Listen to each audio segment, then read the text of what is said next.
What up? What up? Welcome back to the channel. I'm Mo.J. This is the Mo You Know, day 6 of the Diddy trial. We are back. We are back. And I'm gonna keep you guys updated on everything that's going on. Make sure you hit that like button, hit that subscribe button when you come on in here. Get this show on the road.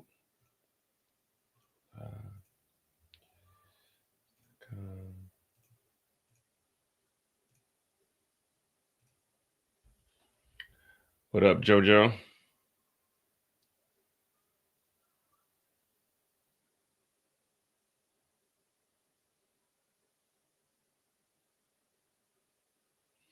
What up, Lee? Yeah, I gotta start a little bit later, man. If you're in the Discord, man, you see I like fucked up my rib or something, man. I don't know what's going on. But I got an appointment in the morning, so I'm gonna go get that checked out. I know my dog Trill said it seemed like he said it's a broke rib. I ain't got no broke rib. I ain't got no bruising or anything. But damn, my damn side is toe up.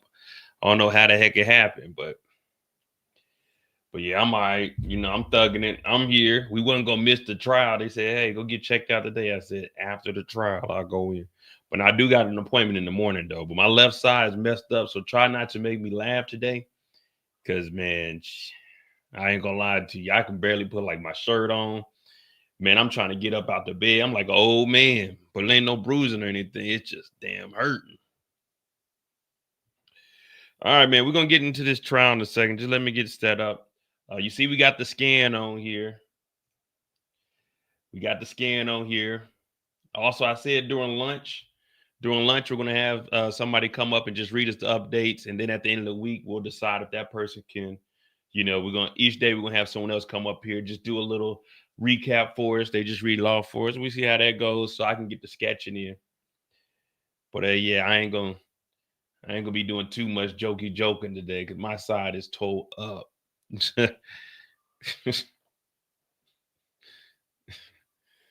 right, man. Let me get all the updates and everything together. I got to clear the board off. We're going to put the board together. So we'll probably print off. Well, I need some more ink, but we'll print off some photos. And we'll get things going. Let me see. Today is day 6. Week 2 has begun. Don Richard is on the stand today. I believe they've already started, but I don't know why. Like, it looks like something is wrong with my damn Twitter.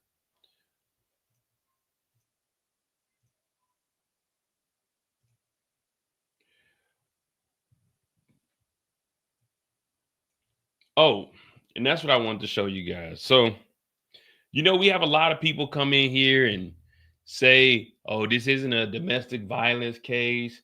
This isn't that big of a deal because Cassie, she was along with it. Well, I'm going to go ahead and play a video from a lawyer. I ain't no lawyer, but we're going to play criminal lawyer reacts, and we'll see what he has to say about it. And it's crazy because this video came out Friday and this aligns with everything that I've been saying. So, yeah, it isn't a DV, but let's listen to him explain it. So whenever someone comes in here, we have us an audio visual proof of what an actual lawyer that does federal cases. Remember, CLR is a board certified lawyer. So when you fuck up, you come and see him. So we'll play this and you'll hear what he has to say about the Diddy trial. And he put this video out Friday. He had these freak offs, and he admits to having these freak offs. You can have them. You can have freak offs. They're not illegal, but it is illegal to pay somebody to have sex with another person. That's prostitution. That's illegal. And it becomes federal if you have them come in from Philadelphia to New York, and that becomes transportation for the purpose of the sex act. That's commercial sex trafficking. And then it becomes even worse when you have a pattern of this activity, which we have that because we have more than one, and we have this non-consensual pattern of activity. So that's the whole RICO, that's the whole sex trafficking, that's the transportation across state lines. Those are the 3 charges that he's dealing with. This case will probably be wrapped up next week, I'm guessing. Federal court goes a lot quicker than state court. Remember the OJ case that lasted like 6 or more months. It was insane how long that lasted. Never would happen in federal court ever. Um, Federal court would tell you, you got 3 weeks to try this case. See you later. I'm in one right now. I'm in a federal RICO case. For everyone saying, "Oh man, if cash is all they got," listen. Once you had the freak offs and you paid a nigga, that's prostitution. Once you go to a different state to have it, that's the ex trafficking. So regardless to what the hell him and Cassie had on that damn footage, the defense has already admitted to everything that they've been doing. And that's what I've been trying to tell people. And they come in here telling me, "Oh man, you don't know what you're talking about, man. This is just a DV, man. Why they ain't charging with DV?" Because DV is just a misdemeanor. They got federal crimes. The federal court don't want misdemeanors. They want to lock your dumb ass up. And we already heard them talking about the free calls. We already heard them talk about the escorts being in different states. All of it's been proven. I told y'all that last week, and people were like, "Oh no, Mo, it's Cassie. And she was a part of it, man. She just doing this for money." Nigga, it has nothing to do with the money. The nigga was committing crimes. Nowhere does it say, "Hey, Cassie's our case." No, nigga, there were freak offs in multiple states. That's what he's guilty of. Taking someone to a different state, that's what he's guilty of. Paying for freak offs, that's what he's guilty of. Even if they didn't have Cassie is just a nail in the coffin. But remember, Cassie's been covering for Diddy for 11 years. She never said anything to get this nigga Diddy locked up. So if she was a willing participant, she went along with it and didn't say nothing. Just Diddy got a little carried away. And he continued to have these dumbass freak offs, continued to pay people. We have 13 niggas that are just the 13 that we know about that are participants in the freak off. Meaning, even if Cassie wasn't there, all you needed was one or two of these guys to say, "Yeah, Diddy paid me to have a freak off. Diddy paid me to have sex with Cassie." That's pimping Cassie out. You can't pay someone else to have sex with somebody. That's where the prostitution comes from. But I've been trying to explain that, but people are so simple minded. They talk about, "Man, it's just DV." Nigga, that just shows the pattern. Everything I've been saying, Bruce just explained it. And he's an actual lawyer. I'm not a lawyer. My damn side hurts. So today I can't be arguing with y'all like that, man. But hell, here we are. Here we are. And last week we heard that Don seen Diddy with a frying pan. So my understanding was it was actually a skillet with some eggs. My understanding is the eggs were already in the skillet. At first, I thought it was just two, like, I wouldn't say hard boiled, just two regular eggs. But we'll see today. We back on the stand, man. Let me get this thing started. My side is shit. I ain't putting that robe. That wig was tearing my head up last week, man.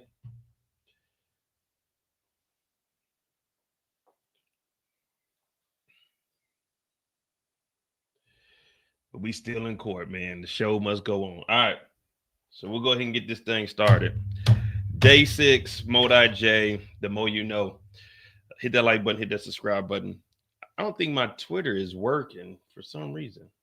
On the computer, it ain't working.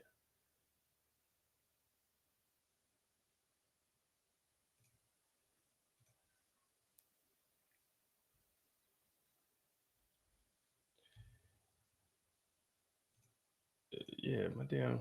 I can't even explore nothing. Everything's just. Yeah, I'm gonna have to do the Twitter off of my phone because it ain't working on the computer. But we'll get right. All right, we'll take it back to the beginning.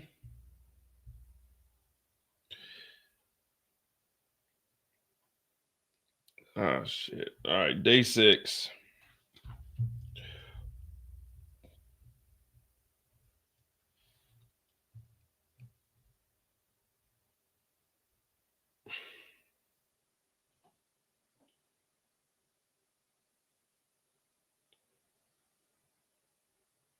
Following.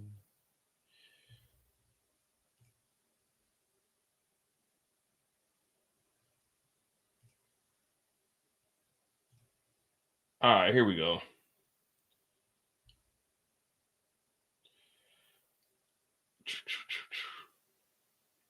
"21 hours, 12 hours, 10 hours."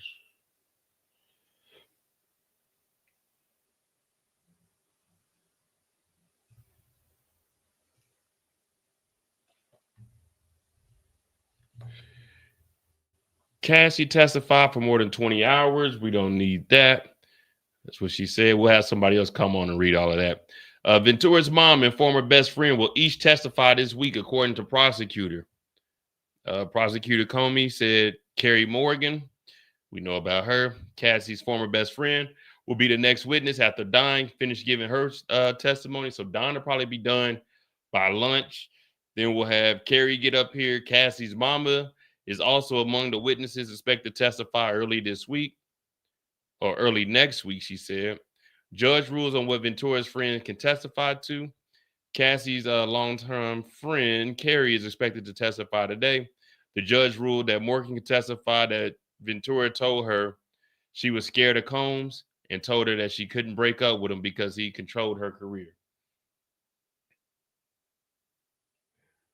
Let me see. We don't need the whole background of witnesses testified last week about Combs Hotel. We good. Court is waiting on a juror who's running late. They need to be punished and fined. Prosecutors and defense attorneys still discussing testimony of upcoming witnesses.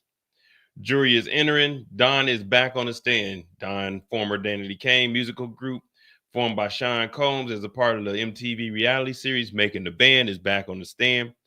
Ready to resume testimony started last week. The jury entered the room. U.S. Attorney Steiner will question Don. Richard says she frequently saw Combs be violent towards Ventura. Don testified that after the 2009 incident in which she saw Diddy attack Cassie with a skillet, she frequently saw Combs being violent towards Ventura. He would punch her, choke her, drag her, slap her in the mouth. Richard said, I saw him kick her, punch her in the stomach. She said the violence was prompted by a variety of reasons. It could be Cassie speaking up for herself. It could be random. We didn't even know where it came from, Richard said. What up, Slime News? Welcome back. What up, fuck? Take the wig off. Nah, man. I don't know what it was last week, man. But as soon as my head get better, my damn side get to acting up. But we here though. The show must go on. Now remember, Thursday night and Friday, I won't have a live. I might do a quick live Friday, but Thursday night, I'm headed to the airport. I'll be in Rome from Thursday to Sunday. So I'll probably do just like a little live for maybe wherever I'm at, because I'm gonna be paying attention to updates. So Friday and Thursday, there probably won't be a live. If there is a live Friday, it probably just me being in Rome talking about what I seen Thursday or whatever the hell I seen on Friday. Don says she saw Ventura with injuries, face, arm, legs. Don says she saw Ventura at different times with injuries on her face, arms, legs. Diddy was violent towards his former girlfriend. Ventura attempted to cover up the injuries with clothing, makeup, and sunglasses, Richard said. Some members of Combs' security staff also witnessed Combs being violent towards Cassie. They wouldn't react. They wouldn't do anything, she said. What up, Tamika? Don't worry, guys. I'm gonna put my robe on in a while. You know what I'm saying? It's not serious yet. The jury sees a photo of Ventura's friend wearing sunglasses in solidarity after an alleged attack. Don is testifying about a time in 2009 that she was at Diddy's house in New York with Cassie and Kalina Harper. That's the other girl that was in the group. Richard and Harper were in the musical trio Diddy Dirty Money. Terrible group. I don't know any of their songs. It's that Dirty Money. Oh, I do know that song. Combs and Ventura got into an argument. Then he punched her in the face, Richard testified. Richard said Ventura went into the bathroom crying while Combs walked off angry. Richard said that Ventura's eye was swollen, so she put on makeup and wore glasses to try to hide the injury. The jury saw a photo of the three women wearing sunglasses in public after the alleged assault. Richard said she and Harper also wore sunglasses to have solidarity, to be a friend, to be a support system for someone who needed it. Now, my thing is, we just heard Don testify, and you already know how I feel. I'm not getting involved in none of this. If niggas willing to slap somebody with a skillet, I'm not getting hit by no skillet. But we just seen Don testify.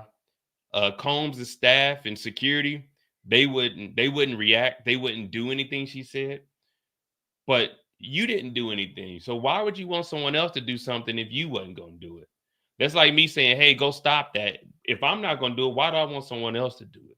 Now, you already know my reason behind not doing it, because that ain't got shit to do with me, and I'm not getting fucked up over something that I'm not involved in. But yeah, don't say other people wouldn't react, because you didn't react. All you did was wear sunglasses and continue to work with them. But again, like, that ain't got nothing to do with me. Like, if I seen Mike Tyson punching somebody, I'm not about to go over there and say, hey, Mike, chill, so this nigga can punch me.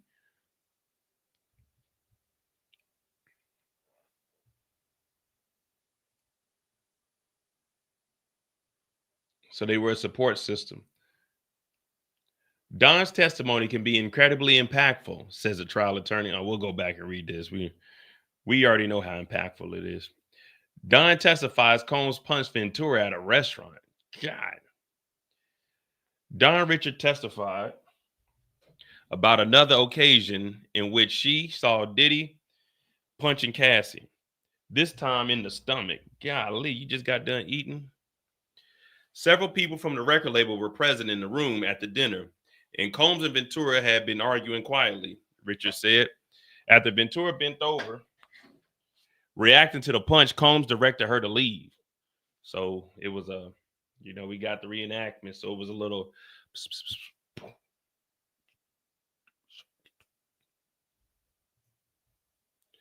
After leaving the restaurant, Richard testified Combs and Ventura were arguing in the car.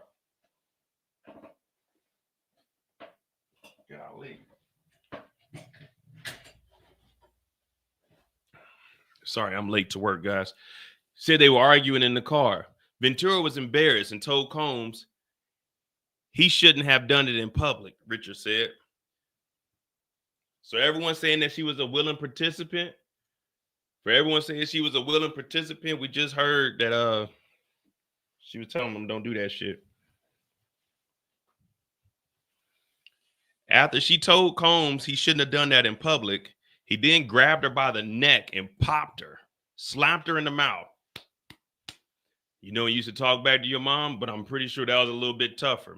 I had an aunt that she didn't whoop her. She didn't whoop my cousin. Whenever he would say something or do something he wasn't supposed to, you just hear her say, "Give me your lips." And she'll slap the shit out of his lips. But I'm assuming what Diddy did was way worse, because he grabbed her by the neck and popped her, slapped her in the mouth, and told her to shut up. She testified.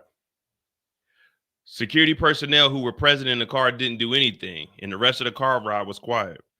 You could have spoke up, Don. You were in the car. Why security got to do it? You there too. Solidarity.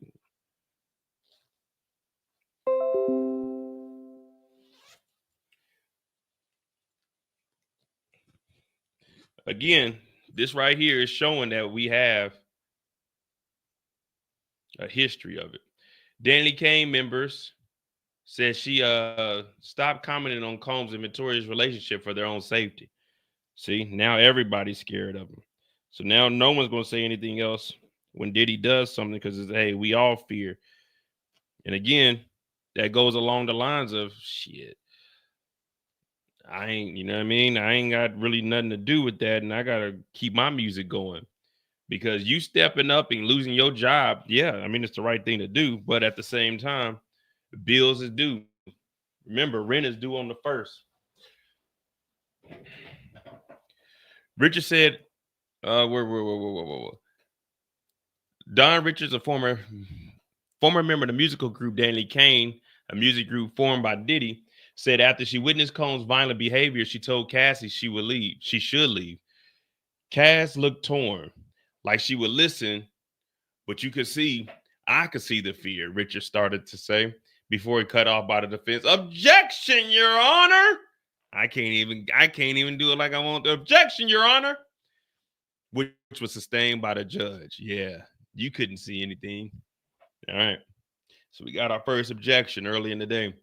Richard testified that when Combs found out about these conversations, he told her to stay out of their relationship. He told her she was here to work. He would also tell her to stop or else we would pay for it. Whoa, what you mean we would pay for it? What you mean we would pay for it? What we do? Richard said she made a decision to stay out of the relationship between Combs and Ventura for her own safety. I made a decision that it would be best for the safety of myself to not interfere because I don't think that she was really ready to do anything, she said. And that's what I've been saying. You never hear the stories. You know, you always say, oh, y'all let such and such happen. You know what never gets reported? You know who becomes a quote unquote hero? It's the guy that stepped up to save a woman that's getting beat on by a guy, and that guy ends up getting killed by the abuser. And all they can say is, oh, he was a good guy. But you don't get to go home. He goes to jail and she's free. Was your life worth someone else's life? You know, when you're on a plane, it says, put your mask on first before you try to save anybody else. So that's why when it comes to, like, unless it's a family member, that's different. But if it's a random person, I'm not interfering with that. My job is to get up and go home. That's it. And when I get up in the morning, go do what I need to do. I'm trying to make it home at the end of the day. Again, I'm very open. You guys can call me what you want, soft or not a real man. I don't give a shit. I was put on this earth to live.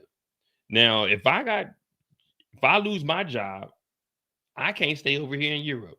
I got a 5-bedroom house. You know how expensive it's going to be for me to transport all my stuff back to the States? It's going to be a lot. So I can't be involved in that because at the end of the day, I got to worry about me. And that's exactly what Dawn did. She said, I'm okay. I'm here to work. Plus, she's not trying to get attacked by none of this stuff. Yeah, you can step in, but Cassie was there for 10, 11 years. She wasn't ready to leave. It's unfortunate. But always self-preservation.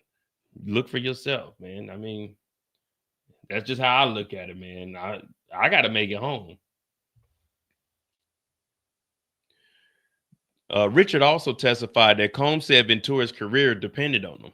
Richard testified she heard Diddy discuss Ventura's career with her. During those conversations, Combs would sometimes turn violent towards Ventura, but he usually said Ventura's career would progress on his timeline, Richard testified. It would be on his time. It was coming, but when he said, Richard said, I own you. Oh, man. Pulled a damn rock on her. Richard said Diddy told her, I own you. When I'm ready for you, you'll do. Richard said, and it was always wait for her. She had to wait her turn. Damn. All right, so we already pretty much done. The defense is about to cross-examine.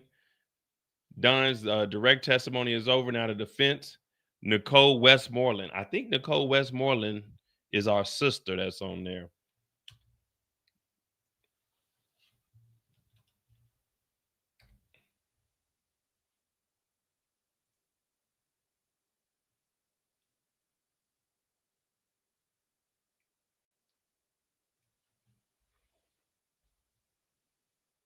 Now, again, these are attorneys. These are their jobs. No matter how sick, how disgusting the crime is, a lawyer's job is to defend their client. Now, all online, if anyone says, oh, Diddy did this, what they'll say is, look at all these black men defending Diddy. They mama rolling over in their grave. But no one says nothing about Nicole Westmoreland. But that's her job. That's her job to get up here. And let's be real. None of y'all are passing up, let's just say, a $250,000 payday. Let's be real. No one's passing up $250,000. Now, do I gotta agree with Diddy? No, but my job is to get Diddy off. So all I'm doing is cross-examining. You know what I mean? Talk about Nicole, not me. I don't have nothing to do with this. I'm the judge. All right. Richard says she often saw Combs taking drugs and carrying a gun. That's part of the RICO. Remember, there were also guns that were found with serial numbers scratched off. So if any of these cases are beat, they're going to drop another. There's going to be another case against Diddy. After this is over, they're going to drop another one for the drugs, for the guns. They're going to drop another one. Any type of money laundering, there's going to be another case for Diddy after this, a Fed case. Richard says she often saw Diddy taking drugs and carrying a gun. Donna Richard testified she often saw Diddy taking drugs, including weed, ketamine, and cocaine. She didn't see him take opiates, she testified. The drugs were delivered to the studio by a certain man. Now, if this man is the guy, well, not the white guy because he came in later, but if this guy's on the payroll, that also falls up under the RICO, the racketeering conspiracy. Now, there's conspirators. You know, you always hear, why is there only one person being charged in this RICO? Well, there's not one person. All the conspirators have became witnesses because no one's going down for this. So when you hear everybody saying, oh, it's one person being charged with a racketeering, because you know, in order to have a conspiracy, you got to have conspirators. Well, all of the conspirators are turning into witnesses. So that's why it's just Diddy individually. You see what I'm saying? So, but that's the feds for you. The feds don't play. The feds ain't gonna say, we'll give you this plea deal. You ain't got to test it. No. You want out of something in the feds, you gonna testify. And remember we said they were talking last week or the week before. One of the primary witnesses might not make it. They haven't heard for her. Oh, they found her ass. They found her. The drugs were delivered to the studio by a certain man, and Combs kept them in a Louis Vuitton toiletry bag that went everywhere from domestic to overseas. So now we got transportation of illegal drugs. Now they'd have to prove that, but if they could show the bag where there was some drugs in it prior to taking off, and when they landed, that's international trafficking of drugs, another crime. Richard also saw Combs frequently carrying a handgun, she testified. He typically placed the gun in his lower back, she said. Two of his bodyguards also carried handguns in the same place.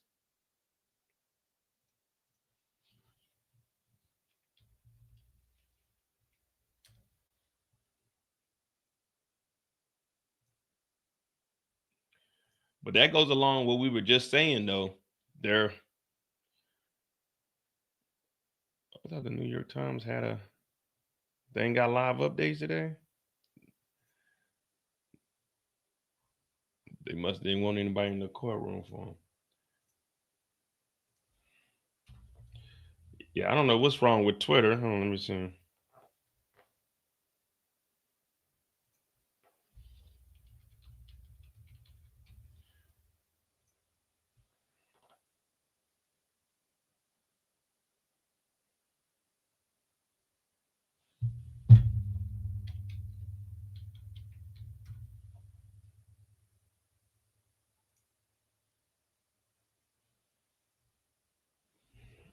All right, so let me see. All right, so on the cross, and this is just going to take us back a little bit.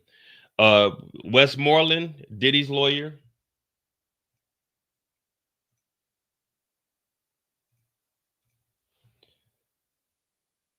It says, hold on, let me.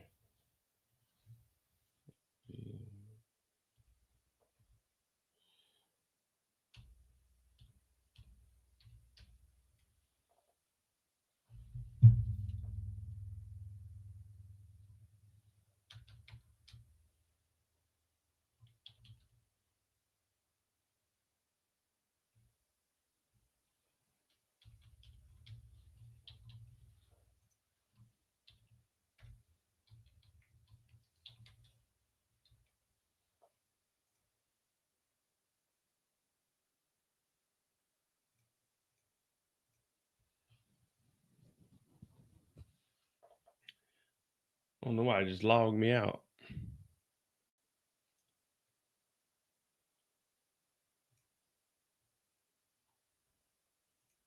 All right, we back.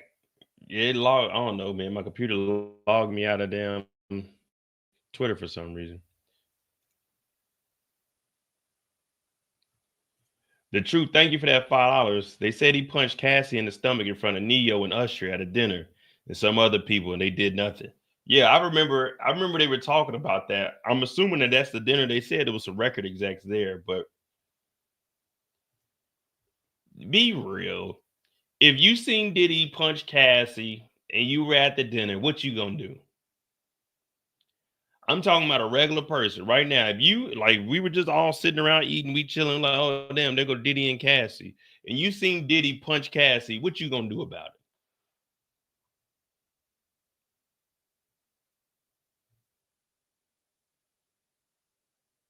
You know what I mean? What you gonna do about it? If you seen Diddy punch Cassie, what you gonna go do about it? I'm not doing nothing. I'm gonna look like, damn, that's fucked up, and I'm gonna continue on about my day. I know ain't none of y'all about to go over there and do nothing. Security will get on your ass. What you gonna do? You gonna be like, hey man, hey, chill, chill. You gonna say that from across the room, but you ain't gonna go over there and do nothing. Yeah. No, I haven't talked about. I'm gonna talk to you about it on a break. Shit, I stand out there with $20 an hour. Shit. But yeah, ain't that's what I'm saying, man. Like everybody, why ain't nobody say nothing? First of all, 11 times out of 10, Diddy is probably going to be the most powerful person in the room. He got security with him. And if he was walking around with a gun, you're not doing anything. You're just going to sit there and watch it like the rest of us spectators. Like, damn, that's fucked up. Now, we'll all talk about it. We'll all say, damn, did you see what happened? But ain't nobody about to go over there and stop nothing. Nobody in here got any emotion. So every time you see someone online, oh, I would have said you wouldn't have did shit. You would have said something, security probably would have slapped the shit out of you and you wouldn't have did nothing. They would have probably kicked you out of the restaurant. You wouldn't have did nothing. You would have been at an event, you wouldn't have did nothing. You just would have been there watching on the news. Yeah, man, I seen Diddy hit Cassie. You wouldn't have did anything. So let's just get all that out of why did someone do something? You're not. You're not. I was in Frankfurt this weekend. I seen two bums fighting in the middle of the street, in front of the train station. So you got the main train station, but then you had the little trains that go through the city. Everybody sitting there. I'm looking. I walk right past the bums. If they got hit by a train, they just got hit by a train. But I'm not ruining my Saturday for some dirty ass bums to get their dirt all over me. So we walked past them. Me and my dog Trill, like, damn, them niggas fighting in the middle of the street. And we continued on about our day. Don Richard was in a group. She was in a group. She was in Danny Kane, and then she was in a group with Diddy called Dirty Money. So on the cross, Westmoreland says, "You are aware there's a motion to dismiss your lawsuit." Don said, "I have civil lawyers." Westmoreland said, "You said with the prosecutors, and you said with the prosecutors, and your allegations have changed." Don said, "I've been consistent." Westmoreland said, "You testified he attempted to hit her about the eggs, and Ms. Ventura dropped down in a fetal position, right?" She said, "Yes." "Did you ever say you heard a pan hit the wall? You didn't see it?" She said, "I don't recall." Westmoreland said, "Would you agree with me? It has been hard for you to keep your story straight with respect to the egg incident." Don said, "I told it as close as I could." Westmoreland, the day after, you say Mr. Combs said people go missing. The answer is yes.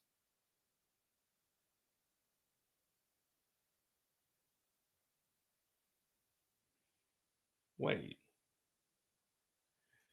Oh, so they about to get on Westmoreland now.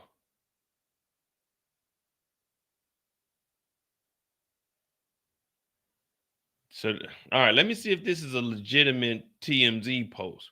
Because now they about to, well, I mean, hopefully the jurors aren't paying no attention to this. But allegedly, Westmoreland says she survived the ex assault in 2001. So they're probably like, then why are you defending Diddy?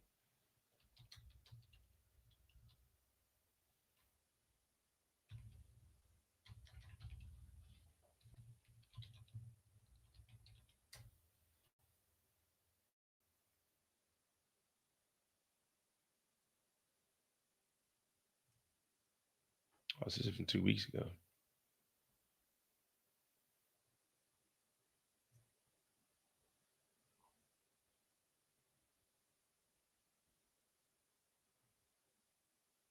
All right.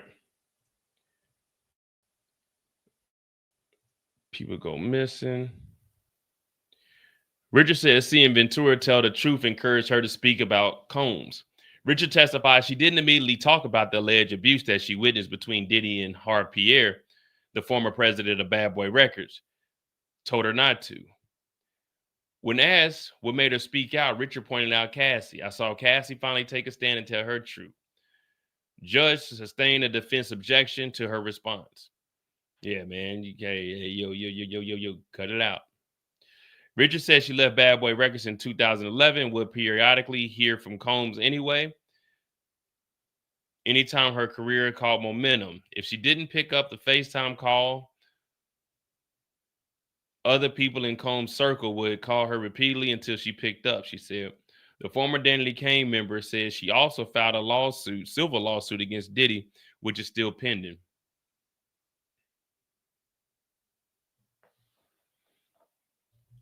It's that dirty money, y'all. Yeah, and what Torian is talking about is, so there's some protesters out front of the courthouse. They're getting paid $20 an hour to stand out there with free Diddy shirts. Now,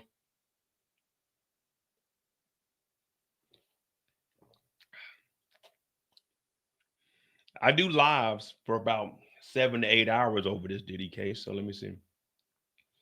40 hours a week times 20, $800 in a week. 16 every 2, 32 for the month. And if they pay in cash, $3,200 tax-free just to stand outside. It's a free Diddy shirt on.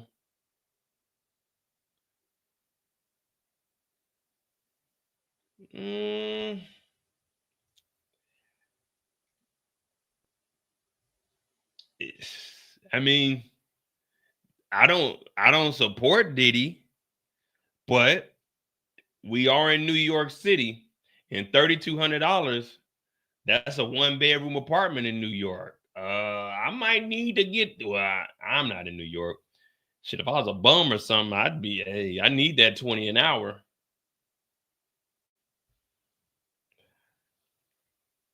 $20 an hour. All I gotta do is just sit outside with this free Diddy shirt on. Shit, if I'm a bum, or I wouldn't say a college student. But yeah, if I was a bum, I'd be over there, $20 an hour. Give me that.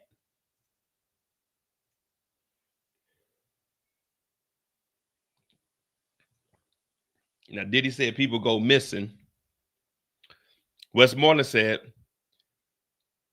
let's do to your interview on March 18, 2025. You did not say anything about Mr. Combs told you people go missing. Don said, I don't recall. Westmoreland said, no worries. I'm going to show you a document for the parties only. Page 5.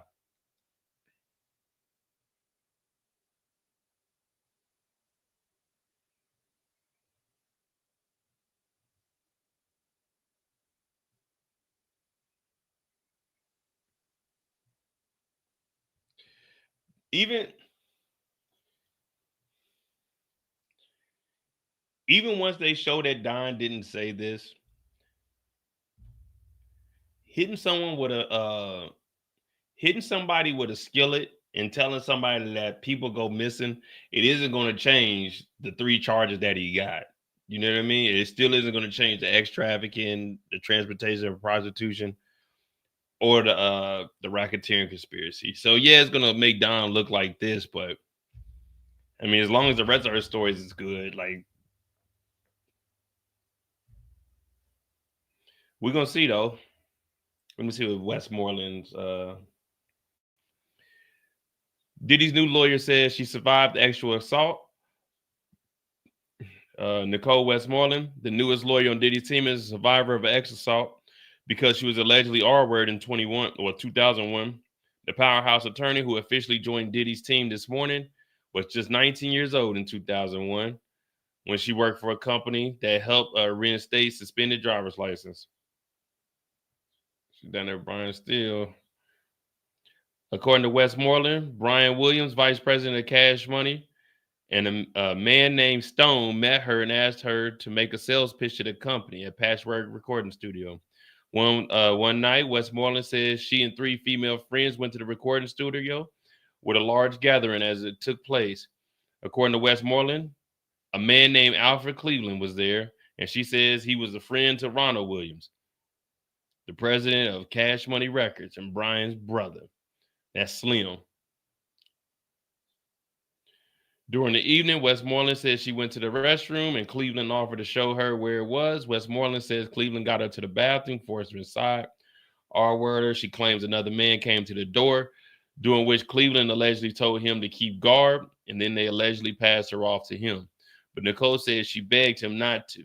Westmoreland later said she was threatened about going to the police, but she did anyway. And Cleveland was arrested and charged with R. He ultimately pled guilty to aggravated assault with the intent to R. Of course, Diddy's being accused of sexual assault and R by numerous people, which many civil cases against him are pending. The second day of jury selection, blah, blah, blah. There's another 16 potential jurors, mostly men.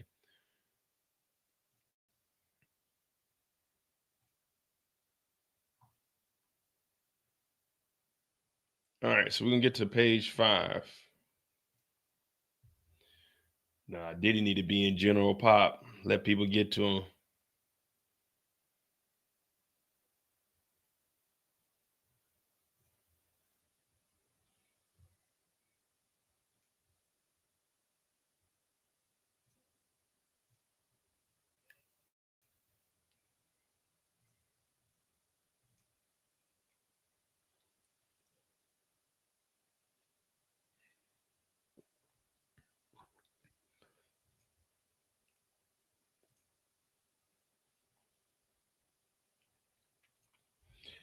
Truth said Diddy still controlling people from inside of jail. They caught him trying to coerce people. The manipulation still has power. Don Richard and the other witnesses need to be careful. I think that'd be all right. He would be a fool to try to make a move right now. Tampering with witnesses while on a federal case? Oh, man. Witness intimidation? Yeah, man, they about to get you.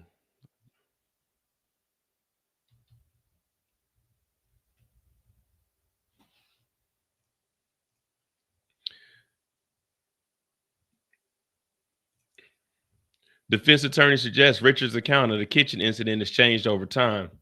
Nicole Westmoreland, we're just going to call her Nicole Westmore. Westmoreland's a crazy last name. Westmoreland is going over a portion of Don's testimony from Friday in which she says she witnessed Diddy attack Cassie when she was cooking them eggs in the kitchen in his California home in 2009. Westmoreland has suggested that Richard's account of the incident has changed over the time.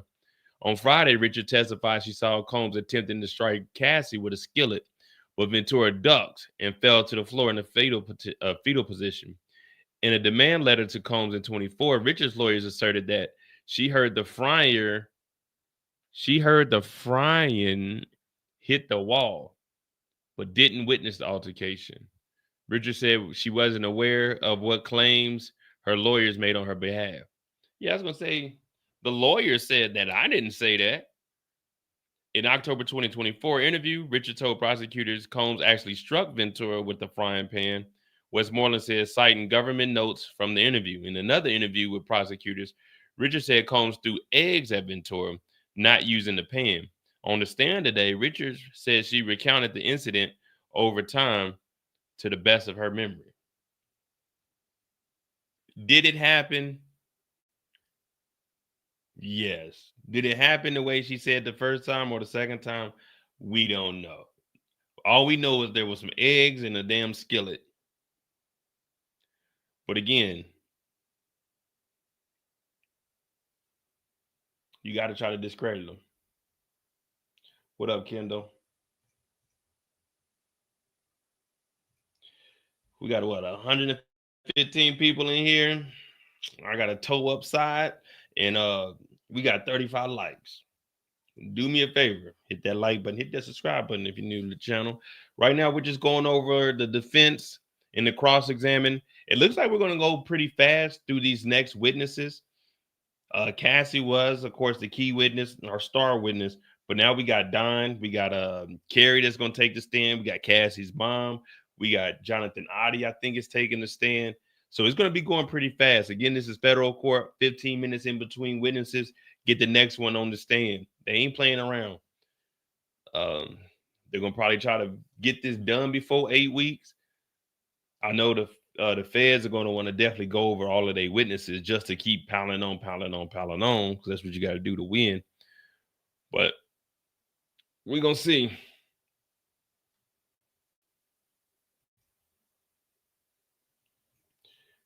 Yeah, I mean,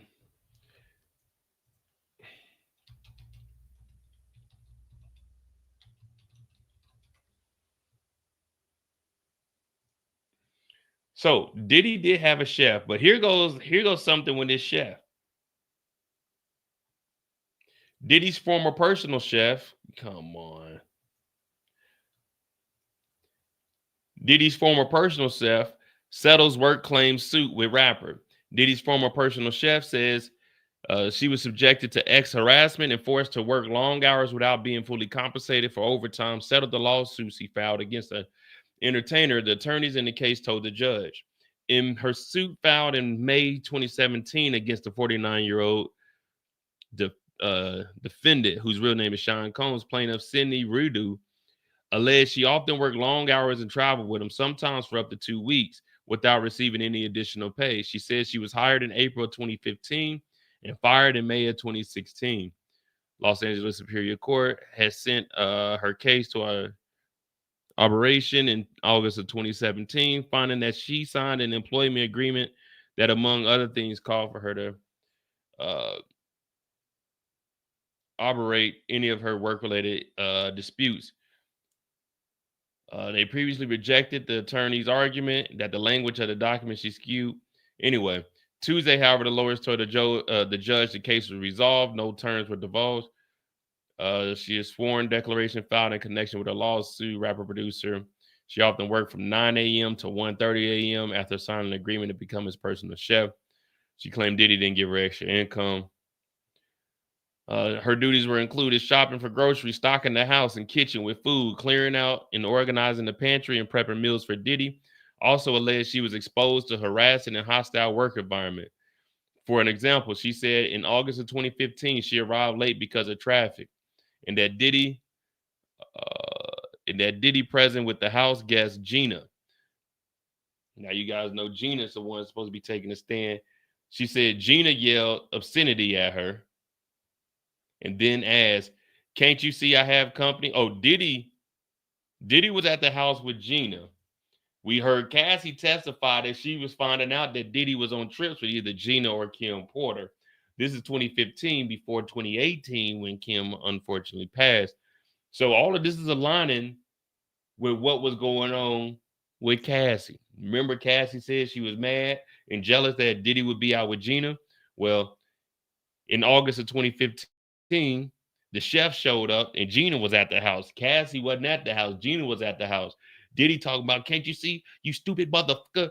Get your ass in the kitchen, get this food together. Can't you see I have company?" So then she said she apologized to Diddy and to Gina. And the singer told her to immediately prepare breakfast and serve it in his bedroom.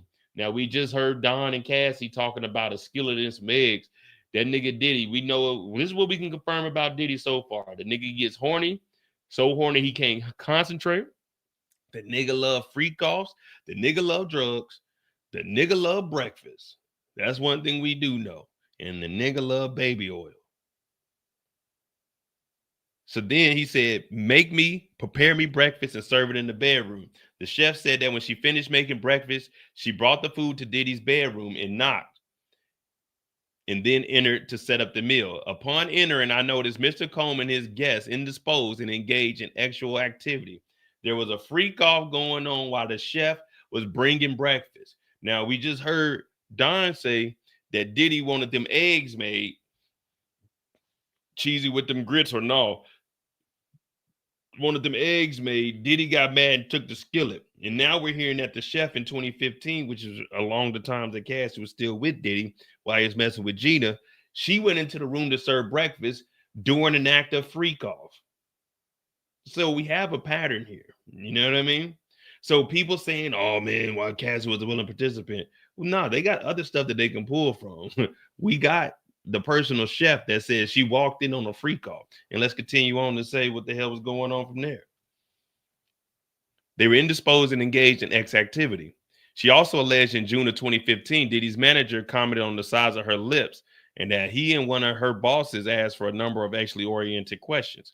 She said one of the bosses told her to sign a confidentiality agreement, as well as promise to arbitrate any legal disputes. Basically, like, hey, bring it to us, and then we'll go over it. She said she asked if someone could review the agreement because she did not understand it, but the supervisor told her not to share the paperwork with anyone. The offer would rescinded and would be fired. She would be fired. She eventually signed the agreement, and that her annual salary was $91,000.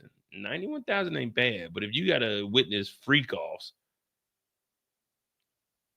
She also says there's another, because I'm waiting on these updates, but there's also another report that she said escorts used to walk around the kitchen and they thought that she stole a watch or something along that line. Yeah, man, I'm chef steals watch.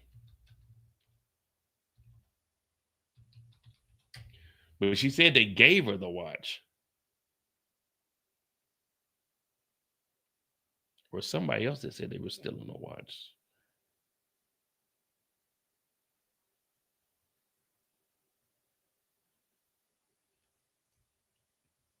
Yeah, I remember when all of this was going on. I just like, man, that nigga Diddy lives a wild lifestyle. Exclusive. Diddy fires back at the chef, suing him over claims she was forced to serve rapper during sex, asking the court to force her into arbitration and saying she stole a watch. So remember, yeah, this is week 2, Detroit, day 6. So remember, Diddy settled this. Because during freak offs, he was making her serve them food. So this is when we were first hearing about freak off, but we didn't think nothing about it. We didn't know the official terminology or the proper wording. Well, let me not say proper, because a proper freak off, according to Diddy's text messages, isn't me. A proper freak off is when you don't take drugs and you can remember. Now, they said that she stole a watch. She's like, I didn't steal the watch. One of the assistants gave it to me, and they told me it was a gift from you. But Diddy ended up settling this whole thing. And let me see. She said the personal chef was talking about Sydney filed the lawsuit following sexual activity.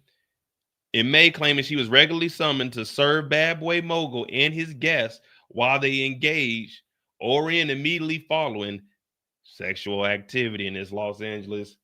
So we already had a case before Cassie ever said anything that freak offs were going on, and they made the chef serve them during or after. So for everyone saying, oh man, Cassie just didn't, nigga, they got documentation for years. They've been having documentation. And look here. Sydney, who was fired in 2016, alleged she once entered a room where the 47-year-old was naked and asked if she liked what she saw. She also said on one occasion, a naked male visitor entered the kitchen as she cooked and asked her to look and admire his genitalia after he engaged in sexual activity with another house guest. So these freak offs have been documented for at least the last 10 years. Diddy's just been paying these lawsuits out. So you can't say it was a money grab by Cassie. Nigga, everybody that's been treated wrong, yeah, I could be a willing participant, but if I come to your house and niggas' dicks is out, I'm suing.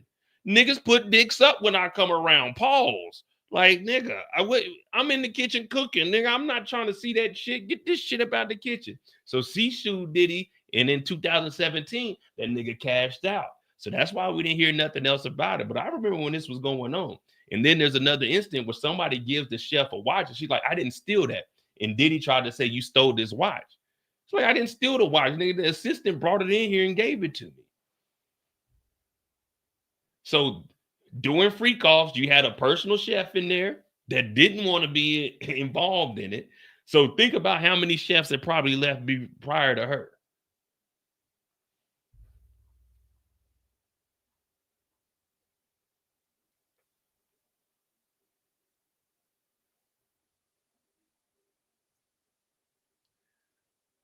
June 2017. Now, if the chef is filing these claims, the chef wasn't getting beaten, abused. Cassie was. Cassie had security guards following her around. Cassie was on the other side of the door. You see what I'm saying? So everything we're hearing, it's just all slowly the puzzles coming together. 2017, there was a mention. There wasn't no term called freak off, but in 2017, in the lawsuit, there was a freak off going on, and the chef was there. And after that, she said, "Fuck this! I'm quitting this bullshit." Well, I think she ended up getting fired. Yeah, she ended up getting fired because of the watch incident. But that's because she tried to complain about the workers or the guests coming in there and talking to her while they naked and stuff. She's like, "Dog, that's not what I signed up for. 91,000 ain't enough for it."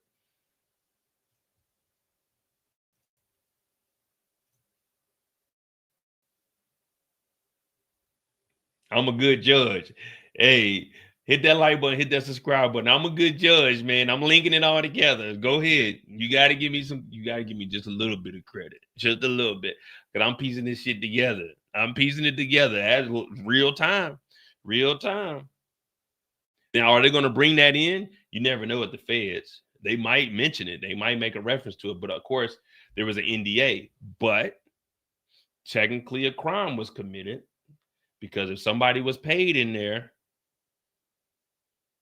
well, sexual harassment is a crime too, but it was just a civil case.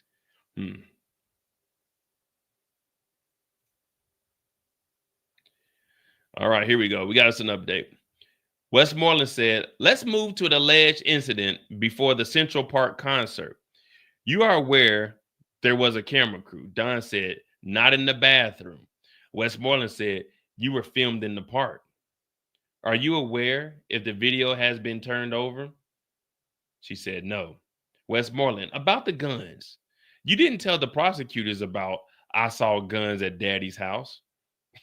That's wild. Don said, "They didn't ask." Westmoreland said, "You never saw Mr. Combs pull a gun out and wave it around, load bullets or cock it." Don was like, "He just had it." So what's she trying to say? Diddy was in there like, "Yeah, I got a gun." Like, nigga, who just sits around and does that? Now let's find this damn Central Park concert, Dirty Money. We'll leave this up in case we got to reference it.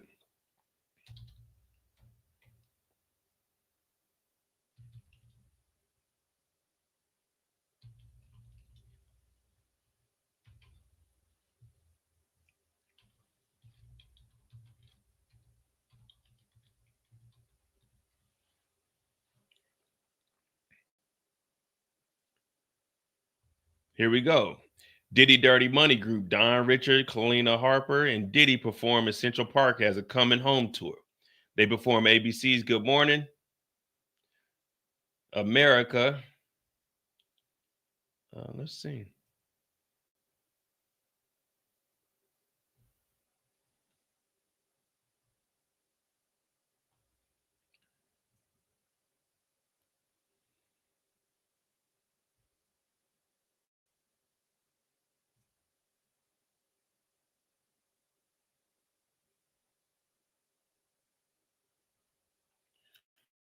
And little did they know, there was potentially a freak off right before this.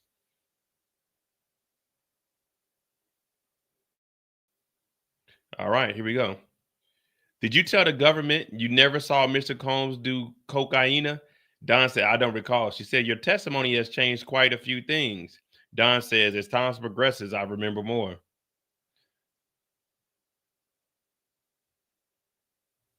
That is a good answer. I mean, but none of this matters because we know that Diddy got arrested with MDMA. We know that his mule got arrested with cocaine. So all they're trying to do is discredit Don. But guess what? You remove Don from this, we still got a lot more to go. So, and you know, you're gonna see everybody, oh man, they didn't call Don up on stage. All right, I mean, on the stand. Okay. This is the feds. They don't just have one or two people like, okay, this is all we got. Defense attorney presses Richard about Combs' words after 2009 incident. So that's actually, this is 2011. So that's 2 years before this incident when the frying pan happened, the skillet. Defense attorney Nicole is challenging part of Don's testimony about what she says she saw Diddy do and told her after a 2009 incident in which Richard said Combs tried to hit Cassie with a skillet in the kitchen. Richard testified last week that the day after the skillet incident, Combs brought her and artist Kalina into a studio, locked the door, and told them it was their best interest not to say anything about the incident. Westmoreland referenced documents from several Richards meetings with prosecutors that didn't include Combs saying that people go missing. Richard testified today that she didn't recall telling prosecutors that part and maintained that Combs said it. The first time you mentioned and alleged that Mr. Combs told you people go missing was not a week ago on May 10th. Richards responded with no. Oh my gosh. Y'all can't see it, but man, I'm fighting through pain, man. If you see me holding my damn side, man, it's I got an appointment in the morning, man. We're gonna see what it is. I doubt it's a rib, but it's just bruised.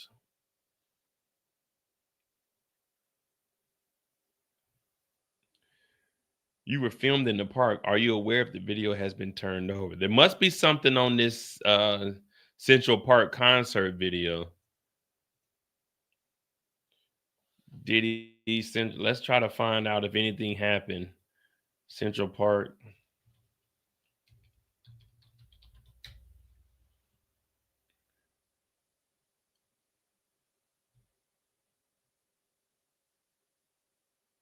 Oh, that's just they were just saying that they were wearing the glasses.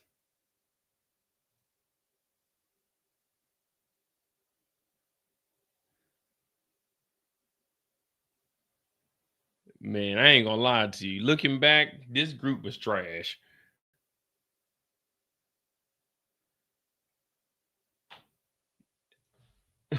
Hey, when you go back and really think about it, this Dirty Money group, they were terrible.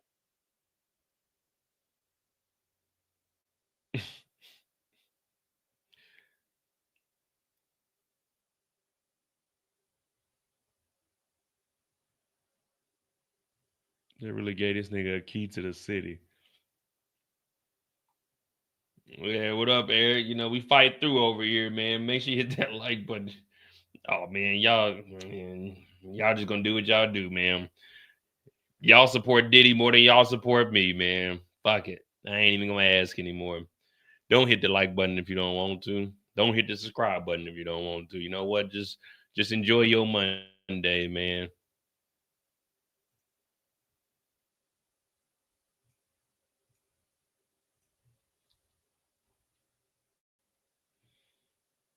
All right, so what we got? I wonder what else are they going to try to get at with Don. Now, if this is the only incident that Don knows is this one skillet, I don't think that's enough for anything. I mean, it just shows there was an altercation, but they never denied that it didn't happen. It's just we don't know how the story was. It's either he actually connected with the skillet or he threw the skillet. But nonetheless, the incident did happen. And if you're willing to take a hot ass skillet with eggs in it, man, just the thought of chasing somebody with a skillet.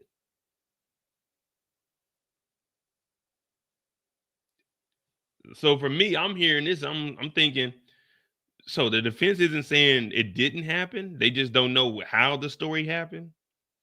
Whether the eggs were already in the skillet or the eggs were on the counter, this nigga still grabbed a skillet. Whether it was chasing after her with a skillet or he threw the skillet, this nigga still had a skillet. Whether the skillet was hot from being on the stove or just sitting on the stove and it wasn't hot, it's still a skillet. And it's probably an iron cast skillet. Hell, it could be a regular Walmart skillet, a Target skillet. If you're chasing someone with a skillet, it's going to do damage.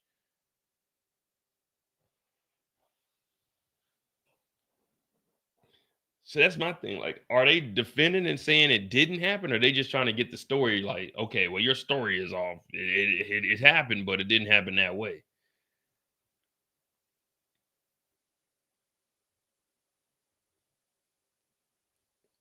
Which one, if I was to tell you a story, which one sounds worse? I mean, they're both bad. If I was to tell you I seen someone get chased with a skillet, or I seen someone get a skillet thrown at them.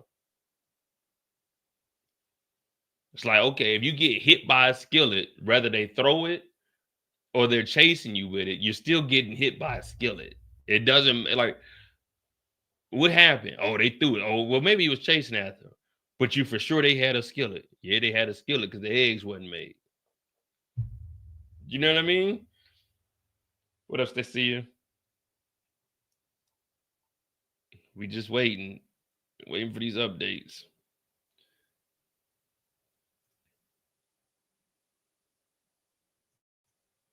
I thought New York they had a.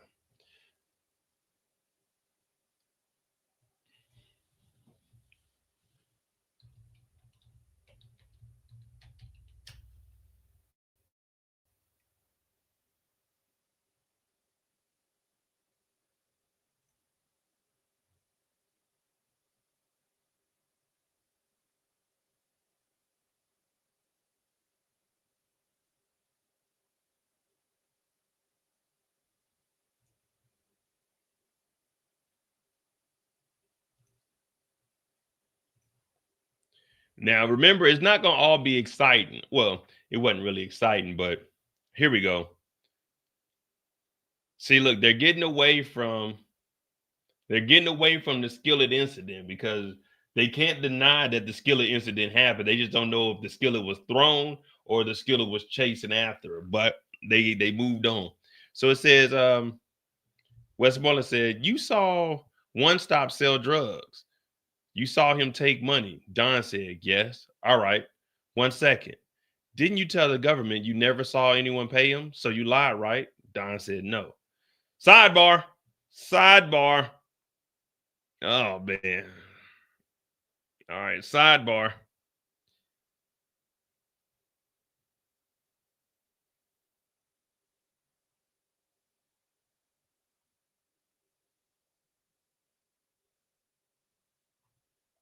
All right. We got to find who the hell One Stop. You saw One Stop sell drugs.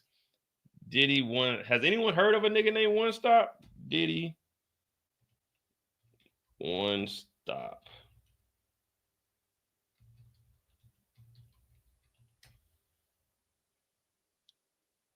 Richard testified that Combs would have a drug dealer named One Stop. Combs casually got his drugs delivered by a dealer named One Stop to his home. All right, we got to find out who this damn One Stop guy is. Okay, New York Post finally got some 33 minutes ago. Nah, they said was one. I thought it was a drug dealer named One Stop. Yeah, I thought they said it's a guy named One Stop that's selling it. Let me see. Is this? Nah, if it's Wingstop, that means it was Rick Ross. Hey man, don't make me laugh, man. Seriously, man. Hey, come on, New York. No, we gotta continue without supporting, man. Go to Diddy trial. You want your support? Uh, shit. Let me see. All right, here go all the names that were at the shit. All the names that were at the restaurant when Cassie got punched in the stomach.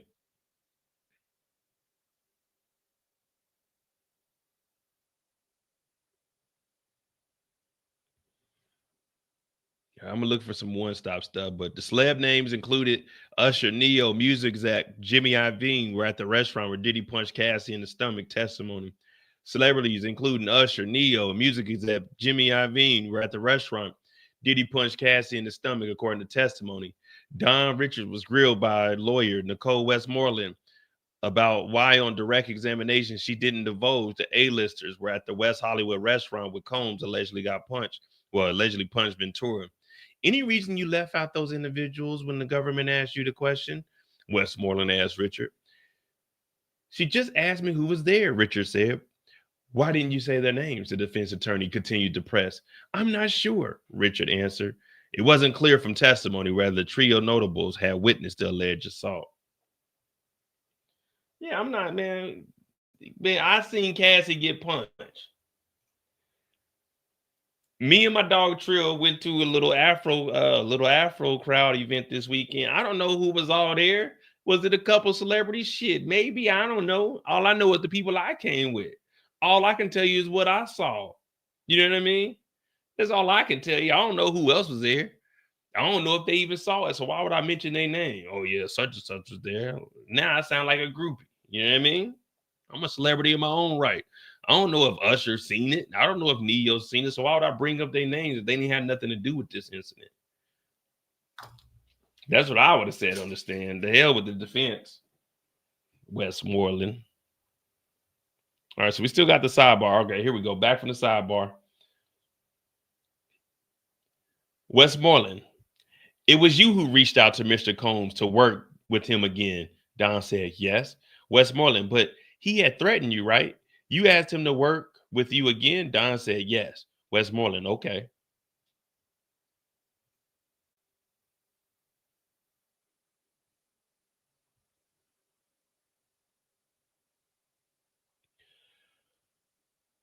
Shit, rent due. You know how it is. Rent due. You got to work. And if the only person you got is that connect, you're like, man, let me just keep my distance. But shit, we got to work.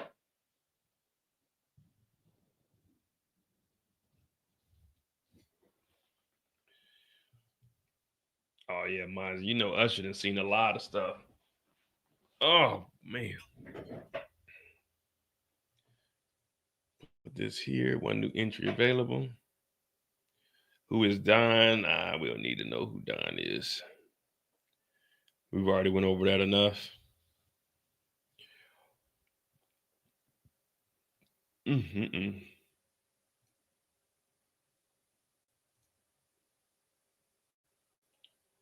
Oh, shit.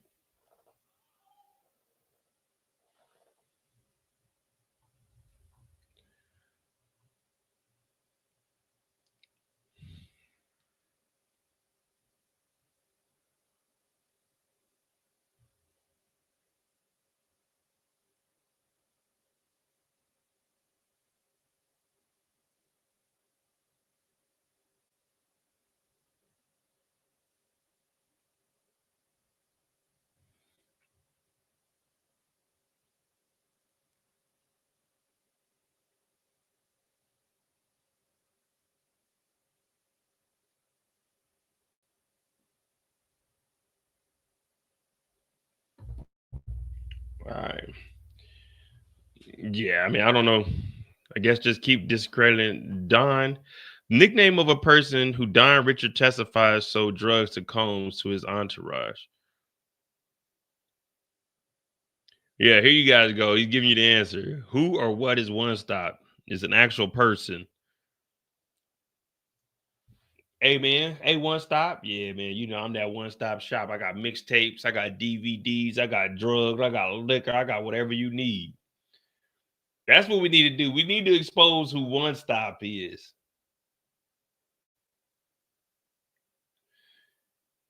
Don should have said when Westmoreland asked her, so did you ever see Diddy pay One Stop? I should have said, what is One Stop's real name? You know what I mean? Could you refresh me with One Stop's real name? Attorney Westmoreland, so I can know exactly who you're talking about? Who is One Stop? I've heard of a guy by the name of One Stop. Would you happen to know his first name? Because I know what he looks like if you got a picture of him.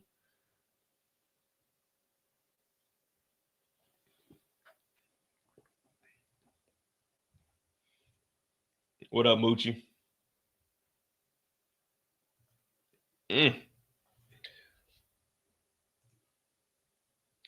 Like CNN, or about to say CNN and gave up on us.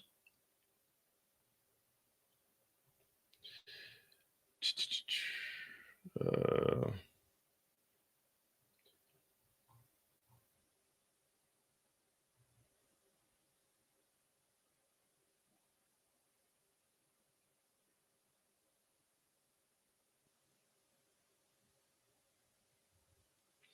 Danley Kane, member on cross-examination, says she never seen Diddy pull out a gun. We covered that. During the cross, defense attorney Nicole asked Don to talk more about when she seen Sean with a gun. She said earlier that morning that she saw Combs frequently carrying a handgun. Richard said she saw him with a gun a few times. She said she saw him with a gun at New York studio on a couple of occasions. When Richard confirmed she never saw Combs pull a gun out and load the bullets, Richard said she only saw the gun on him.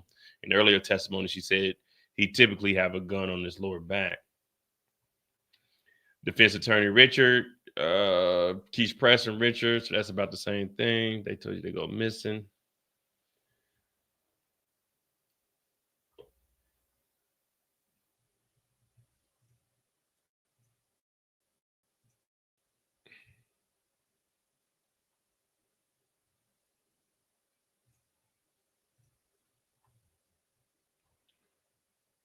What were we using? We weren't using the New York Post last week. I don't like how this layout is. This look like I'm reading off a damn notepad.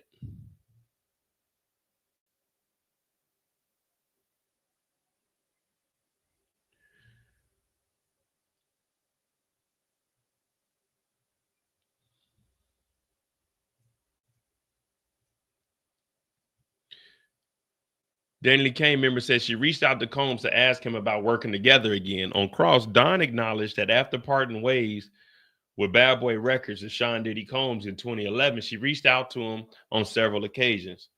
She said she contacted him to work together. She has reached out as recently as 2020 to collaborate with Combs. Before she left the label in 2011, Richard asked Combs to sign her as a solo artist, but he declined, she testified. Richard was a member of Danny Kane, a music group formed by Combs as a part of the MTV reality series, Making the Band.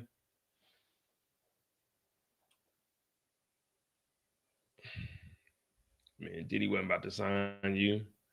And there's no solo artist.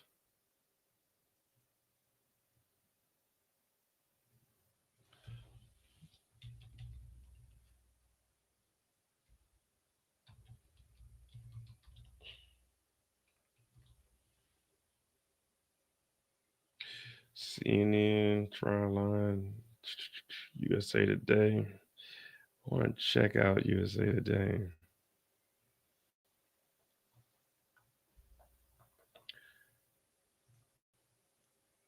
They got the actual.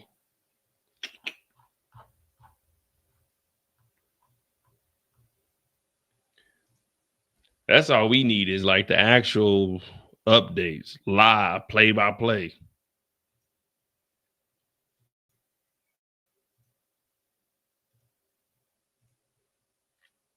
Bridget tells defense she is remembering more details. Nicole Westmoreland questioned Don about a testimony regarding Diddy's drug use. Westmoreland said Richard previously told prosecutors she never saw Combs use cocaine and noted she said Combs used drugs during Monday's testimony. You would agree with me that as time progresses, your story changes, Westmoreland said. Richard replied, adding that at a time, as time progressed, she remembered more because it was so long ago. All right. So we at the same part right now, man. We at this little runaround. We're just waiting for the defense to get done. The only thing they really got to stand on is discrediting Don, which it's good, you know what I mean, for them. You know, we on the defense side right now, so all you can really do is you can discredit her. But as you see with the skillet thing, they moved on. They never denied that the skillet incident didn't happen. They just didn't know if it was a chasing after Cassie with the skillet or throwing the skillet. Either way, it happened. They never said so that incident didn't happen. They're just saying your story is changing, but the skillet still remains the same. The prosecution probably going to say, you do remember the skillet, and then she's gonna probably be like, yeah, I do. It's all right because you know prosecution gets last. Defense might be able to say something, but I doubt they will. So we got that. Um, I doubt any of the celebrities are going to come up here and testify. But those are witnesses that they're on the stand. Hey, even if they were to subpoena them, I doubt they would do it now because they're not going to let this case go on that long. But if they were to subpoena them, like, okay, were y'all there? They'll say, yeah. Or if they could find any photos of the night that it happened. But again, we're just waiting for updates. If you're new, I'm going to let Bruce Rivers, he the criminal lawyer. I'm going to let him explain everything I've been trying to explain. And since I'm not a lawyer, you guys probably just listen to me and laugh.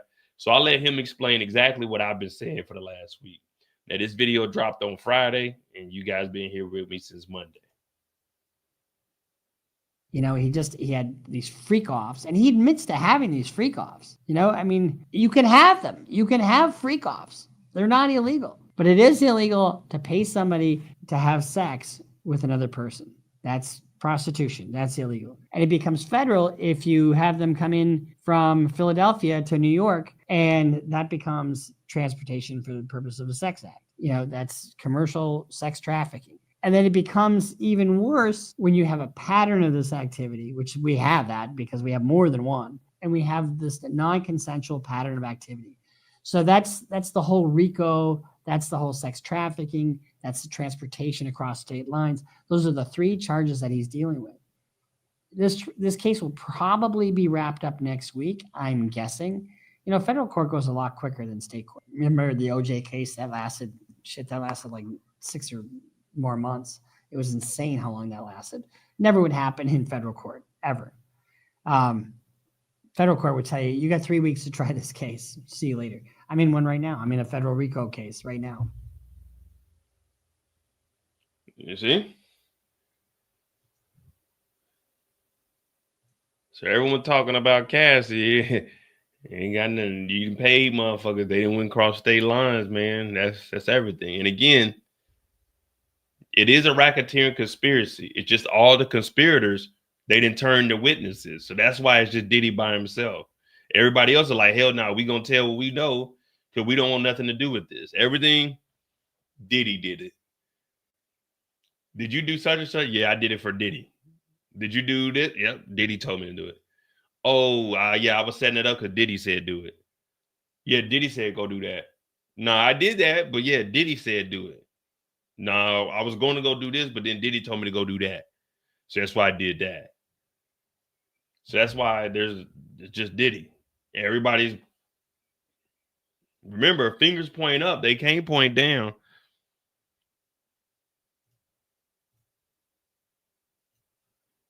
Cross-examination of Don is complete. All right, so we're good. Defense attorney Nicole is done. The defense and prosecuting attorneys have a sidebar. So they're probably going to say we don't need to ask anything else. And they're probably either going to bring up the next witness. And remember, the judge did tell them to have the witness list by 5 p.m. Sunday.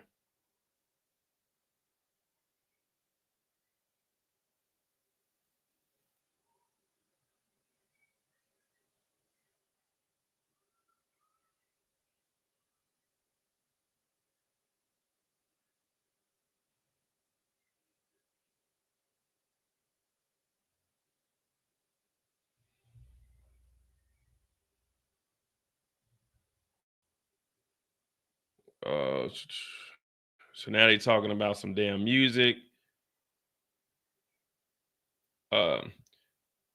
Westmoreland said the songs you released on your own have not reached the level of what you released with Danny Kane and Diddy dirty money, right? Don said, true. Westmoreland said, and you reached out to Mr. Combs to try to make more money? She said, yes. I mean, what else? All right.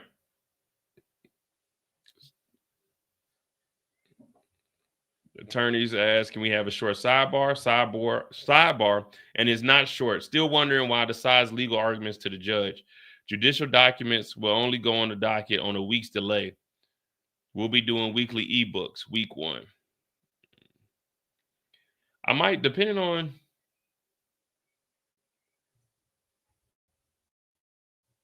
Let me see how these are. Depending on what these are like, I might start going over them. Section 1, Section 2.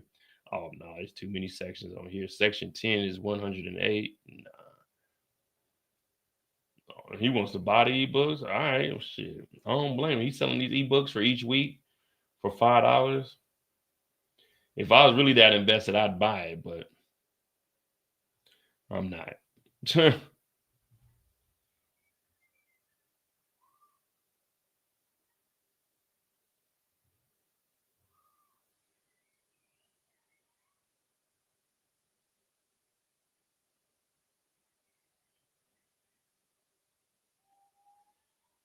All right, so we got a little sidebar here. And that's the end of that. So they got Don in and out.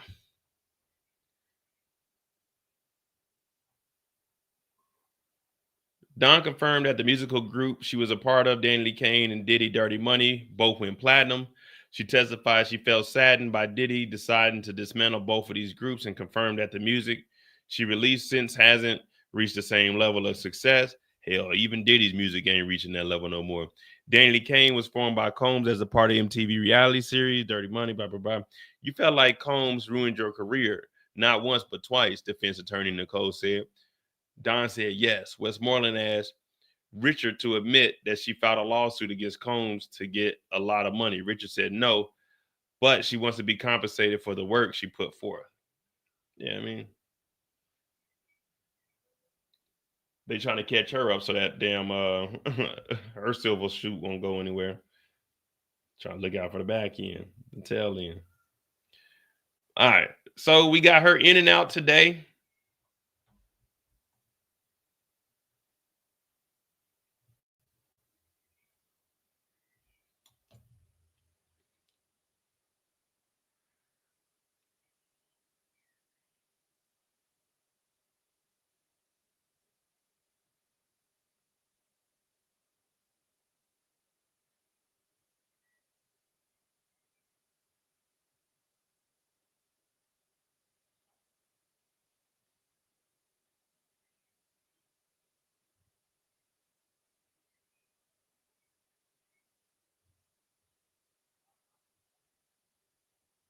All right, we're waiting on some updates. Let me see what we got.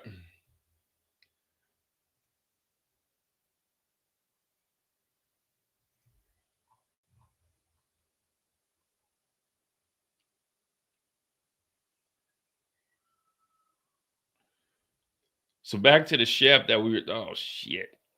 Hold on. Oh damn! Back to the shit. Back to the chef.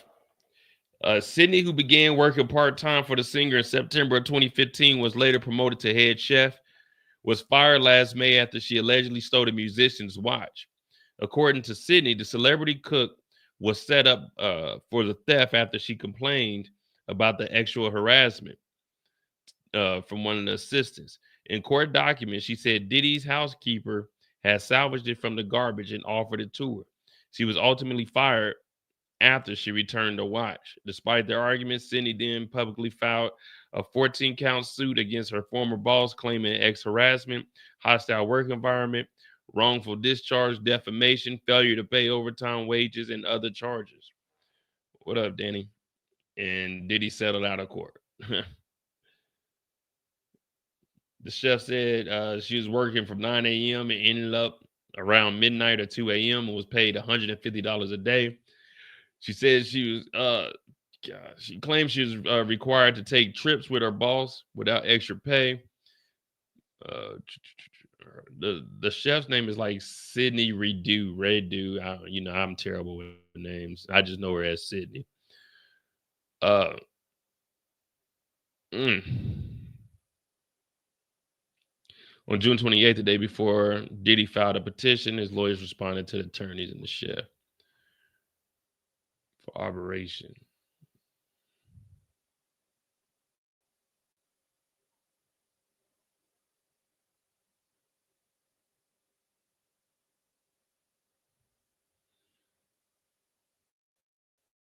Diddy comes like 10 years, can't stop, won't stop him, man. Oh yeah, Diddy love to settle. And up until now, he was keeping it out the light. His one fatal mistake was he didn't settle with Cassie when she was asking for that 30M. Now 30M is crazy, but knowing everything she had on you, yeah, if you'd have just settled that, because she was trying to give him the rights to the book, he would have did that. The lawsuit would have never dropped. We would have never been here. But we can't blame Cassie. We got to blame the nigga that did the dumb shit. Diddy did it. All of this is on you, man.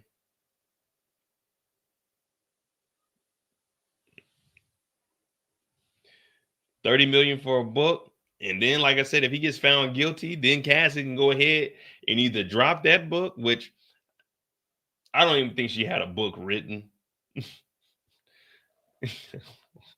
I, I don't think she had a book written. I think she was just telling Diddy, hey, nigga, I got a book. And if you don't give me 30 million for the rights of that book, I'm gonna drop that book. So he probably paid the 20. Like, I ain't got 30 on me. Me and Trill were trying to discuss how much money do we think Diddy got. I think Diddy probably got like 10 million left liquid. Just because they're a billionaire don't mean they have $1 billion. You got to think about all their houses, the companies, everything that they got is what's making Diddy a billionaire. He definitely didn't have $1 billion liquid. Then you got 20 million that was paid out to Cassie, 10 million on this, that's 30 million.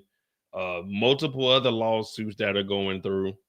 So we're looking at, he got at least like 45 to 50 million tied up, like liquid that he got tied up. And then all of his assets and everything, he's trying to put a $50 million package, which was his mama house, a couple of his other houses. But then we found out last year that some of Diddy's houses, the banks are trying to get, because a lot of these niggas, they still like, I ain't no millionaire, all right? I'm a thousandaire. Am I close to $1 million? It depends on who you asking. But yeah, I'm a thousandaire. But I'm frugal, because I don't ever want to go back to being broke. But these dudes get all this money and they don't be good with their money. They just don't, man. Diddy was refinancing houses and the banks were like, no, nigga, no more. You owe us money. So they were trying to take some of his houses. So don't think just because these dudes are billionaires and rich, they really got it like that. These niggas are just, we live check to check. Them niggas is living check to check. I told you about Diddy and the whole Ciroc thing that people weren't talking about. Oh man, they trying to bring down a black man. They trying to stunt his growth when they doing. No, Diddy was using that marketing money to pay his employees. That's because Diddy wasn't doing what Diddy was supposed to be doing with his own shit. And you know, I can go for days when it goes to following the paper trail. That's my expertise. Okay, we can go do that if you want to.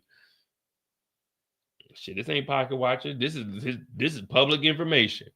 This is public information. Cassie took the stand last week and testified she got $20 million. We seen last week that certain lawyers are getting $100,000 retainer fees. Also, this is $10 million that they didn't spend. Hey, I ain't pocket watching. I'm showing what they putting on the table. That's what I'm doing. That's what I'm doing.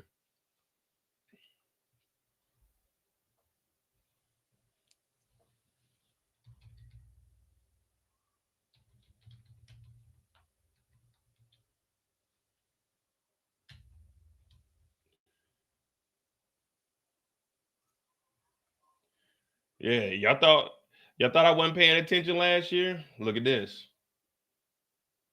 New York Post. Sean Diddy Combs owes nearly $100 million in mortgage on luxury LA, Miami mansions that were raided by the feds. Now, Everybody else was paying attention to the feds raiding the houses and the drugs and stuff. Not me. I was looking for where the money is at. Yeah. Diddy don't own these homes. They do all this talking. Black ownership. Remember Diddy was lying to everybody? Black ownership. That's what about. Nigga, you didn't even own Ciroc. You lying piece of shit. You don't even own these mansions. You lying piece of shit. So why these celebrities are telling us you got the same 24 as us? These niggas is living in more debt than we living in. Yeah, they raided them houses. Don't even own the houses. Don't even own them. 100 million in mortgages. He can't pay it. He can't pay it. Yeah, it looked good on TV. It looked good when you're scraping and scrambling in interviews. It looked good when you got security with you. But when we go talk to the bank say you ain't got it, nigga. The bank say you owe. The bank say it's time to pay up. You talking about, I'm going to put together a $50 million package. You know why the Fed said no? Because the feds talk to the banks and they know you don't own those houses. Yeah, you got a house in your mama's name, but she don't own that house either. The bank own that motherfucker. So the feds know more than what we know. And this is what's all coming out. Yeah, I'm going to put together a 50. The feds said, nigga, you don't own that house. We can't take that. That house is going to go back to the bank. It ain't going to go to us. So no, we don't want no $50 million package that you about to put together on refinance homes that you don't even own. See, the feds are different. They do they digging. They gonna come after you. It ain't the local PD that's after you. Diddy owes nearly $100 million in mortgage payments on a trio of mansions in Los Angeles, Miami, raided by the feds. Then battle rapper took out 8 bank loans. Look at this. Then battle rapper took out 8 bank loans totaling a whopping $140 million to pay the spiraling properties. The Department of Homeland Security, this is just showing through the this is just talking about the raid. Combs bought the LA home located in elite Humbly Hills neighborhood for $39 million in August of 2014. The estate includes 8 bedrooms, underground swimming pool. To fund the elaborate property, he took out 2 mortgages from the Bank of America, each for $25 million in 2014. And in May of 2021, the outlet reported neither appears to have been paid off. The former mortgage is due to be paid off in full of August of 2029 and the latter of May of 2036. In addition to the LA pad, he also purchased 2 neighboring mansions on Miami Beach exclusive Star Island. For one of the Miami properties, a 9-bedroom, 12-bath waterfront, Sony music head Tommy Malta, he got for $14 million in 2003. He taken out 5 mortgages totaling $68 million. So far, he paid off $42 million. The 10-bed, 6-bath mansion next to the next door was purchased in July 2021. Gloria and Emilio Esteban, he bought it from them for $35 million for that property. Took out a single home loan for $20.7 million from Bank of America that's supposed to be due to be repaid in full by 2036.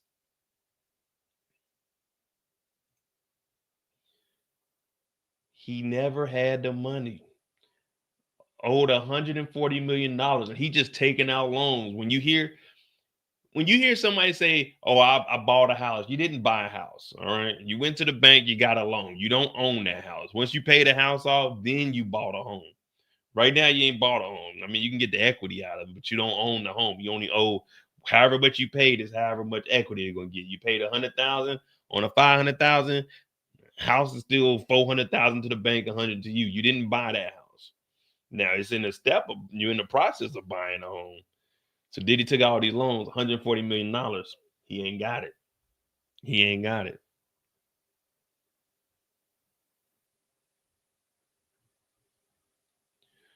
So yeah, I mean, this is coming straight from Bank of America. This is coming from the bank. So this isn't pocket watching on my accord. This is just giving you guys the facts.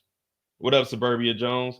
Since when is it illegal to make a porno? If Diddy and Cassie want to fly out sex workers acting their freak offs, how is that trafficking? Because you can't pay for sex. The moment you exchange money for actual intercourse, it becomes prostitution. The moment you take them to a different state is when it becomes federal. Once you move them somewhere else to do these individual acts, that's when it becomes commercial X trafficking. So that's why all of those charges are there. So it's not illegal. It's not illegal to make a flick. You know what I mean? But that right there is a business, okay? That's two consenting adults. They're getting a check. They're getting the act. That's their actual job. They're getting W-2s. They got to file taxes on it. Now, if you just freaking off motherfuckers and bringing them through and giving them cash, and then you can't pay someone to have sex with somebody else. You see what I'm saying? So that everybody talk about, oh man, Cassie. No, the defense is that he's charged for prostitution, transportation to prostitution, and sex trafficking. So once he pays for it, regardless of what Cassie got, if it's consensual or not, once he pays for it, it's no longer consensual. It becomes prostitution. When you go get you a hooker off the street, just because she's a consenting adult, once you give her money, that shit's illegal. You see what I'm saying? It's illegal. And then if you take it across state lines, then it becomes federal. Everybody's too tied up on Diddy beating Cassie. That's not that pattern is showing that Cassie couldn't leave, but he's not charged for beating Cassie. He's charged for the transportation of prostitution and the sex trafficking, taking her somewhere else and paying someone to sleep with her. You can't do that. That's where everybody's getting this misconstrued. Oh man, Cassie was willing. Yes, she may have been, but the moment Diddy started paying is when shit got wrong. Now, what they're just trying to do is tie in that he was doing this through force when it comes to Cassie, their star witness, who witnessed a majority of the freak offs because she was actually in the freak offs. So that's really all Cassie's testimony is saying, hey, I was there, I witnessed all of it. I know that Diddy was paying. I know that Diddy had the drugs, and that's where the racketeering conspiracy part comes in because of all the other crimes that were committed up under there.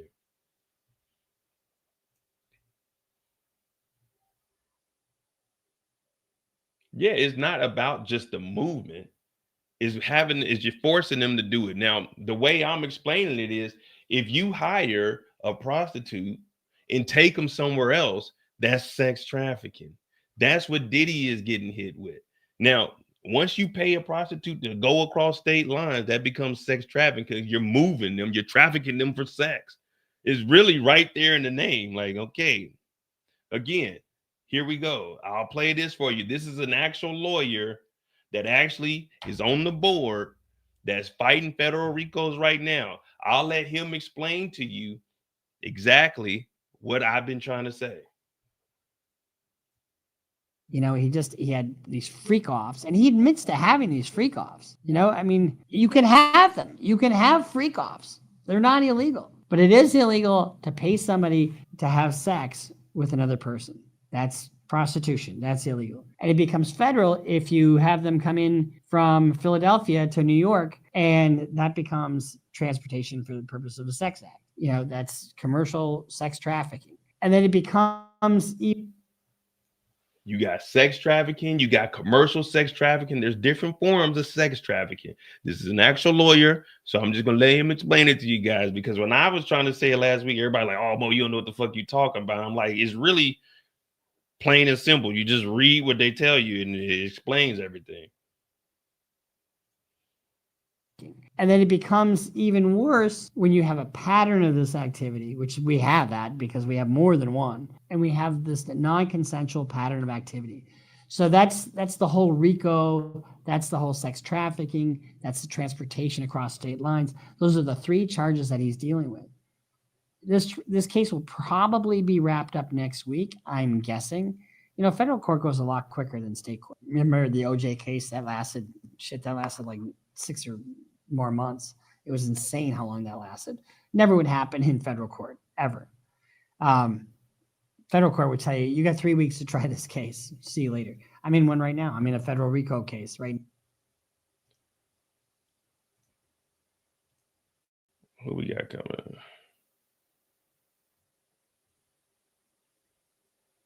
Okay, they get into the redirect. Let me see.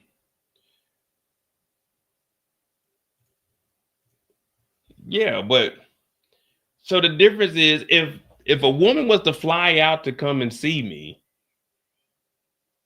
I'm not flying her out for sex. When you come to visit me, we're going to go do things. I'm not flying you here with the sole purpose of me giving you a gift to have some sex. You see what I'm saying? They were hiring escorts for the sole purpose to have sex and crossing state lines. That's where the transportation to engage in prostitution charge comes from. And then it becomes commercial, which is intercommerce because you cross the state lines. So yeah, you can fly somebody out. If you guys have sex, then you have sex. But if you're flying them out like, I'm gonna give you $5,000, come out here and sex me good, that becomes prostitution. It's just don't nobody report it. It, like I was trying to say last week, if you run a stop sign and I run a stop sign and I don't get caught for running the stop sign and you do, hey, you got caught. I didn't get caught. You know what I mean? It is what it is, man. It's just Diddy was higher up on the totem pole and more eyes was on him. And then all these other cases came out. So they said, well, let's do a little bit of digging.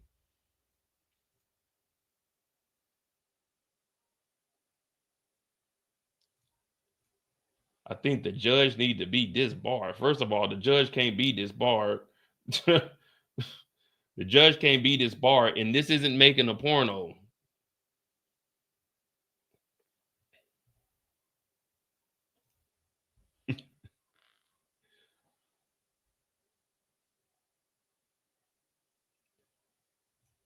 So for all the ex-workers that said they received their money from Cassie, not one of them said they got their money from Diddy. Well, guess what? Cassie isn't on trial. Cassie could get up there and say, oh, I had all the drugs. I was giving people drugs. Guess what? Cassie's not on. Diddy's on trial. You can't start pointing at everybody else. You got to point at the nigga in the hot seat, Papa Diddy Puff. You got to point at Oil Man himself, Mr. Too Horny to Concentrate. We can't be looking around for everybody else. Nigga, this is your day in court. Remember, everyone gets due process. You do to process all the bullshit you did. And it's all laid out in front of you. Nah, Alicia, I got my goddamn something wrong with my side, man. I got like I don't know, man. It's fucking bruised over here. That's why I'm trying not to laugh and try to keep it serious today, because man, I could barely like lift my arm up and stuff. That's why you see me keep adjusting and leaning this way. I don't know, man. It's like my rib or something. But I got a doctor's appointment in the morning, so we're gonna figure out what the hell to happen.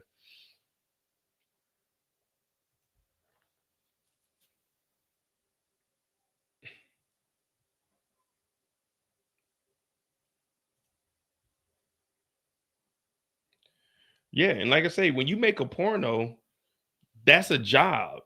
Like you're registered for that. You know what I mean? I mean, you can make independent pornos, but ain't nobody looking for that. It's just Diddy was in the light, man. I mean, think about it. You know how many people smoke weed in states that they ain't supposed to? It is what it is. Like everyone, right now, there's a crime being committed. There's always crimes being committed right now. People running stoplights, people jaywalking. It's just Diddy got caught. He had a 40-year run. He got caught. Time's up. Got to pay the piper. But then when you're whooping someone's ass and they're scared to leave, and then you're having freak offs, that really isn't consent. If I slap the shit out of you and tell you to give me your money and you give me the money, that doesn't mean you consented. That means I slapped the shit out of you and took that money with intimidation. So Cassie never, like everybody, Cassie never pressed charges on Diddy. Cassie covered for this nigga for 11 years. Everybody want to cut Diddy some slack. No, this nigga did this shit, man. This nigga did this shit. Now, am I saying he's guilty? No, I'm gonna let all the evidence come out. We'll see where it goes from here. But I do believe if he does, well, even if he doesn't beat this, but if he has a perfect defense and he does beat this, they're gonna drop the drugs that they found at the house. They're gonna go ahead and hit him with charges of any guns that he had with serial numbers scratched off. Oh yeah, this ain't over with. This is just the 3 that they trying to stick them with right now. Believe me, there's going to be a tidal wave of other federal crimes that they about to put on them from doing these raids.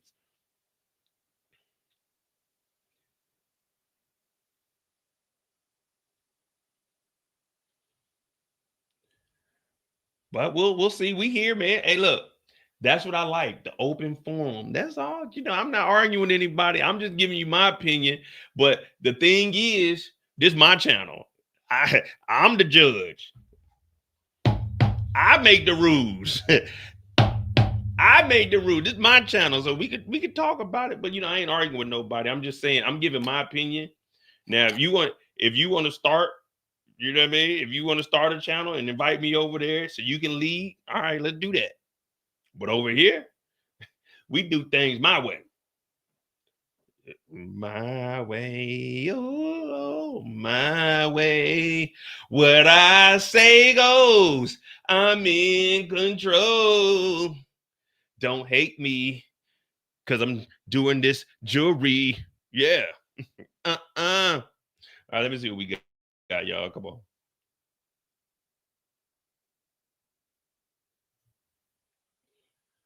And if there is a mistrial, guess what? They running it back. If there is a mistrial, guess what? They running it back. The feds are not dropping charges. If anything, mistrial, we adding more charges to make sure we get this nigga. We're going to go ahead and add the drugs in there. No longer are they going to be up under the racketeering conspiracy. We're going to go ahead and put the drugs in there individually. They said they found some guns. We're going to put the guns in there. Yeah. So a mistrial ain't going to do nothing but make it worse. And it's just going to be more money. Alicia said the racketeering part is what I'm waiting on. Drop the names. That's the thing. The co-conspirators for this racketeering, aka the RICO, they're witnesses. That's why Diddy's by himself. Everybody else is already turned. They working with the feds. They like, we don't want nothing to do with this. We'll tell you everything we know. So that's why Diddy's the only one on this racketeering. His co-conspirators, they taking a stand. They're gonna be telling. But that's where we at. Hit that like button, hit that subscribe. I'm gonna get us caught up. Oh shit.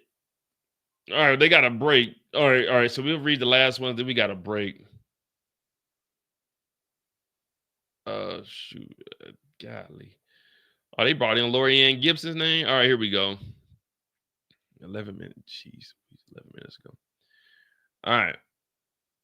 The attorney said, why did you reach out to Mr. Combs? Don Richards said, one of the judges on Making the Band, Lori Ann Gibson, I wanted to reach out. Objection, Your Honor. Oh, shit. That's from Westmoreland, y'all. Sustain. Next question.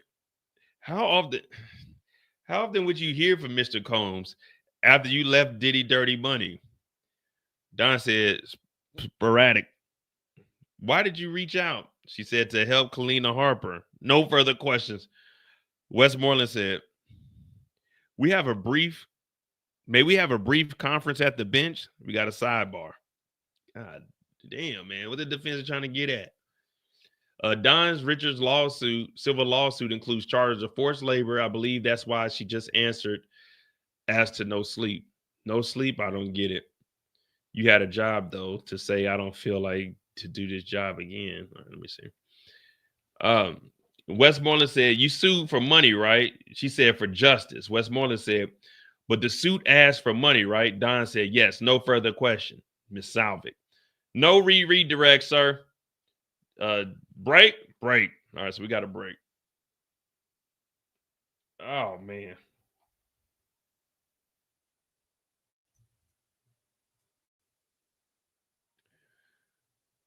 Richard saw group reunion to help fellow artists not to work with Combs. She testified on redirect examination from the prosecution. Don testified that she reached out to Sean Diddy Combs after severing ties with Bad Boy Records and Dirty Money, but Richard testified she did it to help the trio member. Combs formed the Dirty Money trio, Richard and Harper, in 2009. I didn't want to do it, but I wanted to help a friend. All right, cool. All right, so we got a little break. It'd probably be like a 10, 15-minute break, and then the next The next person will come in. Again, if you didn't hear earlier, Diddy owes over $140 million in houses and mortgages. He took out eight bank loans, totaling $140 million to pay the spiraling properties. So he ain't paid that. Yeah, so he's behind on the mortgages. Cassie's mother's supposed to be up next week. Don should be done. What time is it? 3, 5. So we got about 15, 20 minutes before 12 o'clock. So we're probably going to go straight to lunch. And then, yeah, she finished testifying. The court is taking it. Oh, see? That's the thing about these federal courts. They're going to take a short break, and whoever the next witness is, straight to the stand. You'll come to the stand. We're going to get you up here for 20, 30 minutes. We're going to take a lunch, come back in our 35, 40 minutes, and then we're going to continue on with these witnesses. Federal court, they don't play around, man. This is already... There's actually the whole footage, the 16-minute video of the security guard. I've seen it when I watched it Saturday. So there is a 16-minute footage of the security guard actually coming up to the floor when the incident happened. But we had the security guard, we had an escort, we had Cassie, we had the special agent, we had Don. So we had witness number 5. Shit. All right. Yeah, I gotta I'm gonna order the ink. Yeah, they ain't playing around. Google it. Is it illegal to hire a prostitute? We don't need to Google that. That's common sense.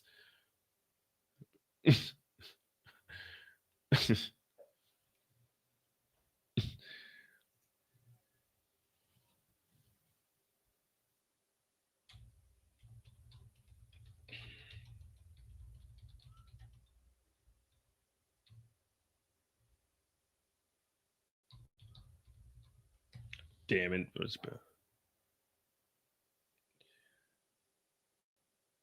All right. Here you go. Under New York penal law. Now, this is just a state law.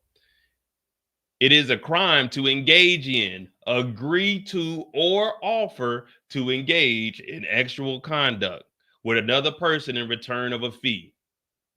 So there you go. There's already a freak off in New York. That cancels that out right there. Let's see if it's federal law.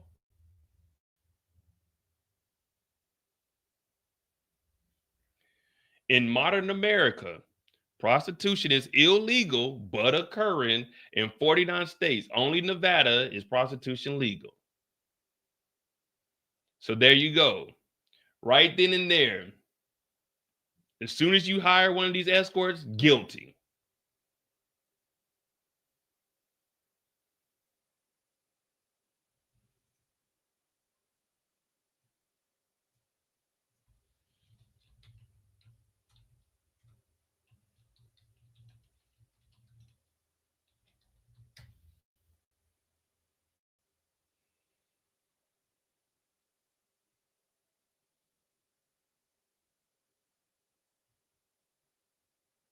And then, if you wanted to know more, the Mann Act. This law makes it a federal crime.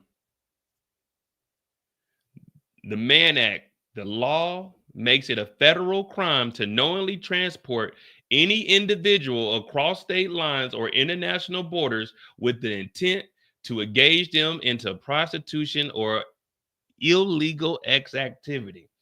So the moment they book the flight for him to come on up here, guilty up under the Mann Act.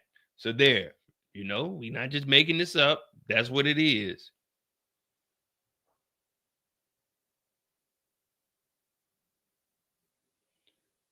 And this is to knowingly transport.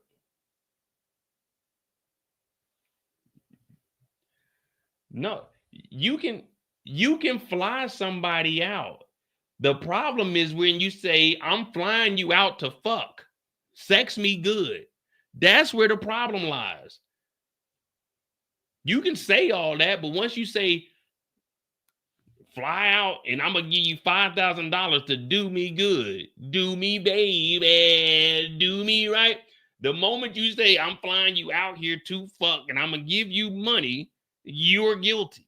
Now, if you fly them out and we go fucking wherever the fuck we go and go do whatever we do and sex happens, I'm not paying for sex. I'm paying for you to come over here and we enjoy the time. We just happen to have sex. You can fly people out.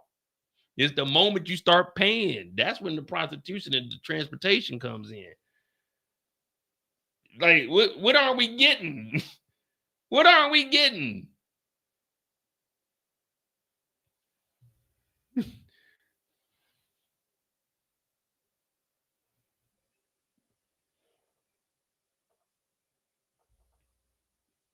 You know what I mean? What are we getting? I'm gonna fly you out. I'm gonna give you money to sex me good. Okay, nigga, that's illegal. Hey, I'm gonna book you a ticket. You're gonna come over here. We're gonna enjoy the place. You know what I mean? We may have talked freaky in the text messages. Oh, it's gonna be on like Donkey Kong when you get here, girl. Ooh, wait. She talking about she gonna throw that thing on me. That is perfectly fine and legal. But once you say I'm gonna give you $5,000 to throw that monkey on me, then it's illegal, nigga. Now I don't know who paying $5,000 for some box, but that's kind of ridiculous there. But yeah, you know what I mean? Like, yeah, I mean, you could technically say, yeah, dinner is illegal. I mean, if you want to get technical like that, yeah, but that's in the nitty gritty, man. Like, hey, y'all, I'm not supposed to be laughing today. We not making light of the situation, but y'all do that shit. I ain't reading no more comments. Fuck it.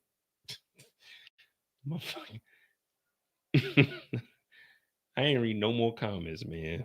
We're good. The judge is entering. All rise. Get your ass up. What if you buy her some bubble gum and then after the bubble gum, she talk about, well, I can't do nothing with you because my breath stink. Give me some gum. And you buy her some gum and then she throw that monkey on you. Is that legal? Like, come on, man. Come on, man. I paid for her to park her car on the street. Is that illegal? Because then she came up and gave me some. Like, come on. That's not what they're talking about, man.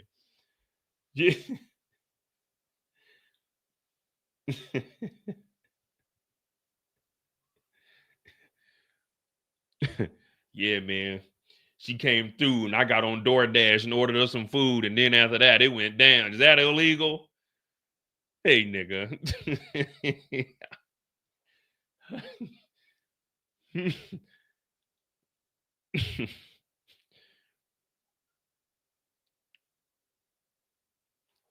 Oh, my goodness.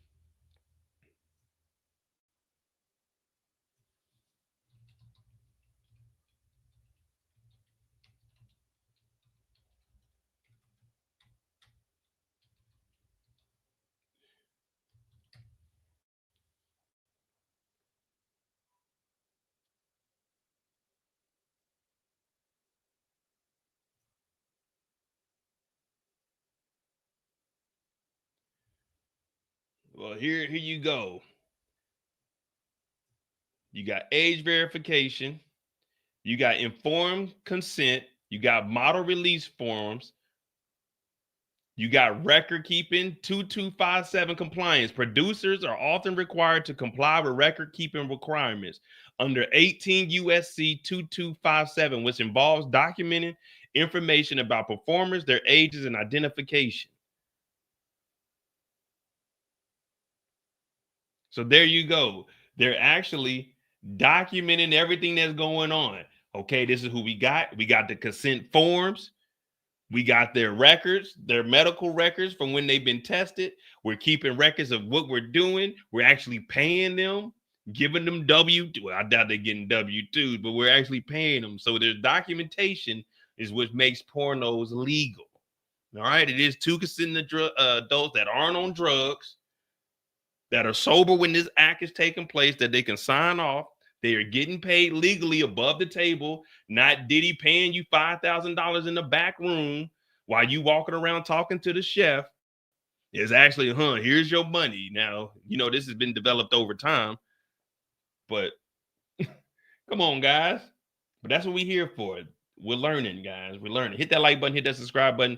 We got some updates. They say we're coming back from break. Let me see what we got. Carrie Morgan is on the stand. Now, remember, Carrie and Cassie used to be friends, but they ain't spoken in a while. So we're going to go ahead and jump on into this. Hit that like button, hit that subscribe button. Hopefully, I'm entertaining you guys. I'm not arguing with anybody. My side hurts, so that's why you're not seeing me laugh as much. I got to lean over because, dog, this shit, it's like a bowling ball or something. But I don't know, man. All right. So we got Carrie about to take the stand here.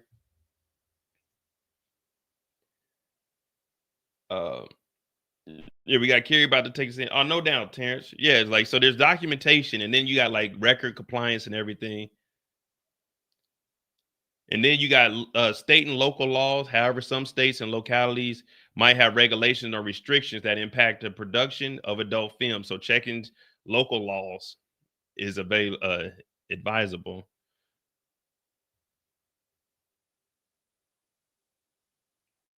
All right, so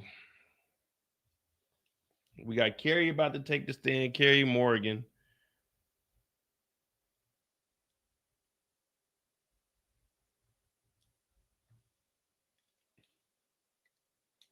Shit, I ain't never participated in no freak off.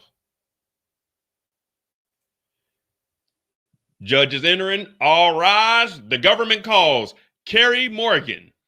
Where do you live? Carrie said. Los Angeles. Who's in this photo? That's Cassie Ventura. What was your relationship? We were best friends. Her boyfriend assaulted me. There should be a straight objection from there. The defense should have went straight into an objection. Do you see him here? Yes. In the yellow sweater. Let the record reflect the witness has identified the defendant, Sean Combs. Why are you here? I got subpoenaed. Where did you live with Cassie? In Manhattan. Did Cassie drink? Carrie said, not much. Any drugs? Carrie said, none. What was she doing for work? Carrie said, modeling. Then she recorded, me and you. When did you learn they were dating? 2007. So this is talking about before she even actually met Diddy. So this is before they recorded me and you. BT, come on. We need that up right now.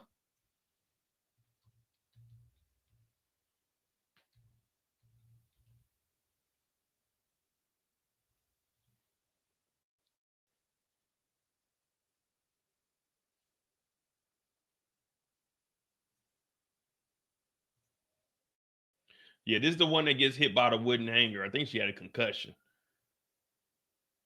You've been waiting so long. Make some noise. Cassie, come on. Put your hands up, y'all.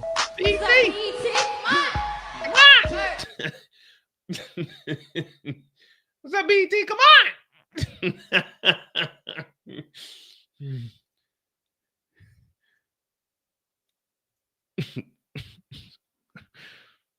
So Cassie wasn't drinking, not much, and Cassie didn't do drugs before she met Diddy.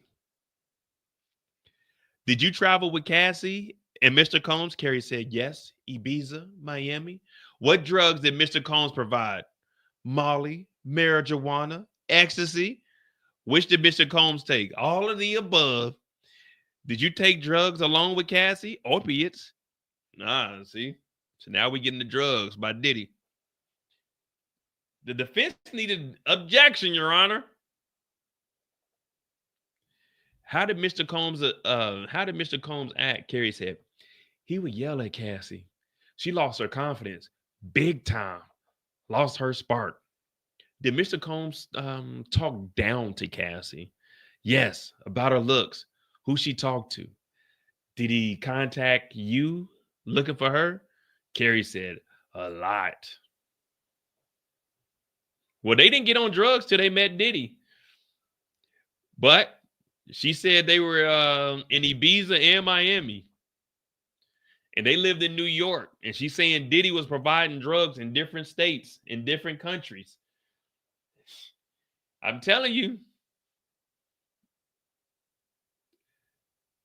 So now we got drug trafficking.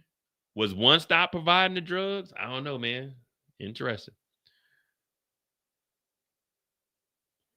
Cassie's former friend Carrie Morgan is called to the stand. Former longtime friend Carrie has been called to the stand. She is the sixth witness to testify. Earlier, the judge said that Morgan could testify that Ventura told her she was scared of Sean Combs and told her she couldn't break up with him because he controlled her career.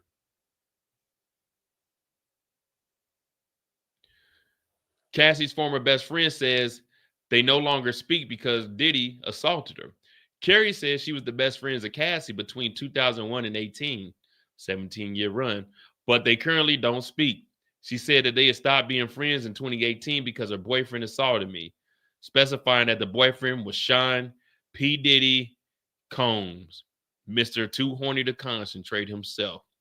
Morgan says she's testifying because she was subpoenaed, but she doesn't want to be there. When asked why she didn't want to testify, Morgan replied, "I have moved on with my life away from all of these people and problems." See, Cassie was subpoenaed too. And then that's when her lawyer said they would fully cooperate. Carrie didn't want to be here, but they subpoenaed her. I tell you, this is the feds. It ain't I ain't gonna do it. Ventura's former friend describes the early years of her friendship. Carrie said she met Cassie on a modeling shoot when she was 16 and Ventura was 15 around 2001. They started living together in New York in 2004. Just right at 18 years old in New York City. In the first few years of their friendship, Ventura didn't drink much alcohol and didn't use any drugs, Morgan testified. Morgan, now 39, currently works as a personal assistant in California.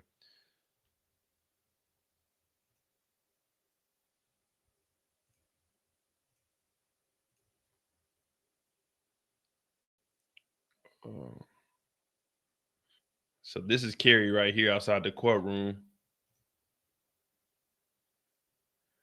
I moved on, Cassie's former best friend says. She didn't want to testify. Carrie made it clear she was only in the court testifying because she was issued a subpoena by the government. I don't want to testify. Morgan said when asked why she was there, I moved on with my life. Morgan also confirmed that she and Cassie, who met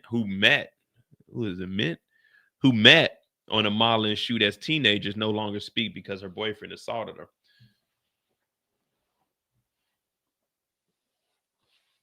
I mean, drugs are easily accessible anywhere. I was just in Frankfurt, man. If you want some crack or something, I know a couple of people you can go get some from right there on the corner, man. Hey, Trill. If my dog Trill is in here, I told y'all we seen them we seen a dealer and a junkie fighting Saturday. You'd be surprised what Frankfurt looks like. One day I'm gonna record what downtown Frankfurt looks like so you guys can see. It's just terrible over here too.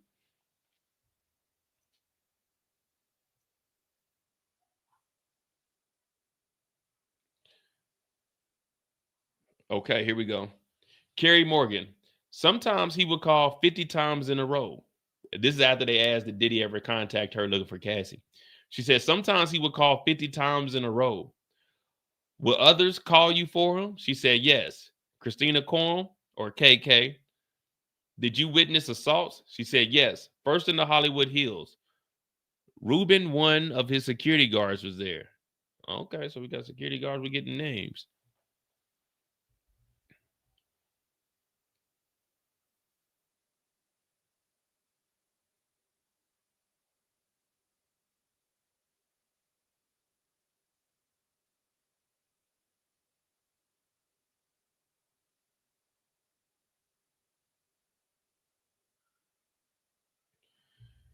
Oh, man.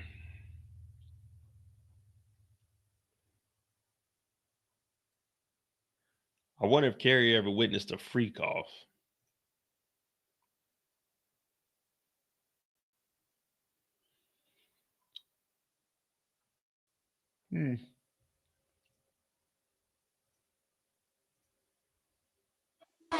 Cassie, come on. What's up, BT?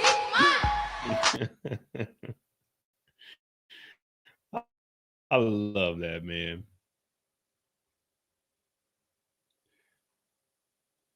Ruben, one of the security guards was there, so we just waiting on the updates to come in.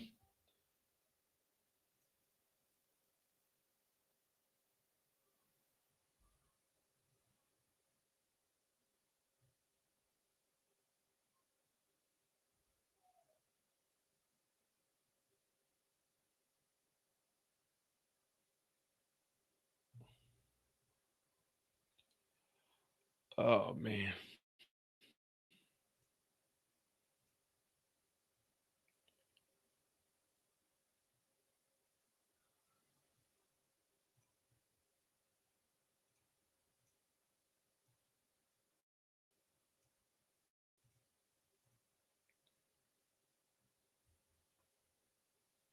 Nah,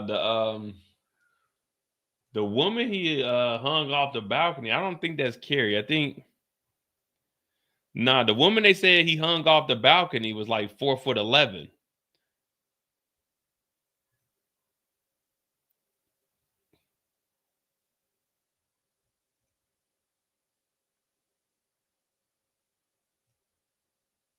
Yeah, Carrie don't look 4'11". I forgot who they said was hung off the balcony.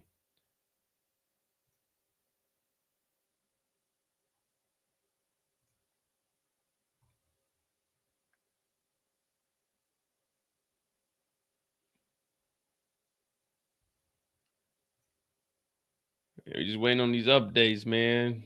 She's a wheeze.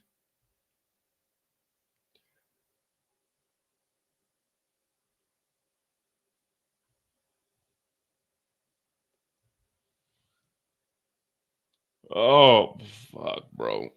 Feel like I was out there fighting the bums.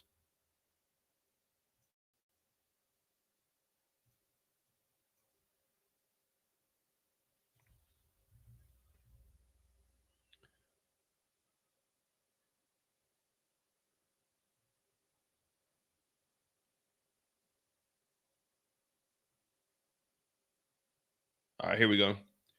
What did Mr. Combs do to Cassie? Carrie said he kicked her. What did she do? Shit, nothing. I told Ruben to do something. He indicated he wouldn't. Then what? We left the house. Cassie and I were hiding by someone's front steps. The hell?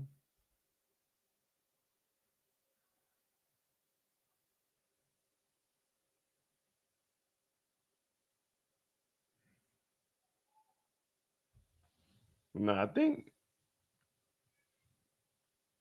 thought Carrie just got hit in the head with the hanger.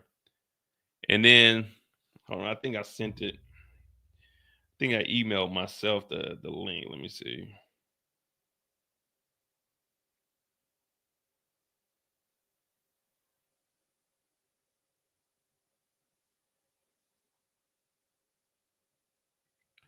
Because the friend that got hung over the balcony, that was when she was sleeping on the couch and Cassie was in the room, and then I think it was someone else because two people jumped on Diddy, they said. And they went to the balcony. Yeah, see, Brianna Banna. Yeah, it was somebody else. She like 4'11".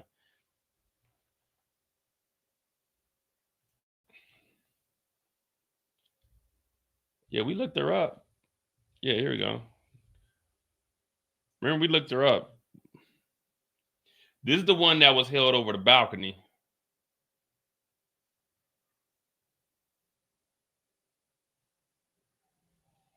Well, this is her.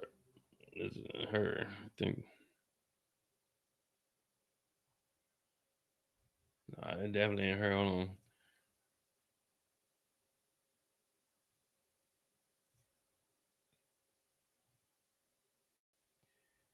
Yeah, this one right here.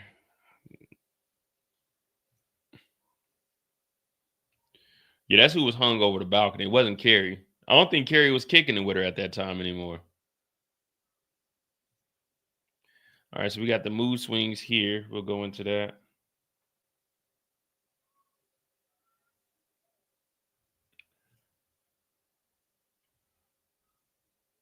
Carrie said that Combs had mood swings and could be very aggressive.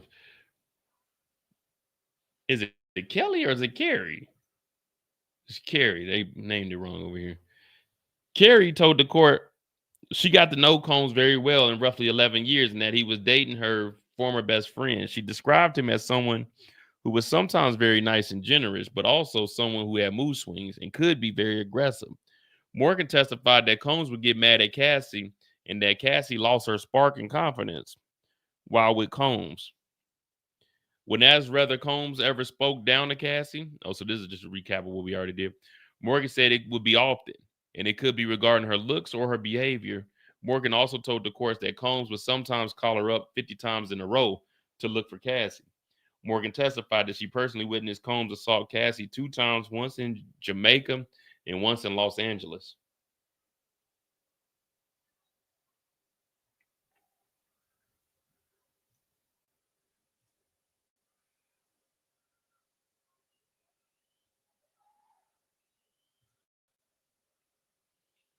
Oh, shucks. I'll be right back. Give me a second. Hit that like button, guys. Oh, man.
Oh, man. Oh, y'all ain't got to rise. Don't worry about it. Oh, man. You just know my eyes get watery. I'm looking at the computer screen for too long, man. But I ain't trying to wear these damn glasses all day, man. All right, where we at?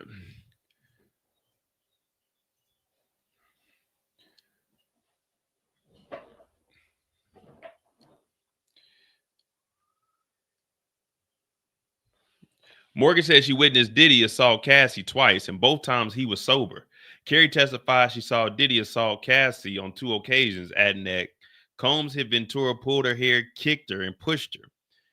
She also testified that Diddy was not intoxicated or high during these times. In one occasion, Morgan said she was at Combs' Los Angeles home with Combs, Ventura, and one of the Combs security guards. I saw him push her. I'm pretty sure he hit her, Morgan said. They were on the other side of the bed, so I'm not sure if he kicked her or something. What, y'all's all just sitting in the bed? She said Ventura did not do anything in response. Morgan said she asked Combs security guards to intervene, but he responded that he wasn't going to do anything.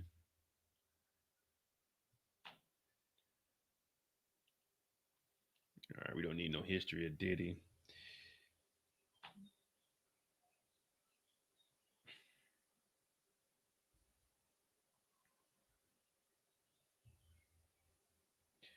Yeah, he was bipolar on Friday. That's the first time we ever heard that Diddy was bipolar. Put a 1 in the chat if you knew Diddy was bipolar. Put a 5 in the chat if you never knew Diddy was bipolar. Because they told us Friday he's bipolar.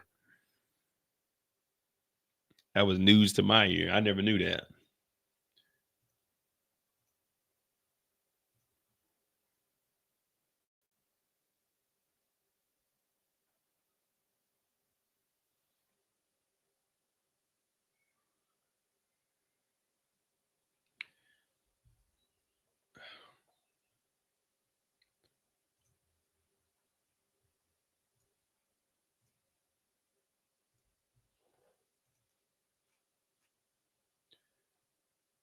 Hollywood.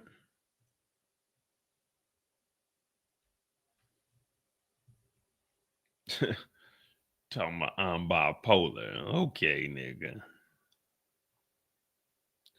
11 minutes ago, then we ain't getting no updates like we thought. They said they ran about the spot and they was sitting in someone's front yard in front of the door.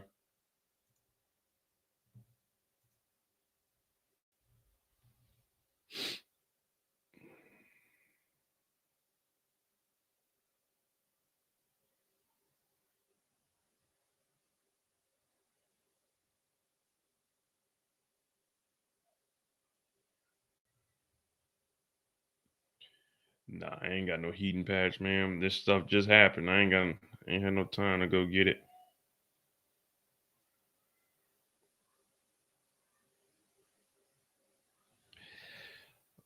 I can go to my appointment tomorrow and see what they can give me. You know what I'm saying?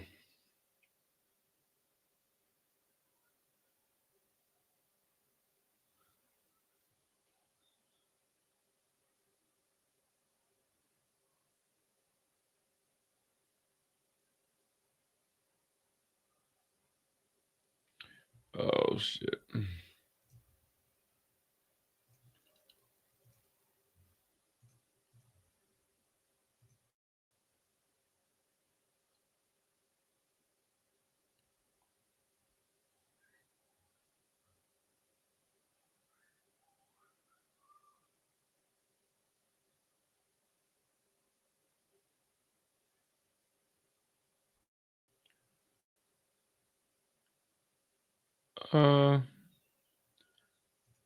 Yeah, man, we ain't getting no updates. And then when we do get an update, it's going, I just say like 7 minutes ago. Oh man. Shit, I ain't putting no oil on me, man. I got a strict policy. I break out in rashes and shit, man. Get oil on me. I ain't never been an oil person. Trying to get me caught up in a freako. Man, I'm good on that.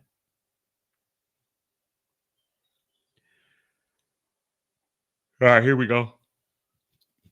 She said, and the next time, Carrie said, in Jamaica. I saw him drag her by her hair. I ran back to get my purse and phone so we could leave. What did you see next? Carrie said, I thought she was knocked out. Then she got up and ran into a wooded area. So they was outside? This is in Jamaica? What year is this? So they were in Jamaica. Cassie played possum. Good move. Act like you're down and out for the count. Then she said Cassie got up and ran into the woods. She said, what happened next? Carrie said, there were 2 golf carts in the driveway. I got in one and Sean got into the other. We went our different directions looking for Cassie. Did you find her? Yes. Then we hid in a ditch, whispering. Oh, man, now we ain't know about this.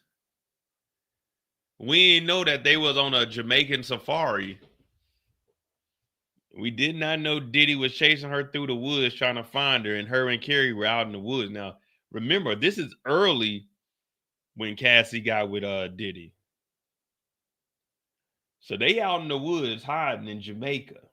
Now, I never been to Jamaica, so I don't know what the natural animals are out there, but I'm assuming, I don't know what predators are out in Jamaica. I ain't never been.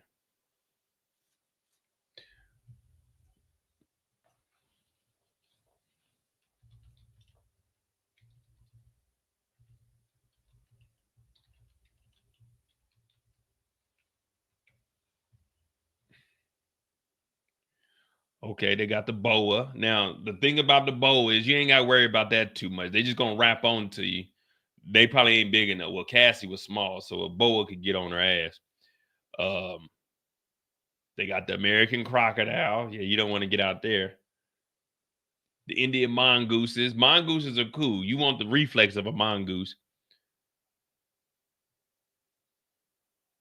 They eat the iguanas. Got some stray pit bulls. All right, yeah. So just the Jamaican boa and the crocodile is really what you got to watch out for if you're in the woods of Jamaica. But remember, the boa is a constrictor, so It's just gonna get around you. All you gotta do is fight it off, man. Don't let it get around your neck.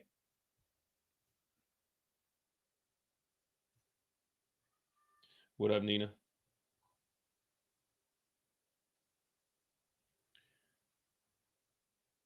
It is what it is. Straight pit bulls out there. Now you know I'm gonna go down the rabbit hole because now I want to see why there's so many stray pit bulls.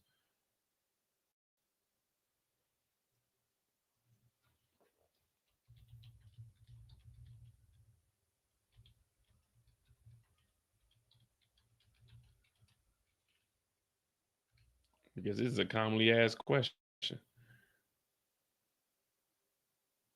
The high number of stray pit bulls in Jamaica is a complex issue influenced by factors including overbreeding, a lack of responsible ownership, and spaying and neutering programs, and the negative perceptions of the breed.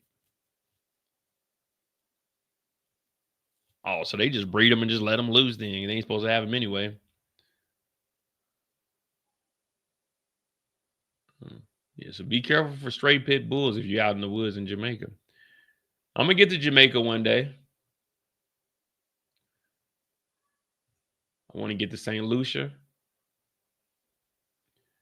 I got a couple Caribbean islands I want to go to.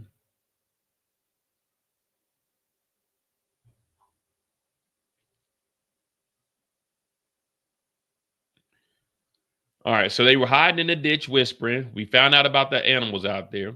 They said, what about the incident at Comstock apartment?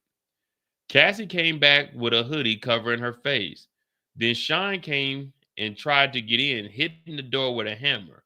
I called D-Rock. Did he get in? No, the police came. Now you seeing they at least, well, Carrie called the police.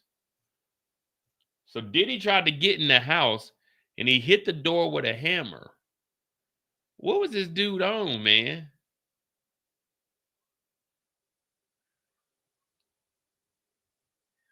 But they'll tell you, oh, it's just domestic, you know what I'm saying? It's just a domestic dispute. Like, nah, man, this nigga was different. So she had a hoodie covering her face. Then Diddy came, tried to get in, hitting the door with a hammer. Where did he get the hammer from? Was there like we looked up that apartment. It's not like toolkits are just laying around. It's not like there's just a hammer in the lobby. Like, hey, can we use this community hammer? Did he showed up with a hammer? That means this nigga hopped in the car. Oh, no. I think Comstock apartment, that's the apartment that was, you could drive the golf cart from his, I think that's ain't that the place?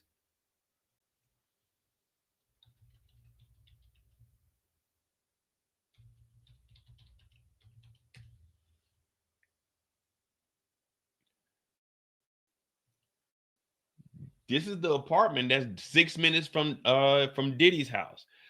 So he grabbed a hammer from his house, got in the damn golf cart, and rode over here with the hammer.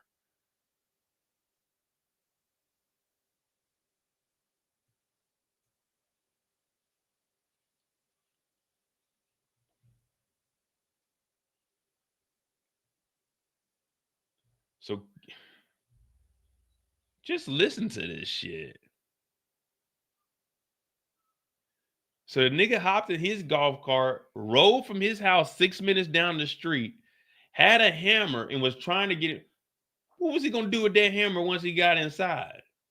We know he had a skillet incident. We seen him throw a vase at her at the hotel. What was he about to do with that damn hammer?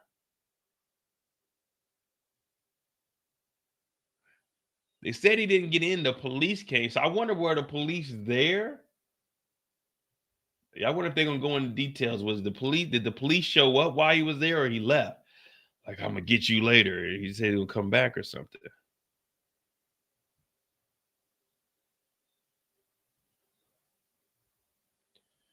Shit, man. Diddy surpassed Ike Turner. Ike Taylor's a football player, but he was a hard-hitting nigga too. Yeah, Diddy passed up Ike. Ike Turner ain't got nothing on what Diddy was doing. This is gonna sound bad, what I'm about to say, but it's the truth. At least Ike and Tina was making music. Cassie was going through this and not getting anything out the deal except for a foot up the ass. At least Tina Turner was big wheels keep on turning. What? Like Tina Turner had a career. Cassie ain't have shit. Cassie, come on. What's up, BT? What? This is what Cassie had. Ooh, ooh, ooh, ooh, ooh. That's what Tina Turner had. A wise love, but a second-hand emotion. That's what Tina Turner had. Cassie ain't getting none of that. Cassie was just receiving whooping after whooping after whooping and had to do free calls. We don't know nothing about no Tina Turner doing no free calls. It's sad, but that's the truth. Like, Cassie's career was all, but think about it. Tina Turner was in a similar situation, but then she left. It took a while, but then she got away from it. Don't no one look at Tina Turner like, oh, she was a willing participant. So why is everybody saying that about Cassie? Yeah, she was having these free calls. She was fucking scared for her life, man.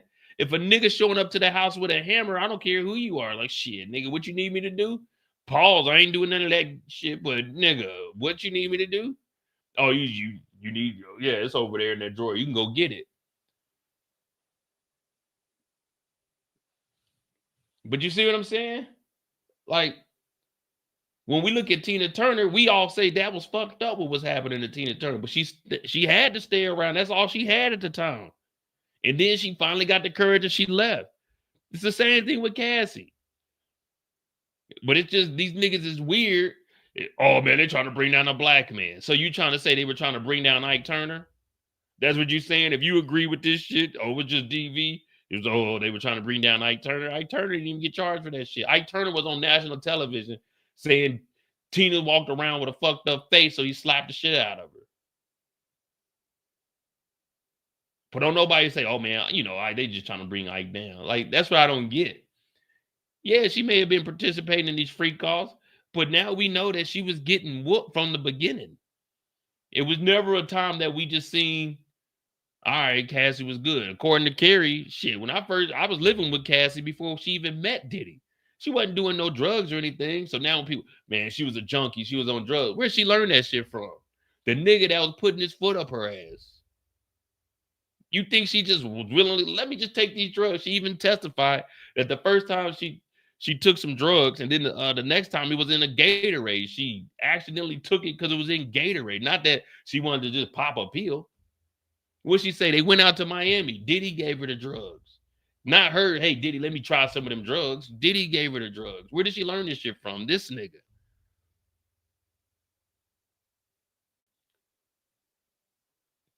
So that's why I'm like, man, I'm not on either one of their sides, but I'm just saying from what we got, like, man, no one's bringing Diddy down but Diddy. We've all done fucked up shit in our life, but this nigga just took it to an extreme. We didn't all done something, not saying that it was criminal, but you know, everybody made mistakes in life. Everybody that fucked up or did something. Like, actually, one time me and my brother was in the backyard and we were both on the fence. And I was holding on to the branch and I was holding my brother up so he could get this ball. So I was like holding on to the branch and he was like leaning on it.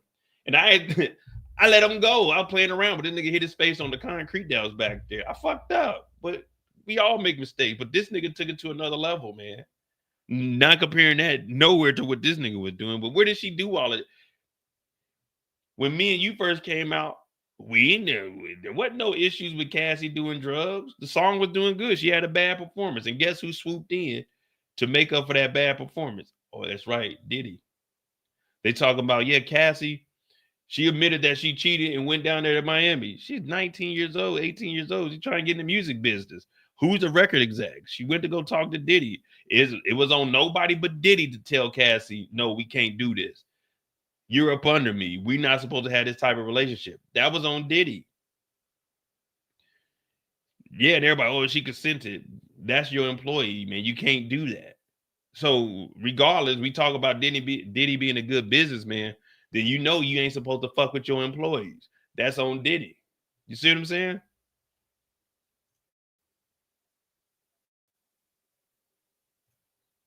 Now, I ain't trying to scar him. It's just, you know, shit get crazy.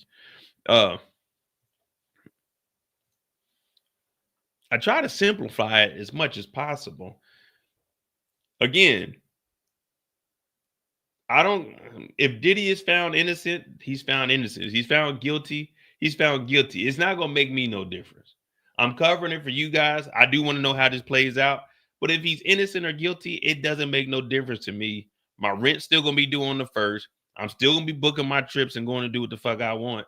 So I don't have no dog in this fight. I'm just giving my opinion on it. But of course, if you want to have an opinion, you can start a channel and bring me on, and you can dictate it the way you want. But you know me, I'm jumping all around. All right, here we go. So they asked, so what happened? Let me see if there's anything after this. Okay, they say he did that shit.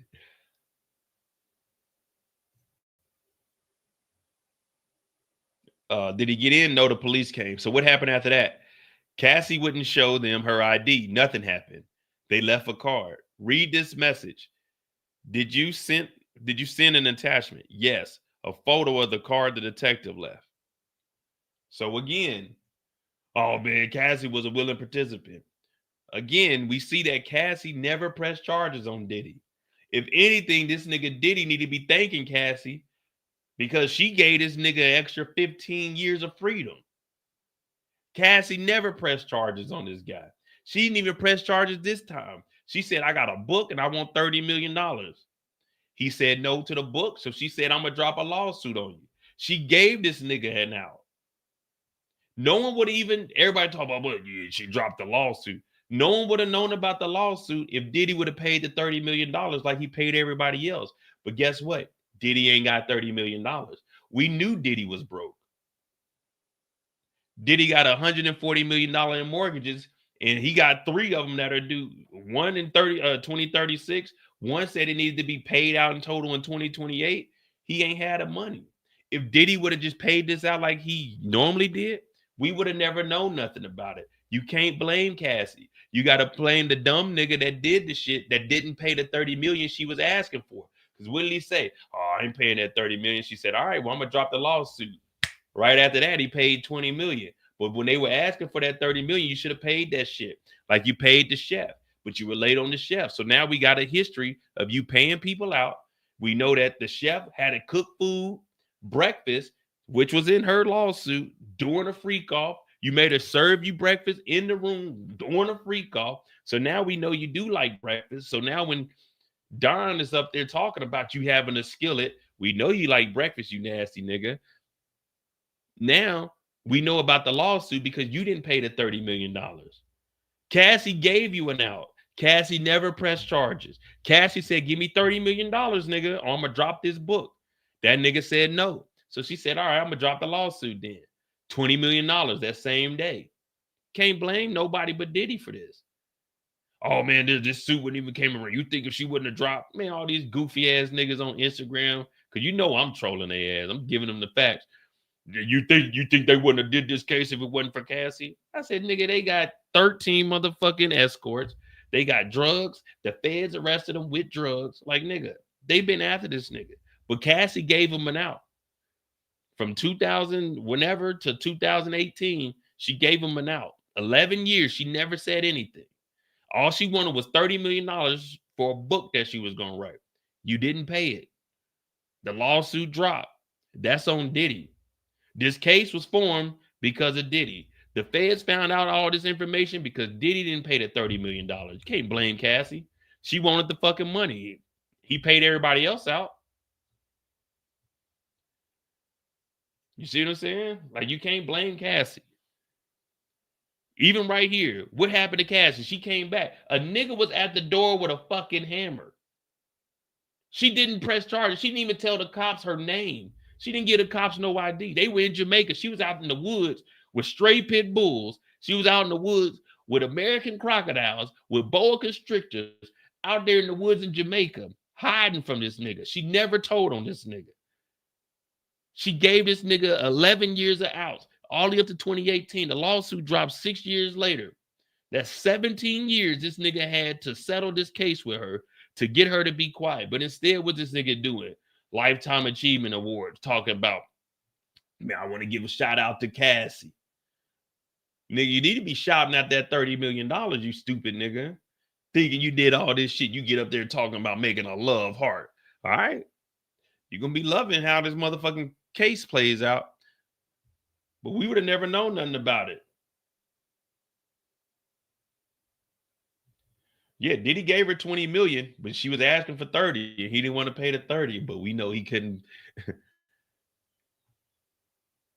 $100 million in mortgages. He couldn't pay that 30 million. He had to find out how to get that. But all right, let's continue on.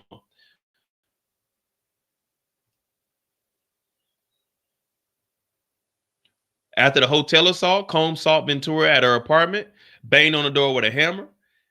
Carrie's now addressing the aftermath of 2016. Surveillance cameras caught. So this is right. I didn't know that this is the same day. Remember? So if you don't have a timeline of this, Diddy was texting Cassie. Cassie had that movie premiere. Diddy then proceeded to tell her, let's do a freak off between 7 p.m. to 4 a.m. and would she get enough sleep to go to the premiere. Now, people talking about she said she wanted to have a freak off so bad because she didn't want Diddy to ruin the premiere. Then the video happens in 2016. He goes over there with the hammer after the hotel. I didn't know all of this is in the same day. So remember, she left.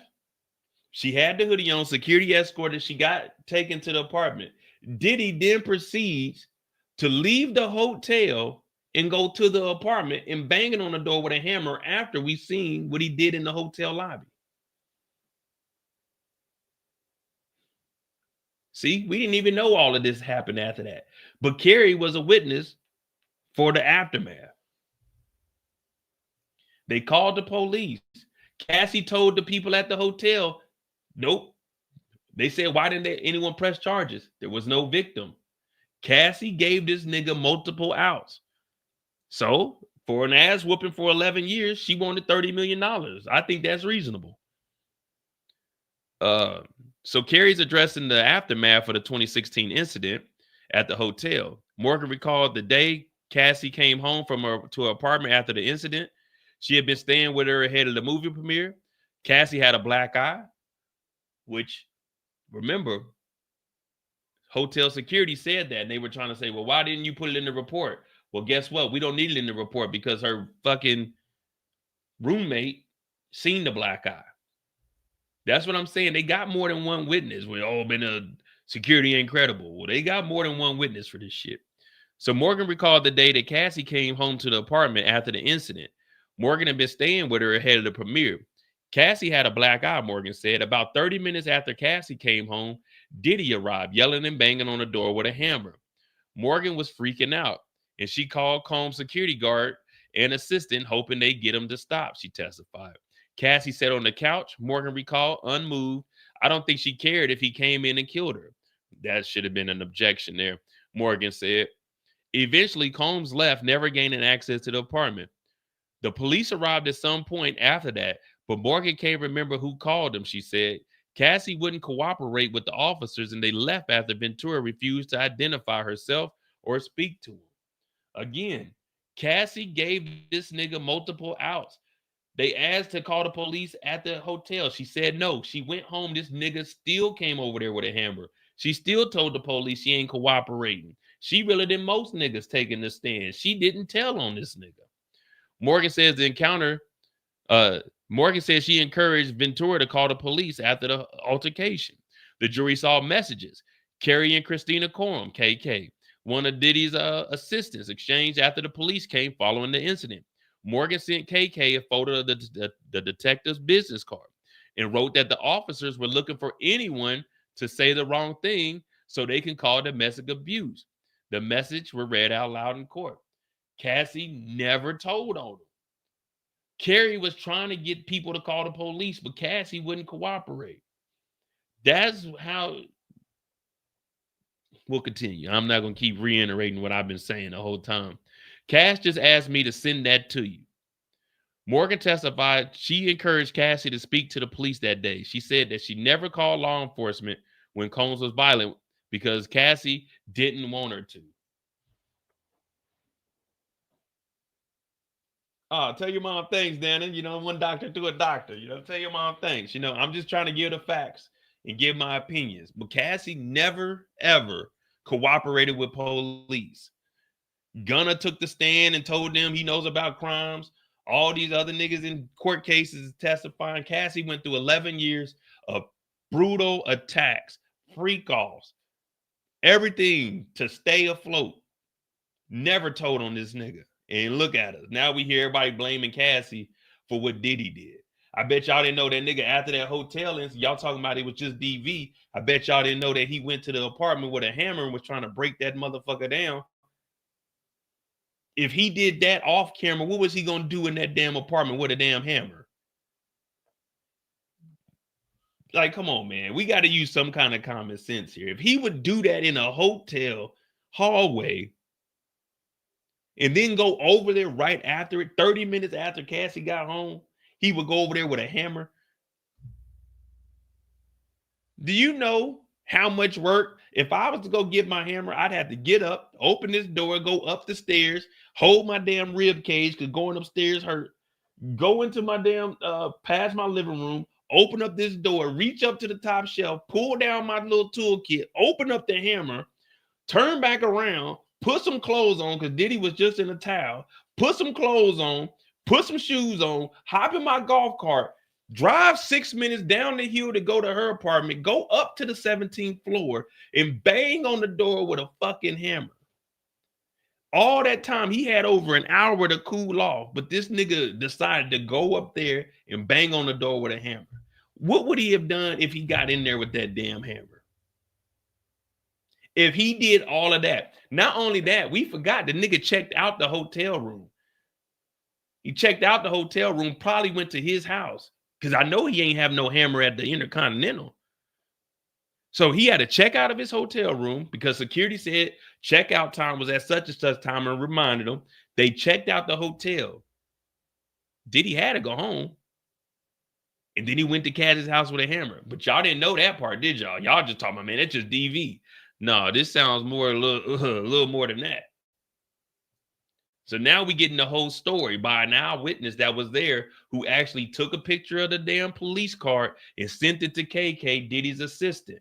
And Cassie didn't once say, call the police. Tell the police what I know. Cassie took that beating continuously. And people blaming her. Oh, it was consensual. Man, you don't get your goofy ass on somewhere. Again, there's no emotions involved. I'm just explaining what we're reading right here. I'm not making any of this up. All right, here we go. Now, did Mr. Combs ever assault you? Carrie said, yes. He hit me with a wood coat hanger and choked me. So this is what we're talking about.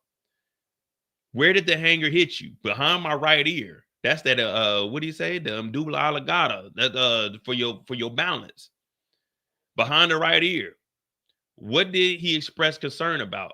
Who Cassie was cheating on him with? Who did you speak to about it? Ryan, Sean's old assistant. What did he do? Nothing. Shrugs. I have not spoken to Cassie since she got hit in the back of the head with a damn wooden hanger. And that's where we are in the testimony here. So, yeah, like,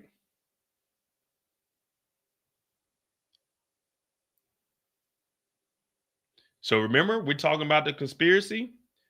Christina Courtroom, all of these people, they're the co-conspirators, but they probably either gave some information to the feds.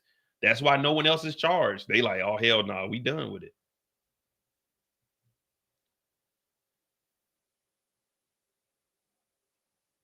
No, I'm sure. I'm sure when he went home, he probably put some clothes on. Like that towel was from the hotel. They not about to let him leave with the hotel towel. So I'm assuming they left because remember, There was an escort in the room. There was an escort. It was a freak off that was going on. Remember, we seen the text messages from 7 p.m. to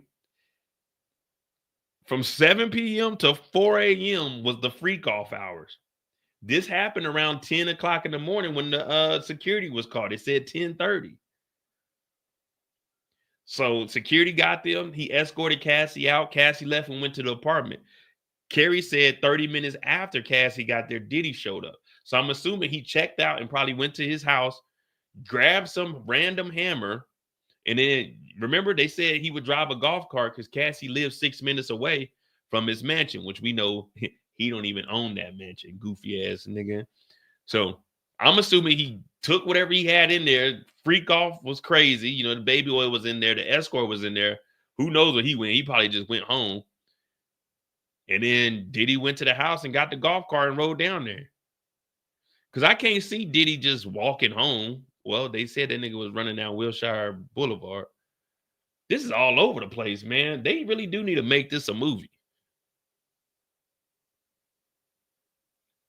But again, not once did Cassie tell the police anything. She took those beatings. Regardless if it was consensual for like the freak off, she was getting beat for 11 years, man. And everybody's saying, oh, that's just DV. You wouldn't want that to happen to your mother, your sister. Hell, you wouldn't want it to happen to anyone in your family, male or female. So the reason you get whoopings as kids is so you won't do that again. You got a whooping for a corrective action. You did something wrong, you got a whooping. You knew not to do that again. Cassie do something wrong, she got a beating. She knew not to do that again. Cassie didn't want to have a freak off, she'd get a beating. She knew in order to not get a beating, have a freak off. That's how it works. And that's what they're building right here is a pattern of abuse. That's all they're doing. Everybody is DV, but they're proving the DV for one reason. She knew in order to not get her ass whooped, she had to participate in a freak off. That's why. Maybe there was a couple she wanted to. We don't know, but we know for sure she was getting whooped. We knew in the first escort to testify said he's seen Diddy pulling her by the hair. He's an escort. He's just over there.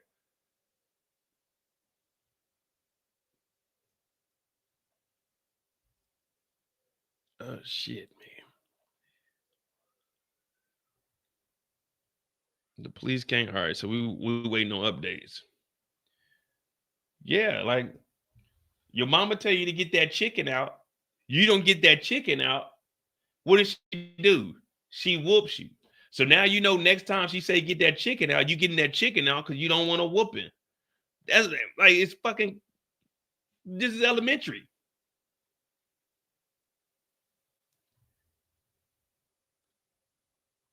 So that's what they're doing with building the pattern. And that's why they're getting all of this information. They're showing like, not everybody, we all seen that. And then Carrie is his hand. She wasn't around anymore after she got hit by, like, that's just crazy, a wooden hanger. I did not know he showed up with a damn hammer banging and try to get in the door.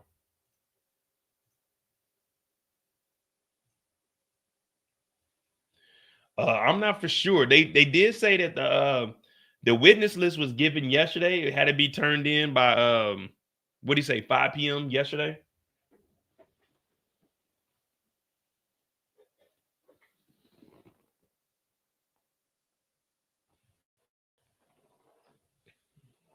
I mean, I know he was crying on Vlad.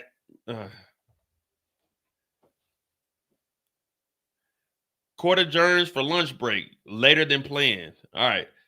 The judge adjourned the court for 30 minutes lunch. Damn, we only get 30 minutes. All right. All right. So Carrie, we got lunch right now. All right. So what I'm gonna do is I'm gonna drop the link. I got some stuff I can get you guys to read. Oh, she gave her a concussion.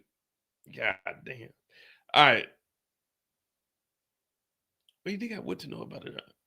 So I'm gonna drop the link if you want to come up. I'm gonna start my sketch. I'm gonna find the sketch. if you want to come up and be one of my correspondents, I would definitely appreciate that. You know what I mean? So I could do this sketch because the judge, this is federal court. This is federal court.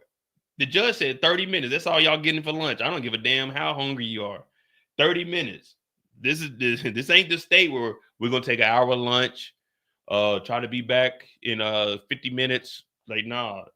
They said keep these witnesses coming, and we got lunch. 30 minutes. The dude from day 26, I can't play no Vlad interview. Yeah, he was on there crying and shit. Let me see. Oh, we gotta find a Diddy photo too.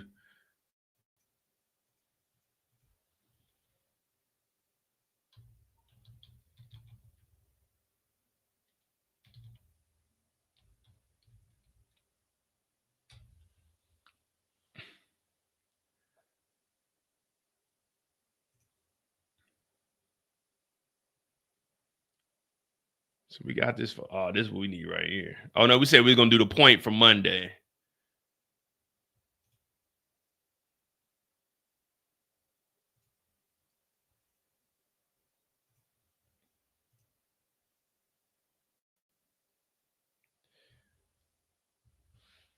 All right. So if you're new, we do a daily Diddy photo. We do a little sketch. What up, Hyber? Heber? Is it Heber or Hyber? You know, I'm terrible with names, man. I don't even try to pretend. Oh shit.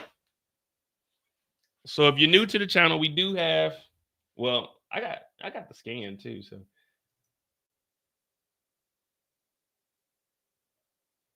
So here goes Hebe. My bad. Oh, I just seen the R on there. So here goes the first photo we did, the first sketch of Diddy we did. I still gotta I got you.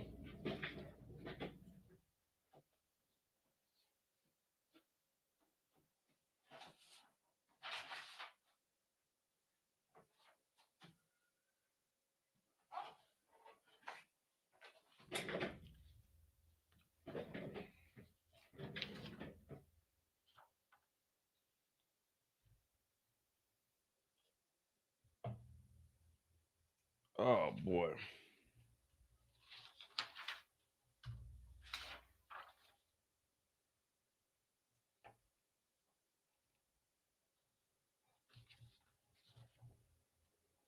Yeah, I'm gonna make a digital collection, and I'm gonna start selling these digital collections to guys. You know what I mean?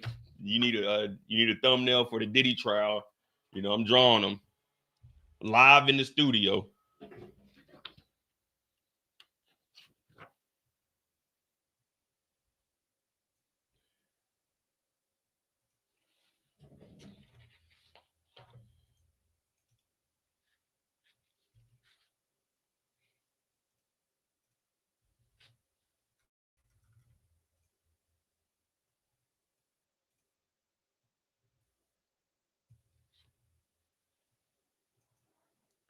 Then you got this one.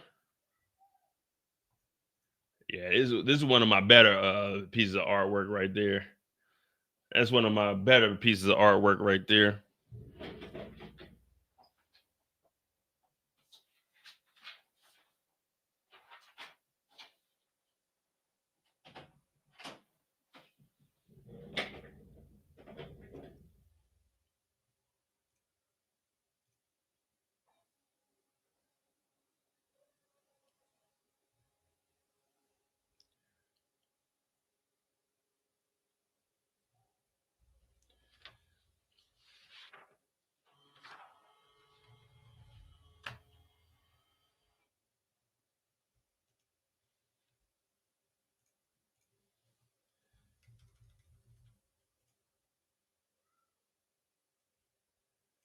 And then we got this third one.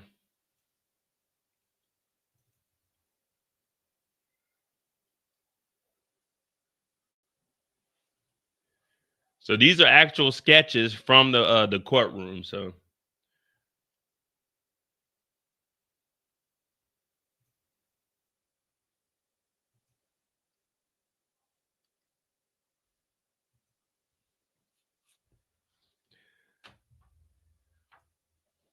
Then last week we heard everybody, yeah, Mo, do that. Yeah, man, that'd be interesting. Man, ain't nobody gonna come up here and do no reading.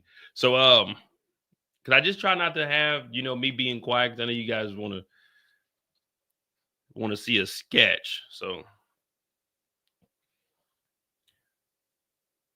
I'm gonna do this sketch, and no, we ain't got nobody to read, but we only got 30 minutes today because the judge ain't playing around, man. The judge said 30 minutes, that's it.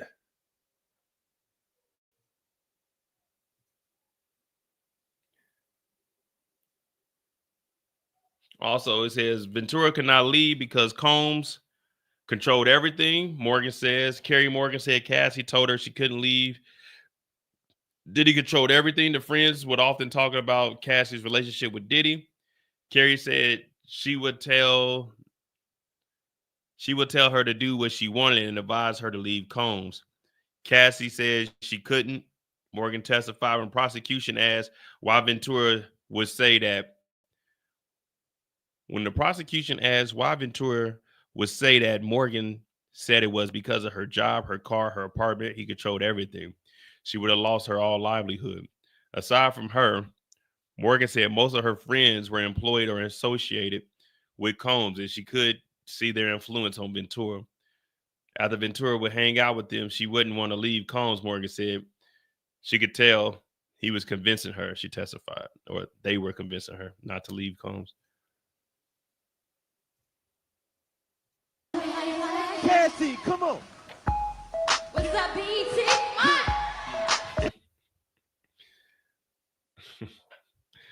That's fucking classic, man. I love that. So there you go. You know what I'm saying? Some of the artwork. Every day we're going to put some of the artwork up on the thumbnail.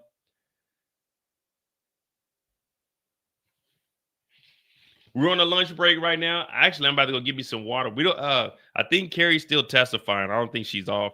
I might have to do a little bit of drawing while we in between the updates, because I do need to give me some water. I need to give me some water. Come back over here because we had 3 hours, so we got like 5 hours left. We covered the whole trial from the morning to the end. You know what I mean? So it's roughly about 7 hours. I really put everything else on the halt. I haven't watched. I didn't watch The Last of Us yet. Yesterday, I was all beat up, bruised, so I couldn't, man, I ain't gonna lie. Yesterday, that pain was too bad, man. I could barely like sit up and lay down yesterday, man. I definitely couldn't do a lot. I was gonna do Raising Canaan. I'm gonna have to find a moment to do that. It might, I don't know. We might be so far behind on there. The Shy didn't even take a chance to watch that, but I said we were gonna cover this Diddy trial, and I said, man, that's something I really wanted to do, to cross my channel over into entertainment and not just be TV shows and movies. I'm still gonna do that, but right now, this is my big break. This is like me auditioning for myself. You know what I mean? To see if I could actually do what I want to do. And I think I'm doing all right now. I think out of a 10, I put the work I did last week at least like a 7. I say I do want to get the quality up a little more. Manny Marie, thank you for that $2.99. Thank you for that $2.99 sticker. I definitely want to get the channel up. I know for you guys, you're in the States, but that's why I said I was going to put the link so we could have someone come up here and at least try to assist me out of this 7-hour live, so it isn't just listening to me talk, because we don't have any audio from the courtroom. So I was going to say for lunch, I was going to let other people come up and at least either discuss or read like a recap of what's happened this morning, so I can do the sketches for you guys, try and do it all, try to entertain you guys. But you got to remember, man, I get off work and I get right on here. So I'm really working like an 18-hour a day. You know what I mean? I don't really get no free time. When I get off work, 2:30 or 3 o'clock, court started 9 o'clock. So that's 3 my time. I'm jumping straight on these lives and shit, we just going at it. But I do like being on here, though. Oh, shit.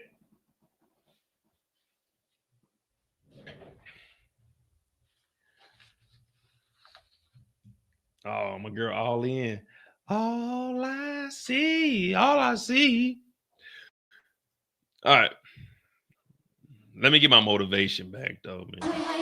Cassie, come on. What is up, BT? Come on. Oh. What? Yeah.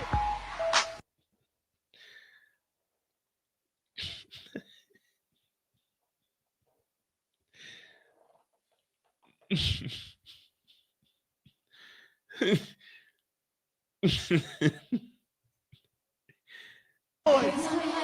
Cassie, come on. What is up, BT? What?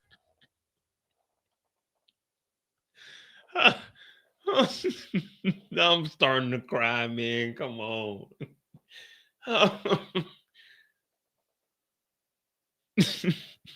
So BT, come on. Oh my goodness. What's up, BT? Come on. What up, Moochie? Please get in touch with me. I would like to jump in. All right. Hey, cool. Hey, if you free, Moochie, you can come up and speak. I'll let you stream it on your channel too. That's what I say. Hey, guys, you know how I am. I don't hate on nobody. Well, I am a hater, but I don't hate on nobody. If you got a YouTube channel and you just want to get started and start getting you some watch time, I'm telling you, cover this Diddy trial, man. During lunch, you can come up here, you can stream to your channel and start getting you some time in, man. I don't care. Come on up here. Oh man. They said she didn't have an earpiece or she couldn't hear herself, but still saying, come on. Oh, play a snippet of her other video, long way to go. Oh, I seen actually I just seen, well, I probably seen the video before, but I just seen it. Was it yesterday? I was on the couch. That's I know you something you can handle this, and a long way to go. Like her and some girls are walking. Man, I ain't trying to get hit with the copyright. You know, Diddy gonna copyright anything. That nigga need all the money he can get right now. Yeah, all right, let me play it. Boys, Cassie, come on. What is up, BT? What? She need every damn penny out of that 20 mil. Was it a long way to go?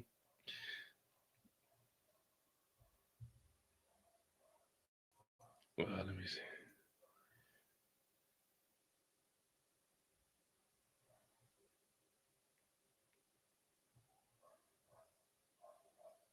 All right, so they on break. Oh shit.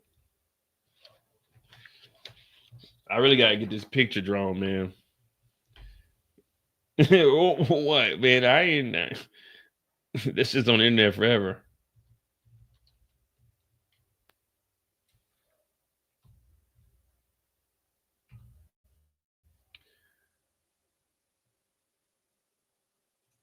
Cause you really got a long way to go. And that's this song, ain't it? From idea to submission, empower students to do their best work with Grammarly's comprehensive AI writing assistance. What if they could jumpstart ideas for any assignment?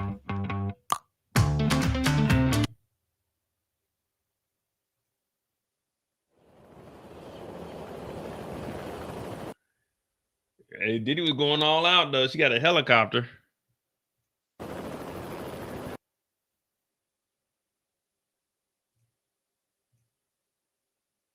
Damn, this motherfucker only in 480p.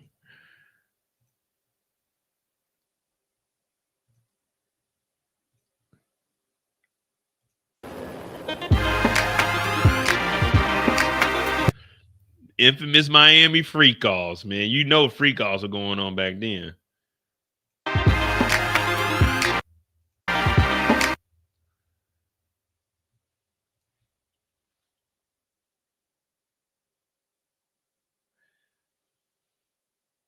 Was this her looking online for escorts? Is that why Diddy put this in here? Think about it.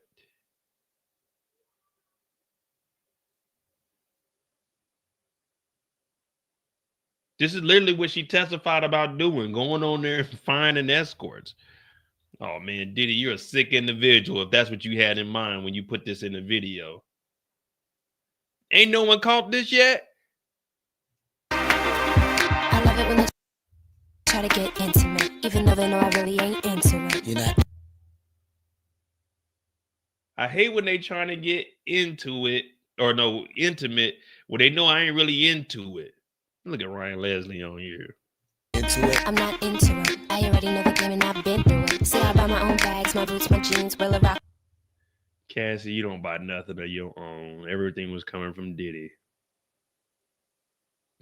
Now I got to dissect this video. We might not get a sketch till later on. I got 3 photos already lined up. Y'all seen the 3, so we got 2. We good. We good till Wednesday. Now I got to dissect these lyrics. Rock with my rebel yell underneath. You wanna step to me? Since you got a long way to go. Got a long way to go. Rock with me, now claim that you're so hot. In the sea. Damn, she ain't like shirtless love. It's 11:22 a.m. too. Bedroom, you try to front me so mad. Had a chance, you still never come through. You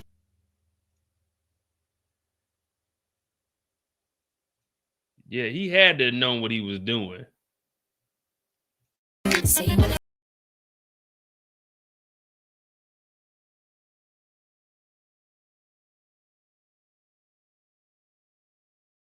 You know I gotta pause it. Oh man. Wanna touch me? Think twice, cause you got a long way to go. Don't know how to act, gotta fall back. All right, you gotta fall back. Maybe this is a little bit too fast. I can't hear what the hell she talking about. I know she ain't talking about shit, but I can't hear the hell. You got a long way to go. Cause you got a long way to go. Snap back deep, take it easy. Please, man, got a long way to go. I'm a bad Then they had her passport out. It's kind of wild to put in a music video. girl. Don't know how to act, gotta fall back. Cause you got a long way to go. Snap back Yeah, looking back at this video was terrible.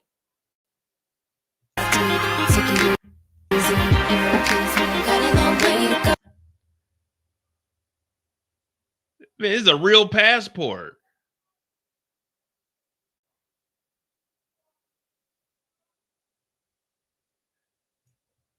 Why would they put a real passport in the video?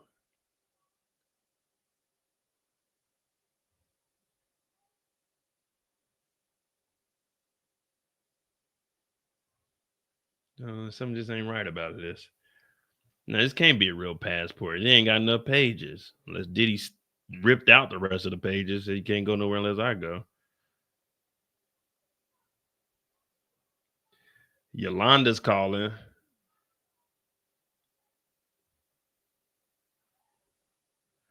Like, who just leaves a passport just out? Like, we not about to kick it in Miami with a passport.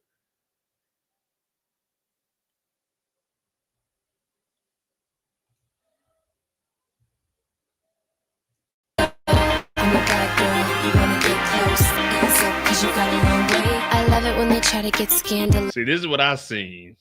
I love it when they try to get scandalous. And I know another nigga couldn't handle this. And you shaking that thing like who's the ish? With the look in your eyes so devilish. She like to dance at the hip hop spots. She cruising and connect the dots. Not just urban, she liked the pop. Cause she was living the vida loca. Even though they know they really can't handle it. They can't handle it. They can't handle it. Trying to take me out to dinner, I cancel it.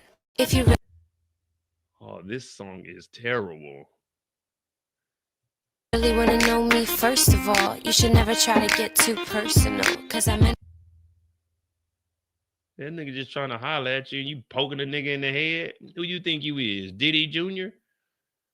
it when I said that you got a long way to go. Hating ass friends. It's always the hating ass. Wasn't no one even trying to talk to the foe in the back. And they talking about you got a long way to go. Man, get your ass up, man. No one want to holler at y'all. Y'all ain't even got money to get in. Y'all on her down. Talking about got a long way. It's always the hating ass friends. Yeah. You claim that you're so hot in the city. What the fuck is this? Niggas thought this phone was cool to buy. Man, I had a sidekick. When did this come out? 15 years ago, too? Yeah, I had a sidekick. It's in the bedroom, you try to front me so mad. Had a chase, you still never come through. You say you wanna come see me, cause you know your girlfriend wanna be me. Yeah, man. I can't believe videos was like this, man. Sorry I got to keep pausing. I just ain't trying to get the stream shut down.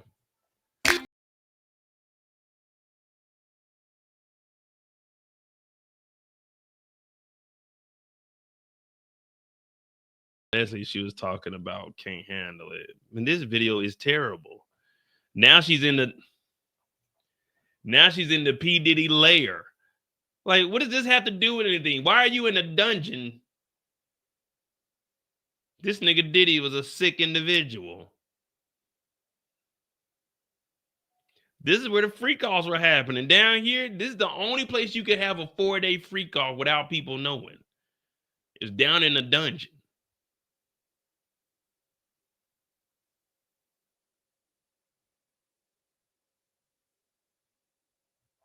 This is y'all boy, man. Cause you got a long way to go. Don't know how to act, wanna fall back. It's all back cause you got a long way to go. Yeah, I ain't gonna lie. I see why Bad Boy Records didn't have any interest in putting out like 10 albums of this. That right there is a business move. Now, everything else Diddy did, I can't agree with. But yeah, I don't think nobody was really trying to hear 10 albums of Cassie.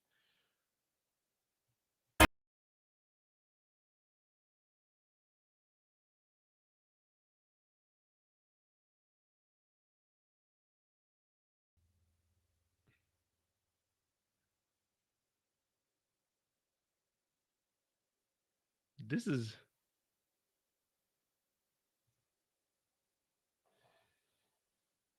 actually terrible. And Cassie was supposed to be going on tour?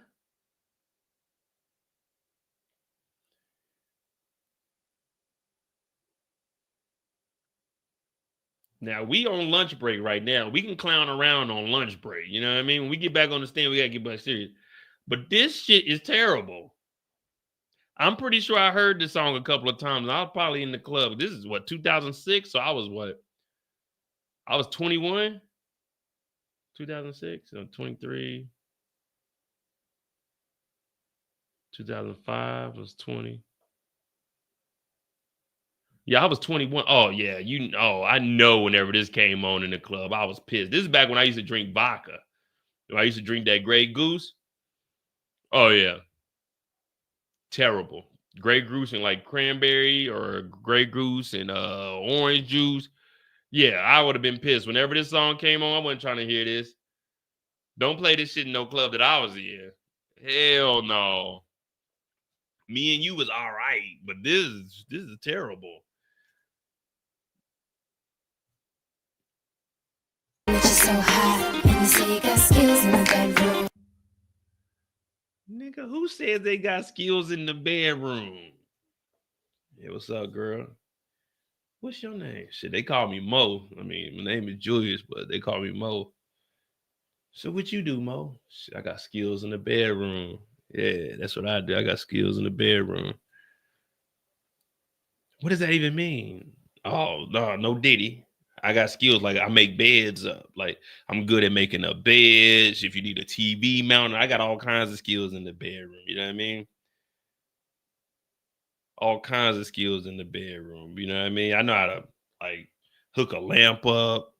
You know what I mean? Turn the TV on and off. PS2, whatever you need done in the bed. I got skills. You know what I mean? Like.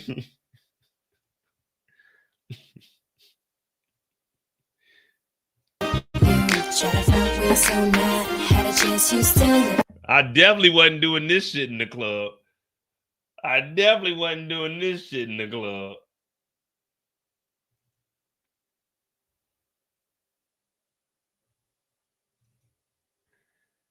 (2006) time frame.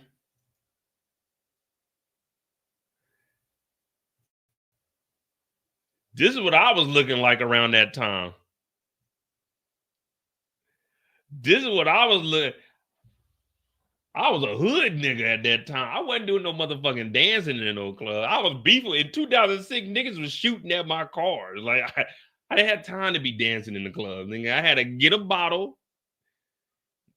Make sure I see who was all in here because, nigga, we could get to fighting. This is what happened to me in 2005. Where I got hit with the blade from here up to here. That's what was going on with me in 2005. I ain't had no damn time to be dancing in the club listening to no goddamn Cassie. Niggas was trying to kill me. I wasn't in the club dancing. I was in the club looking to get ready to fight some niggas. We wasn't trying to hear no Cassie. And then Little John came on. This automatically got to fight. You know what I mean? They talking about, Mo, that was you. The hell no, I ain't had no time to be in that motherfucker dancing. I ain't get to really enjoy like going out until I got earlier and moved away from the city.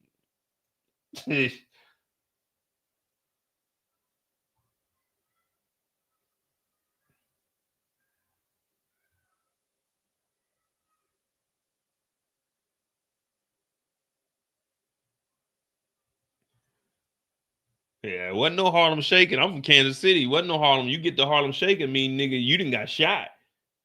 Yeah, it wasn't none of that. Come through. You say you wanna come see me, 'cause you know your girlfriend wanna be me. Yeah, since you got a long way to go. And I definitely wasn't even getting in no clubs like this. You had to wear a button down. I was a tall T type of nigga. I think that photo was actually from like 2000, I want to say 8 or 9.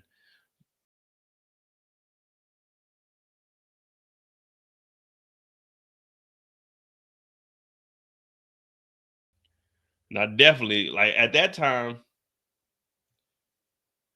I definitely wouldn't. I wouldn't have hollered at Cassie. Too skinny for me, you know. I was girl, you look good once you back that. That's what I was on. You know what I mean? And plus, I only mess with black girls. I don't know what Cassie is, but at that time, yeah, I need somebody that go throw that thing back. You know, I need my niggas to hold me up while they dancing on me. This shit right here wasn't what I was doing at that age.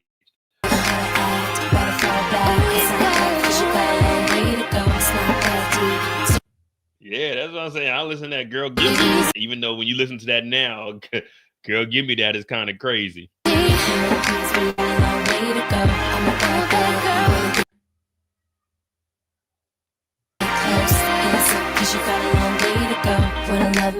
Look at this dance. Oh, hell no. Man, they didn't have the most flattering photos here. But look at this dance move. And then we're going to get back to the trial, man. I know we just wasted time because we on lunch clowning around and stuff, but watch these dance moves. They're going to be like,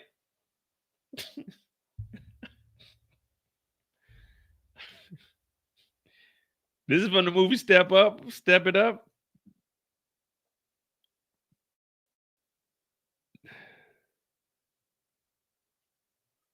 Oh, yeah, I listened to Crime Mob. I had my shit. When Crime Mob first came out, I had my first set of dreads. Those dreads there were the second time I grew them out. And then this is my fourth time having locks. Cause you got a long way to go. Wanna love me, wanna touch.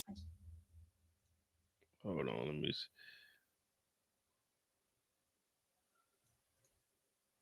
see. Me, think.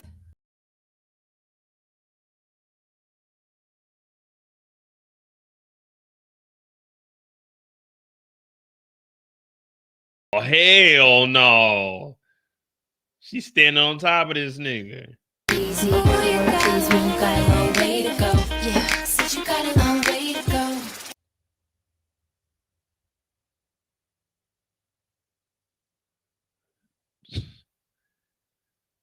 Sir, I don't think they're inviting you to the free.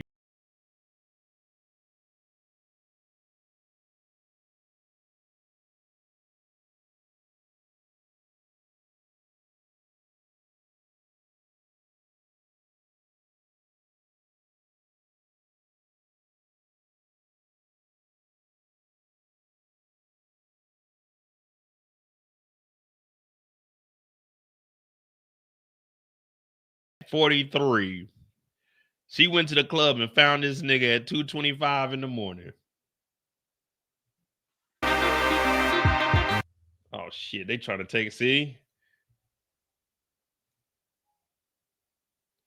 We was almost about to fall down the rabbit hole. Hey man, let me go get me something to drink and I'll be right back. Let me see. With the jury out for lunch, the arguments continue. Judge, what's your best citation to try and get evidence in?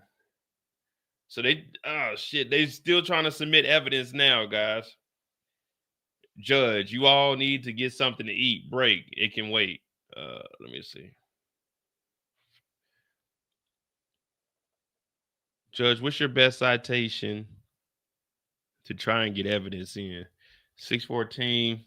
I'll look at them when we'll come back. This is Marco. Said, I haven't seen this before. So now the prosecution is trying to enter in some evidence. The prosecution is trying to enter in some evidence. The defense is saying that they haven't seen it before. The judge said, I'm going to lunch. I'll look at that shit when I get back. Y'all need to get something to eat.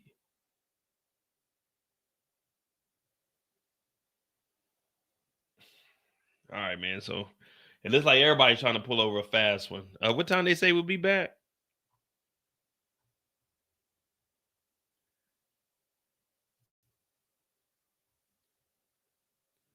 A lunch break. Damn, the jury is already back. See, fucking around with y'all. I told y'all, man. I told y'all, let me go get some. Them niggas is already back. Fuck. I ain't got nothing to drink. I'm a judge over here that's parched. Didn't even get to do the sketch. We was watching that trash ass video. Come on, man. Let me give you some motivation. Cassie, come on. What's up, BT? Come on. What? Come on. Oh. What's up, BT? Come on. Damn, what up, Ken? All right, man. I'm gonna go get me something to drink, man. I guess we right back at the trial, man. I think Carrie is still gonna be on the stand. They're probably gonna get Carrie probably gonna do maybe like another 25, 30 minutes. Both sides could do a redirect. And then after that, they probably going right on to the next damn witness, man. It don't look like they slowing down. We're probably gonna get it. Maybe we got 2 witnesses today. On some real, before the end of the week, we'll probably have 6 to 7 witnesses. Maybe even more than that, because last week we had 4. Well, actually, we had 5 because Don got on the stand last. We had the security guard, the first escort, Cassie, the special agent, and Don. So we had 5 last week. We had 2 today. Yeah, Moochie. Real judge. You got to get... You know you're a real judge and you got the wig. If you ain't got a tail with some hang time,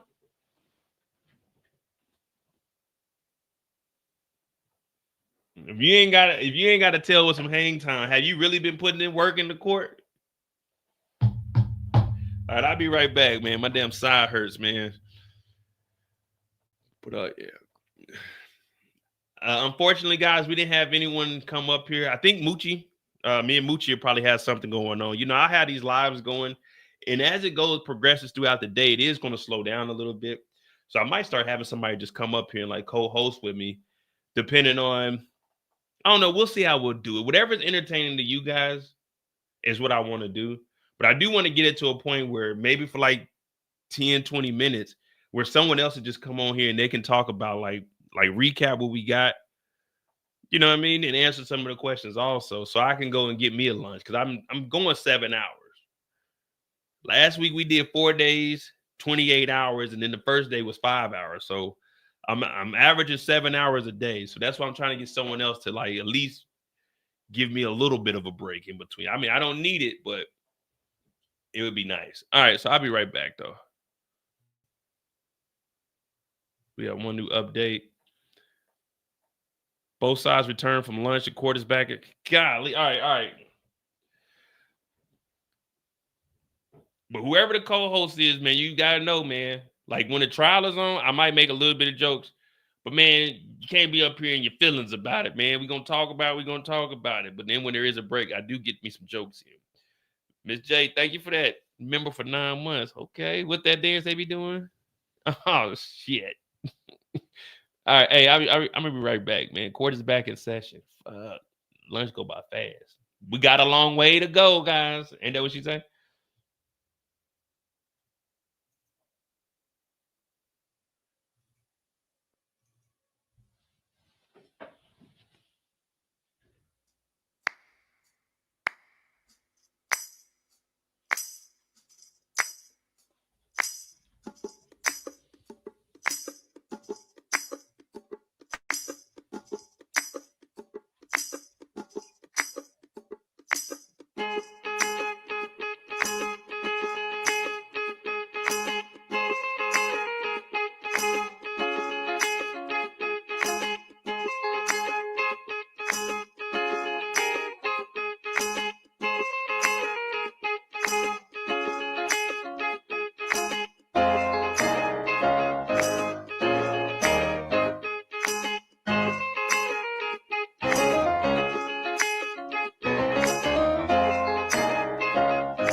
All right on time, guys. Right on time. Diddy on trial.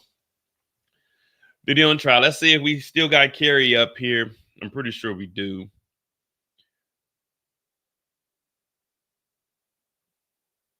Oh, man. All right. So check this out. It says they're back from a brief lunch. If I let this, Miss Ventura could be recalled as a witness. I'm guessing this is Emily saying, I doubt we will recall her. The defense could call her back on the stand. I doubt that she would be available. That means the evidence is out. If she can't retake the stand, then that evidence is out. All right. I anticipate that Mr. David James will be the next witness. How is he relevant? The government said, as to the means and methods of the enterprise, Mr. Combs threatening to assault employees.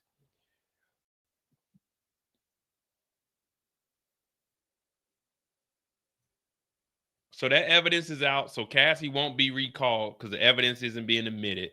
But now they're about to bring up Mr. David James, who is going to give the methods of the enterprise. Remember, the racketeering conspiracy, if the enterprise is paying for it. Now, these employees were threatened by Diddy. So that's what they're going to be tying in to get the racketeering also, because he's paying the employees, but he's treating them wrong, committing crimes. So that's where we're at now. Let me hear what you got. YSL trial down. Okay, here we are. Matthew Russell, the Inner City Press, in the Southern District of New York. Courthouse. We're halfway through day 6 of U.S. versus Sean Combs. On the stand in the morning, Dawn Richard, previously of Danity Kane and Diddy Dirty Money. She testified, as she had on Friday, about witnessing violence against Cassie Ventura, etc. Then on cross, they switched it up. They brought in their new lawyer from Georgia, the 9th member of the dream team for Sean Combs, Nicole Westmoreland, straight off the YSL trial down in Atlanta. And I have to say, she went hard at Dawn Richard.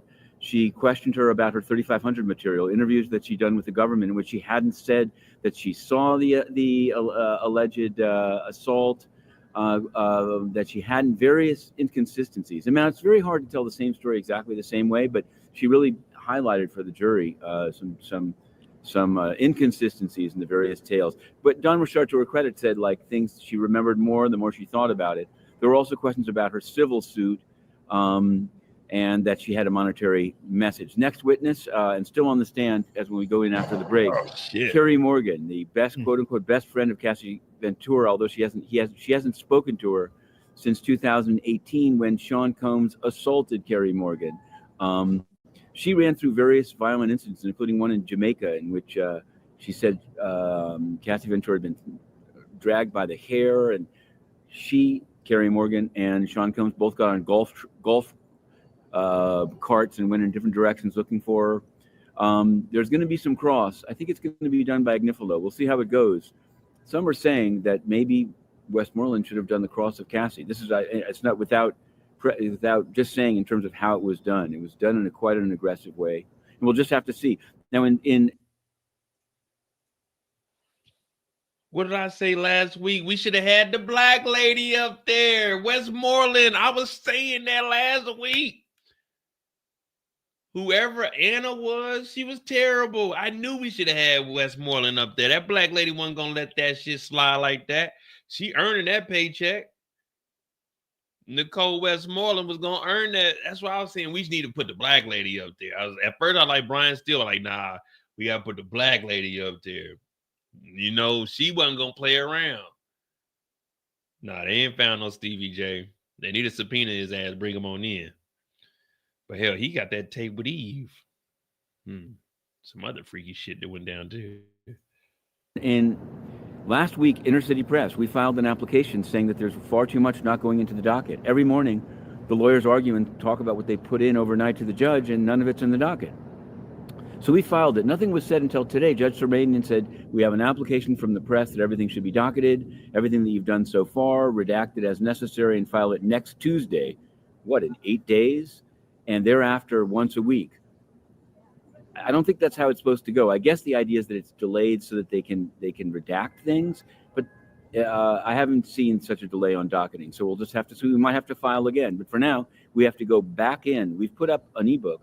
It's on Google Play for reasons that I've explained elsewhere, and we're going to keep doing that every week. That'll be a kind of a fact check of people that claim that things were said, and sometimes even attributed to us falsely. In any event, we're not onwards and upwards. We're going back in for the afternoon session. Inner City Press, to be continued. Inner City Press, welcome back. All right, let's get it.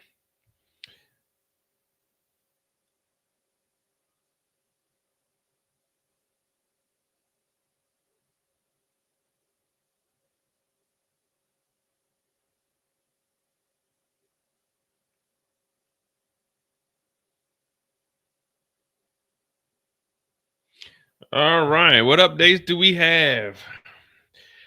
All right, while the jury is waiting to come back in, here's the court art for Combs' second Georgia lawyer, Nicole Westmoreland, as a cross-examined on Don this morning, courtesy of Inner City Press. Oh, man, I can do this. Oh, shit.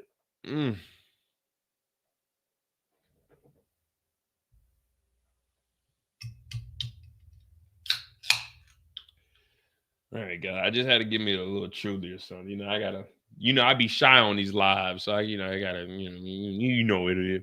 All right, so we're just waiting around right now for any updates. Yeah, they shouldn't have waited to put Miss Westmoreland on Don. We should have had her on Cassie.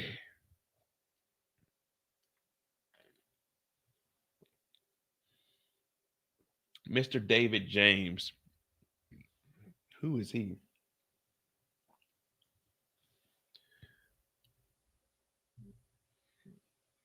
David James Diddy.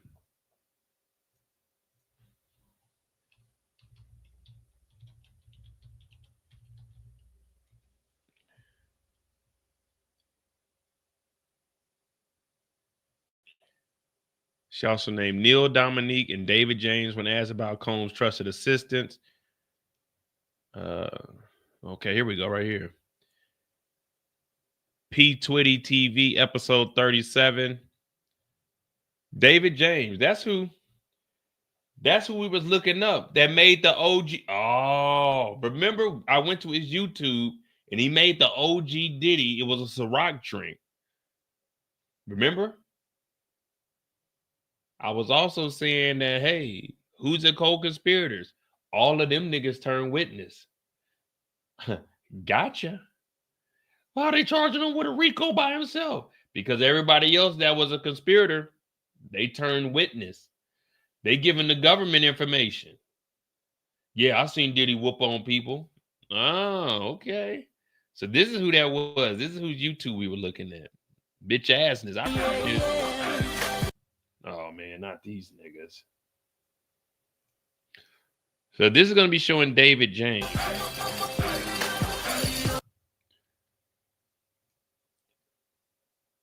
Me and Usher, we used to wake up. I mean, oh man, before No Homo was invented, we used to fight over the Frosted Flakes. What does Diddy got?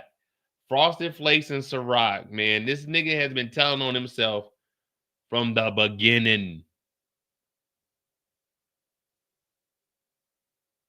So that nigga wasn't lying. Him and Usher literally woke up and was fighting over Frosted Flakes. Man, what the hell? Ain't no one brought this video up. It took me to uncover this video of Frosted Flakes. Oh my goodness. Frosted Flakes.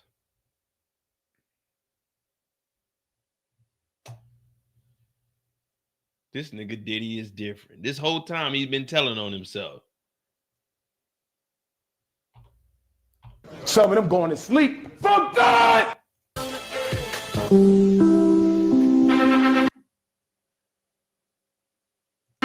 This is an NBC News special report. This is Al Pennyfeather, and I'm here in the heart of Times Square, New York City. And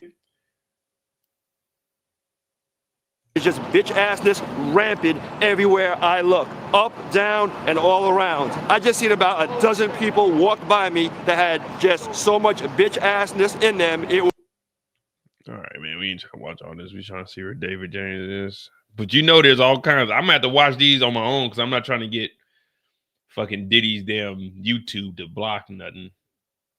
was ridiculous. This is a Can't believe cold this. orange alert. I repeat, I thought it was quarantine. orange. Let's go back to Sheila in the studio. There are several signs of bitch assness. Short-term memory loss, excessive excuses, chronic blinking, scratching. Nigga, this sounds like a fucking freak off that went wrong. Please use precaution before coming into contact with anyone, for they may be a carrier of the disease. And then this is David James at the door. Who is it? It's David. I'm here to go over your schedule for the day. So he's about to take the stand and tell that Diddy was whooping people's ass. All right. Yeah, see, this is what I'm going to get an assistant for because I'm doing the live updates and the reenactments. So whoever's going to co-host, be able to read a little bit better than me, all right? You know, I skim through shit. I can't pronounce names. But yeah, this is what you're going to be reading. When you get on here, whoever's going to be helping, yeah, you got a lot, but just do it. This is what you're going to be reading. Schedule. How do I know you haven't been infected with the bitch assness disease? You were supposed to be here an hour ago. I know, sir, but I got stuck in traffic trying to get here from the studio. Excuses. First sign of bitch assness. Did you bring my iPod with you for my run this morning? I think I forgot it, sir. Let me go get it right now. David has been infected with the bitch assness disease. David, you have been infected. Move away from my door right now. No. This nigga just always been whack, man. No, sir, I'm clean. There's no bitch asses here, bad boy. Hello. Yes, I need you to get over here right away. We have a case of bitch. All right, I'm gonna watch this a little bit later. This is stupid, man. This nigga corny as hell.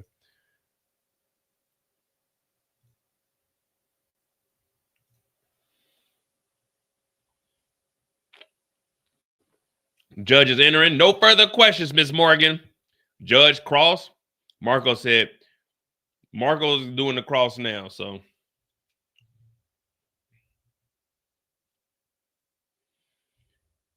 Marco said, you were Miss Ventura's best friend since 2004. Carrie Morgan says, actually, 2001. We met waiting for Polaroids to develop. I was living in Buffalo. She was in Connecticut.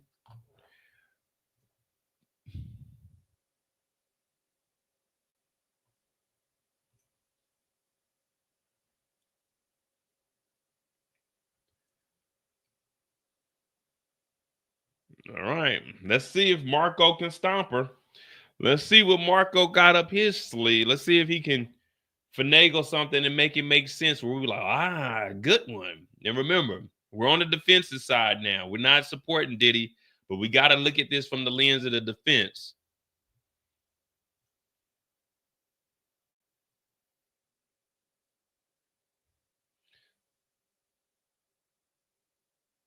So Marco came up there. We pulled the switcheroo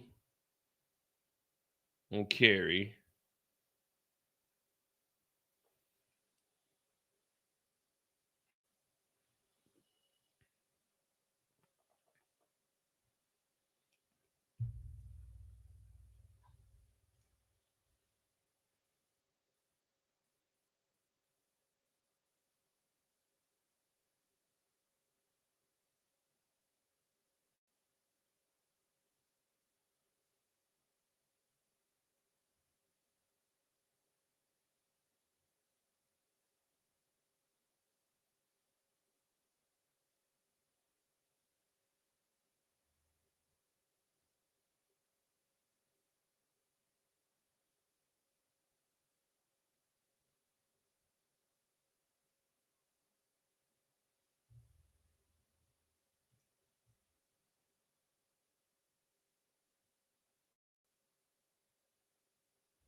6 minutes ago, 2000.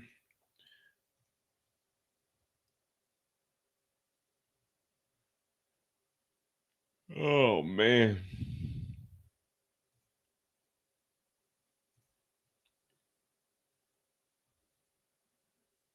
Both sides of return. Yeah, we ain't got nothing, man. I guess in the free time, I'll just entertain you guys and just keep me updated on if there's any updates so I can do our sketchy sketch.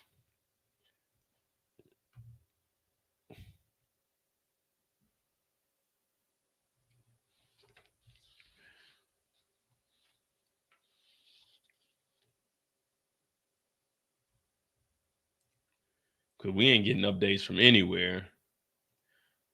Or it might just be my computer.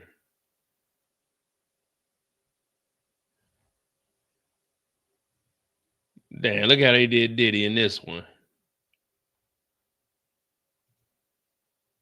This is when Diddy's eyes turned black, like what Cassie was talking about. Carrie's back on the stand. Cross-examination begins. Defense attorney Marco was up there. Cross-examiner who said Cassie was her best friend until 2018.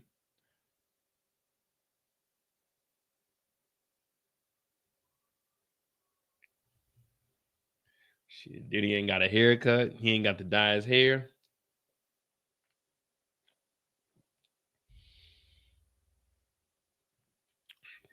Like, even if he beats, I wonder if he's going to embrace his older looking self or he's going to go back to being Playboy Diddy.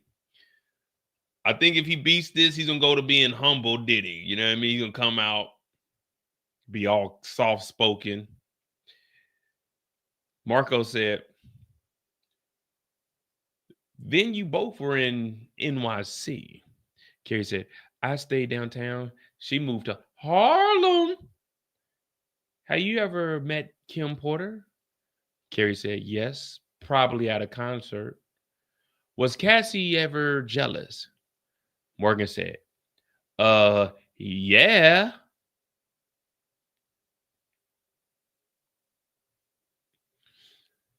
So is it safe to assume that Cassie would do anything to get Diddy's attention? That's just me talking. We're going to see what Mark is going to do. I think Mark is going to apply some pressure, though. I think that's what he's giving the build up. Is it safe to say that you witnessed some jealous outbursts from Cassie Ventura? Because you say here in your testimony that Cassie used to go at Diddy for certain things.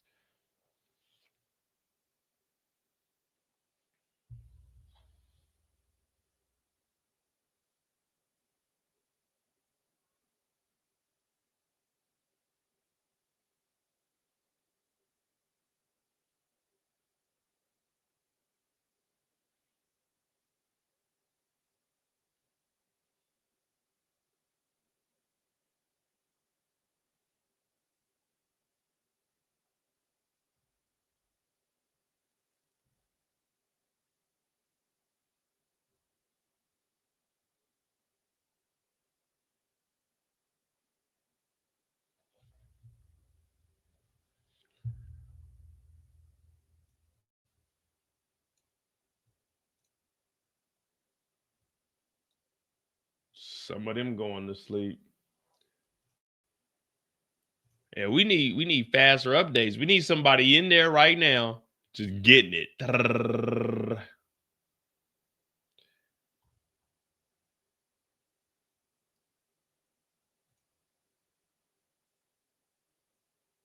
Oh man.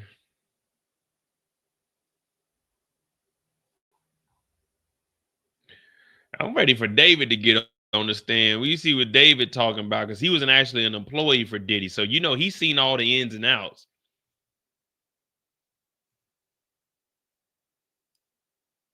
Yeah, I witnessed a couple free calls.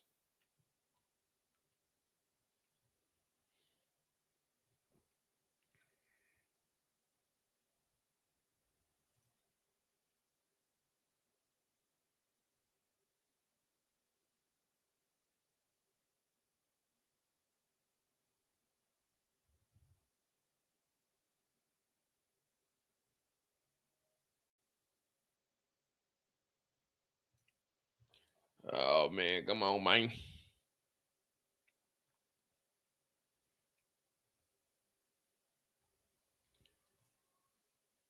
See, the whole thing, we keep going back to Cassie being jealous. Yeah, I don't know. We ain't really hearing nothing new. Let me see where we meet the jurors.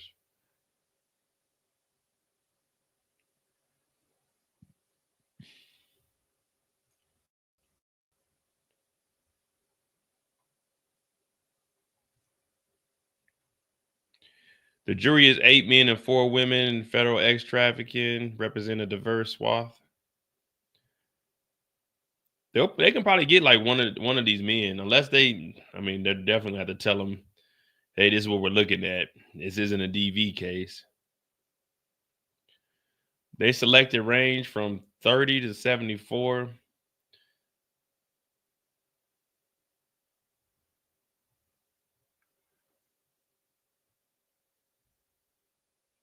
Oh man,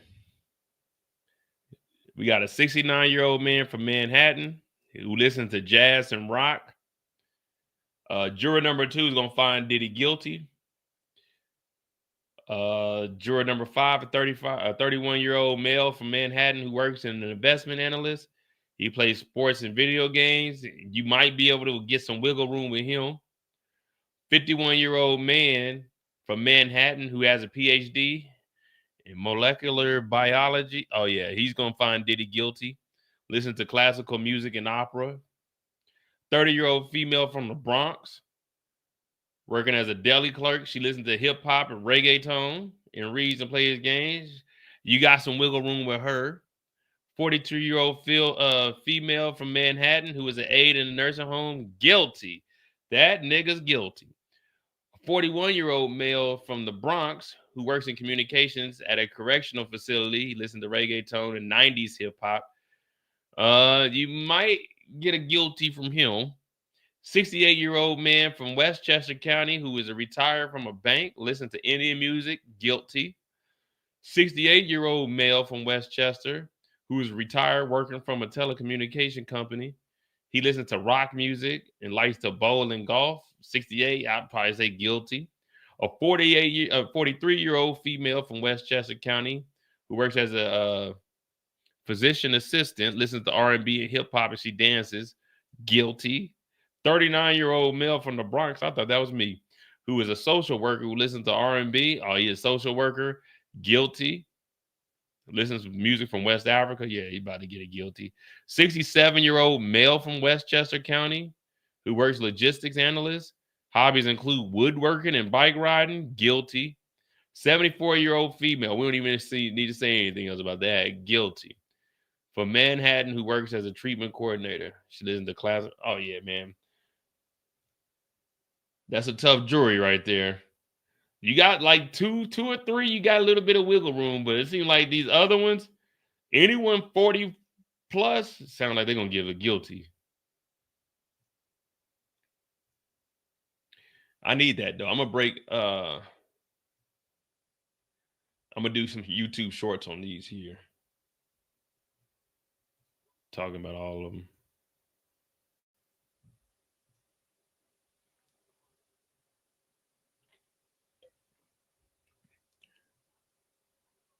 And we still ain't got no updates.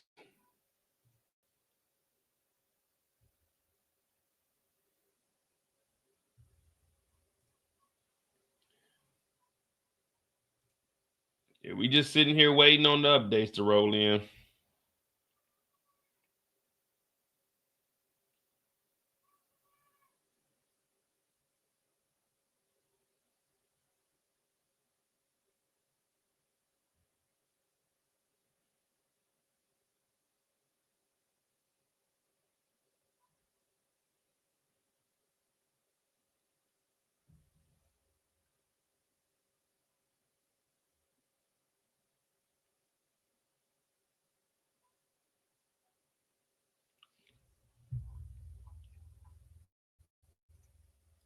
Yeah, even CNN ain't gave us nothing yet. Nah, if he get out, he can't go back to the die. He gotta stay pop. He got to stay old man Diddy now. We didn't already seen you. Ain't no coming back.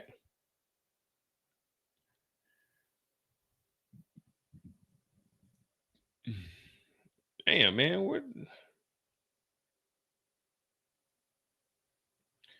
Nah, even if he beats this, ain't no one's gonna want to work with him. I mean, there will be some people that are gonna work with him, but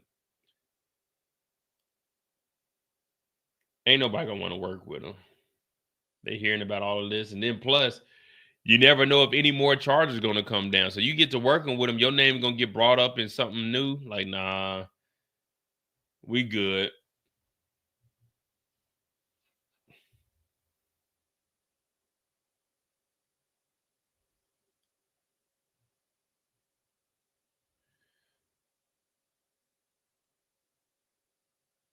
Meanwhile, the U.S. Supreme Court has just gave the administration okay to revoke special legal protections for Venezuelans under the Temporary Protected Status Program.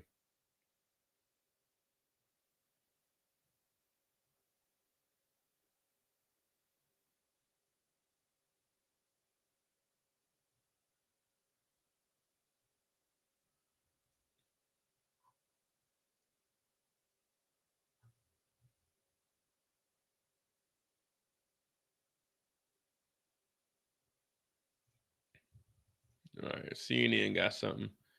Defense asked Morgan about the time she spent with Ventura and Combs. Carrie testified she would see Diddy and Cassie often. If we were in the same town, we'd probably be hanging out, she said. Defense attorney Mark asked her to give a ballpark of how many times she saw each other. Well, they saw each other. Morgan said she probably seen him a couple times a month, but added that she had a boyfriend at the time, so he was probably seeing them less frequently. Mark also asked Morgan if Ventura was jealous of Kim Porter, the mother of several of Combs' children. Morgan acknowledged it was an ongoing issue.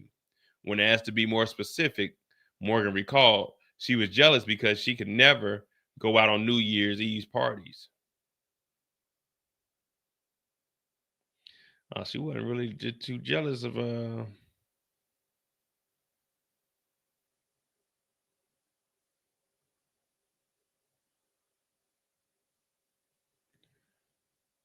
wasn't just jealous of Kim Porter. She just couldn't go out.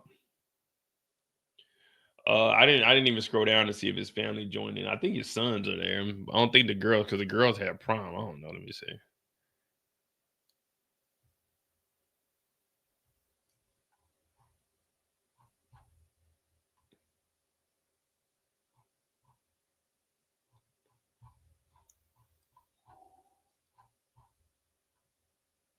Court is waiting on the jurors, running late. Witness testified. Baby oil background. Ventura's mom, Cassie. 20 hours. Oh, that's all they got on the actual current update. I don't know. I'm pretty sure the boys showed up at least.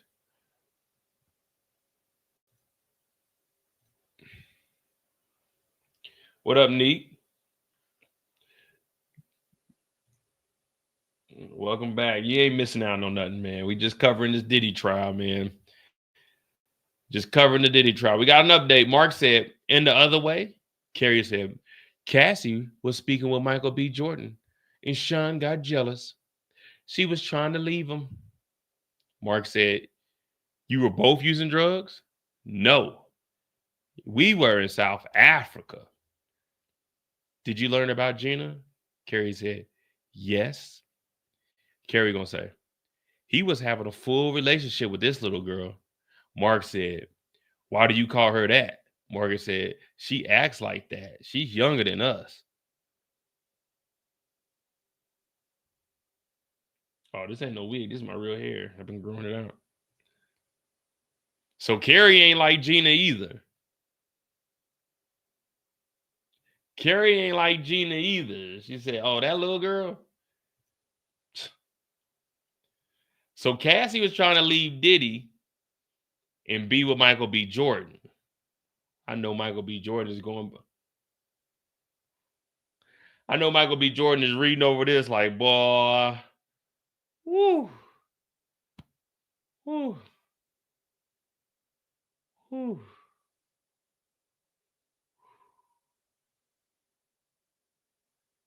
Thank you, Jesus. I almost got caught up in the wham blam. Thank you, Jesus. You know Michael B. Jordan. Like at first, I mean, I always thought Michael B. Jordan was a cool actor, but I didn't really like pay no attention to his movies. But he grew on me, and I think that the brother's amazing. He's doing great things. But I know one man to another man.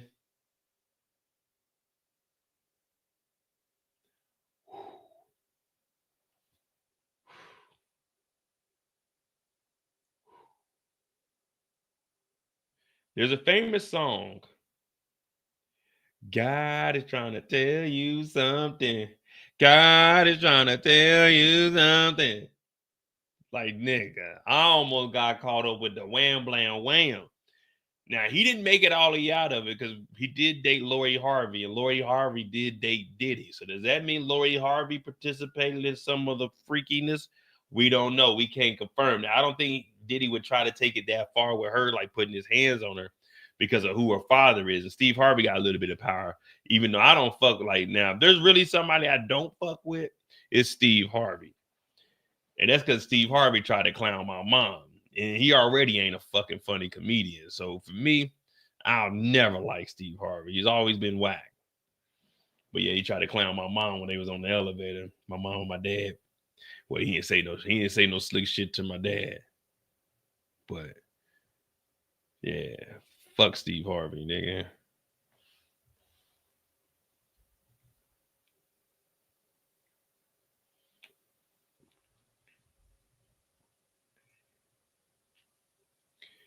But yeah, I don't believe Diddy did. He may have tried to have some freak offs with old girl Lori Harvey, but I don't think that was going down. She may have experimented, but I don't think she was like in the freak offness.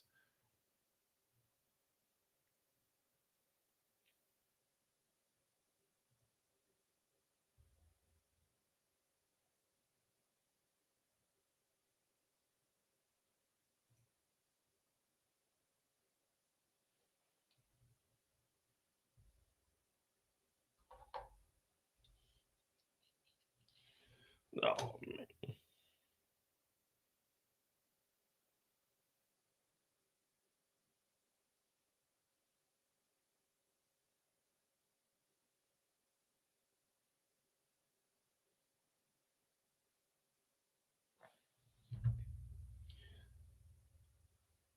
Oh shit, man. You know me, I don't want to say that he's guilty or innocent right now, but I think he's getting life.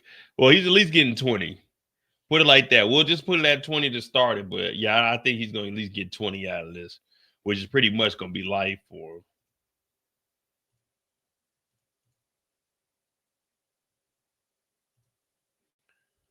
So I wonder what they're going to do with the Gina comment. Like, okay, if she was jealous of Gina, well, I won't say jealous of Gina, but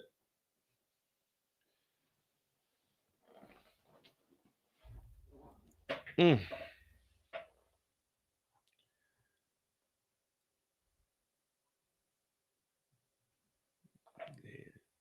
man. And this is just the guys that they're mentioning. What about, man? See, this is the thing. Everybody says your past don't matter, but shit, when that past gets exposed on like a grand stage, I know everybody's talking about, oh man, Alex is a real one. Stand by your wife.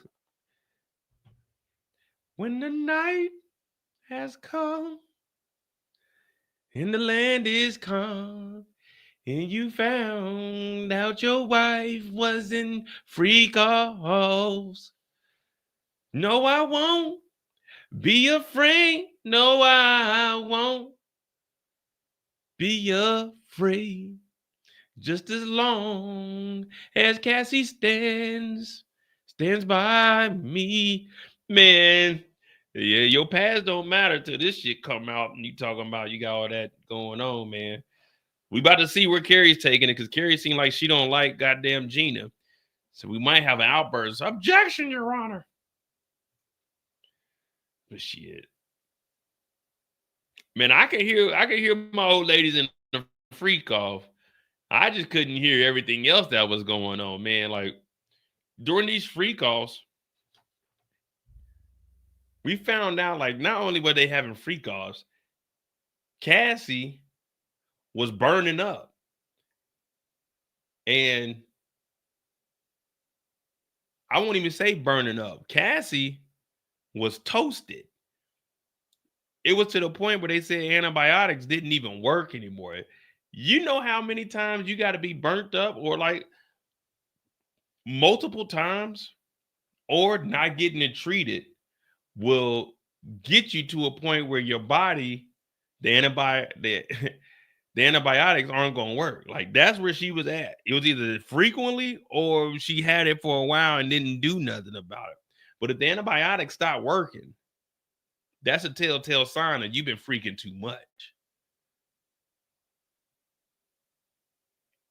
Hey, we all adults. That's what the documentation said. And then after that, Diddy messenger talking about you want to do a free call. Like I just came off of UTI. He said, "Well, you want to do a free call?" What? That's what you got from that message? He said sorry and then asked for a free call. Like that's man. I ain't gonna lie to you.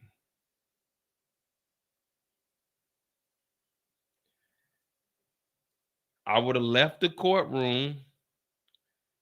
Whatever money we got in that joint account out of that 20 million that she got from Diddy, I'm moving that money and I'm leaving the country.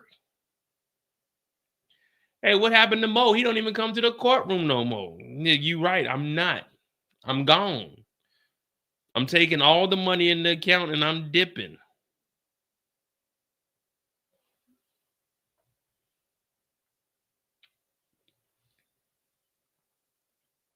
Nah, I ain't going to Rome with it. Just out my dog tree. Talking about we in Rome. Nah, fuck that. One thing I did notice about my side, though, the more I drink, the less I feel my side. You know what I mean? So shit, I probably just got to stay drunk. It is feeling a little bit better, though. No lie.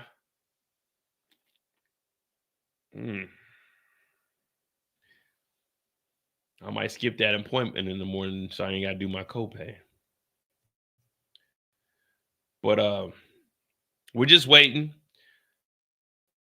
So Michael B. Jordan, he may have got some cutty when they were down in South Africa. Because if they were talking, that's Michael B. Jordan. And we know Cassie being them freak offs. So she may have threw it on, I hope my dog wore rubber.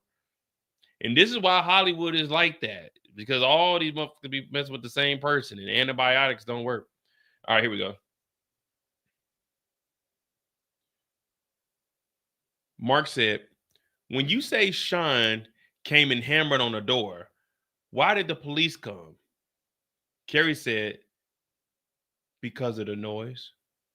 Mark said, what did they say to you? Carrie said, Cassie was visibly injured, but she ain't say anything.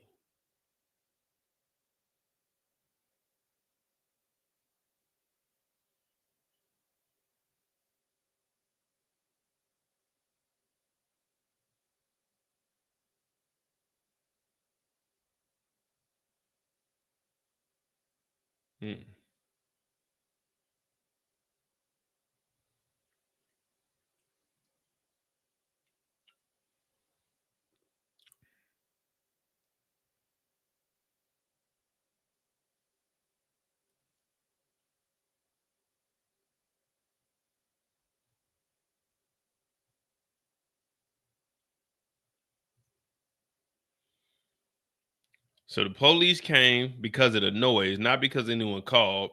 They said Cassie was visibly injured, but she didn't say anything to the police.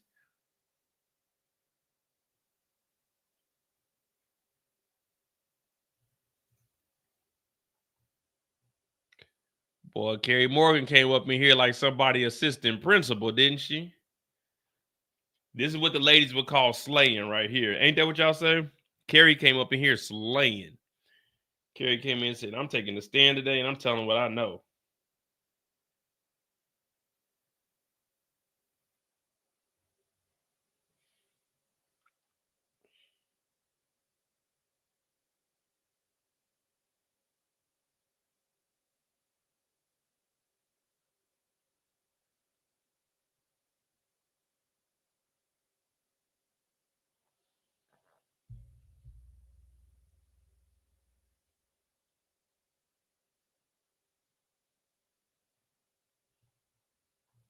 Yeah, CNN ain't giving us no updates, so we just gotta wait on Inner City Press.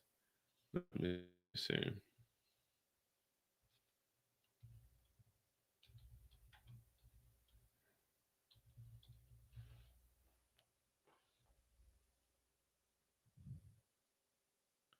"33 minutes ago, Daily Mail, disturbing new photos show Cassie horrific injuries." The Washington Post got one up a minute ago.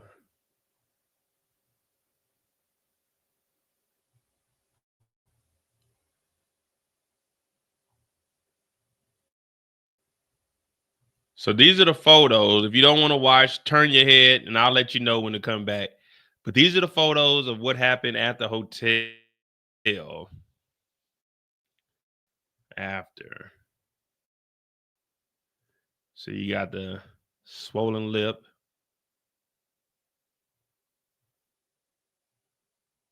Yeah, you see the lip there. The trial of Diddy. Who made this?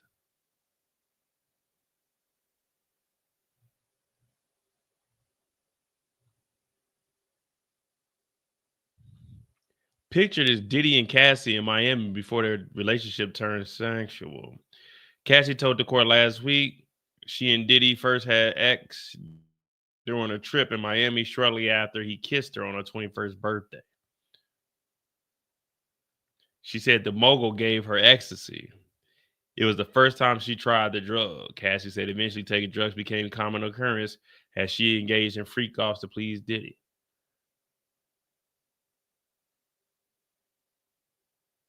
See, so she learned how to take drugs from Diddy. Also, Diddy said he taught her how to do oral. I don't know if that means like he was like, hey, this is how you do it. Like, nigga, what?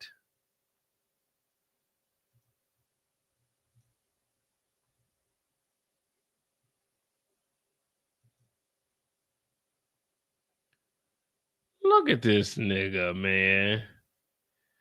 Why is he even taking photos?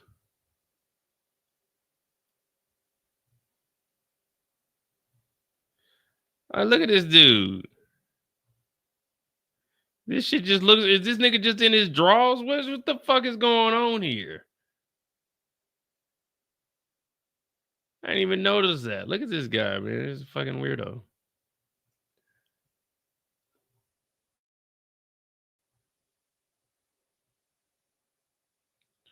Still ain't got none. More horror images of Cassie's injuries shown to the jury. Come on, man. Look at that shit.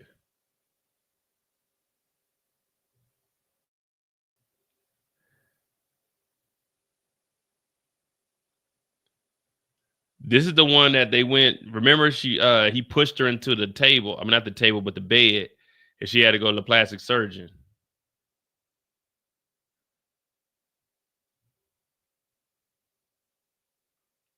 Diddy's courtroom gesture to his mom, Janice, leads to family supporting him at trial. He don't give a fuck about his mama.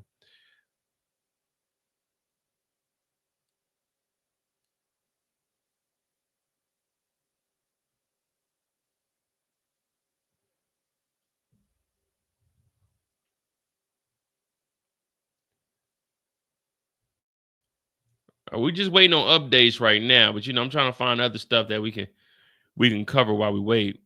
Cassie was visibly injured. I think that's the last update we got.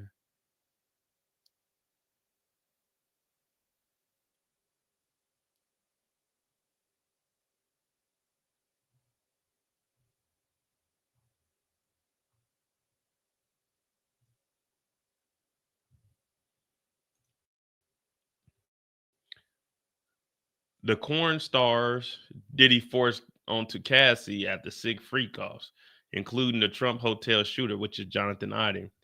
Cassie's emotional testimony this week included the sordid details, more than a dozen P-stars, male escorts allegedly forced to have unprotected ex with her.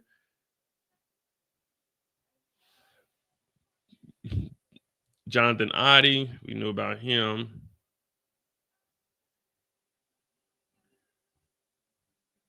I think this is the first guy that we heard about.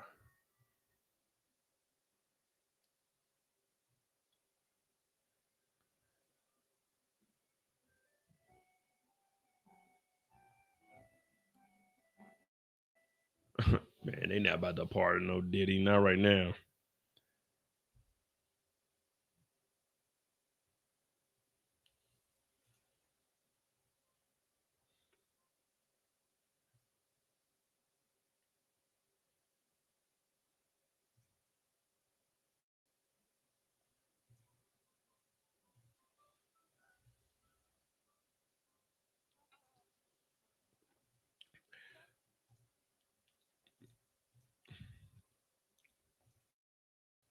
I'm saying if we can find another page that got updates, man, because we ain't moving like we used to move, man. Back in the day, we used to be getting them. See what the Washington Post got.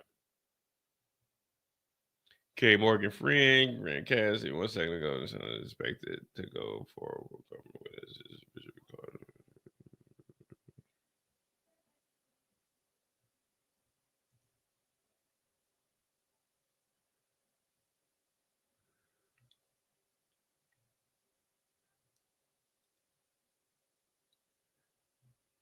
Yeah, we ain't seeing nothing yet, man. Gee Louise.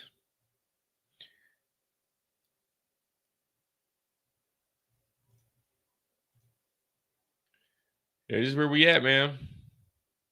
Make sure you hit that like button, hit that subscribe button if you're new to the channel. I'm Mo.J. This is the Mo You Know. Right now, we're just waiting on updates. After Carrie Morgan, we're supposed to have a David West, who was actual assistant of Diddy. When we talk about the racketeering conspiracy, who are the conspirators? Well, all of them have already told the government, hey, we'll give you information.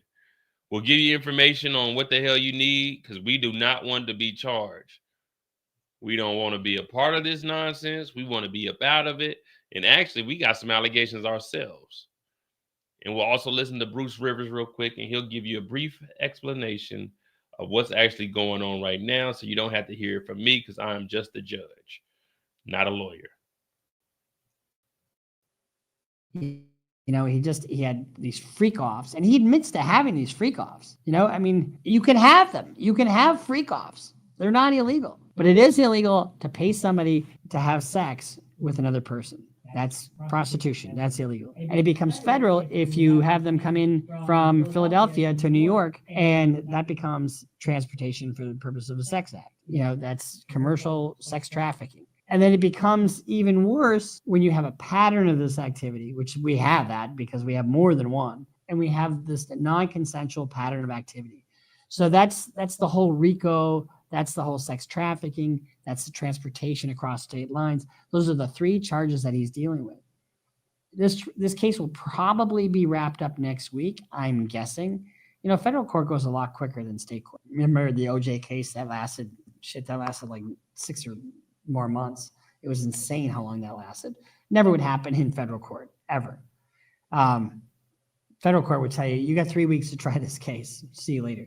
I'm in one right now. I'm in a federal RICO case right now. So there you go. He just went over the charges, and he believes that they got a slam dunk, open and shut case. He said it should be over next week, but that'll depend on how fast they pushing these witnesses through. But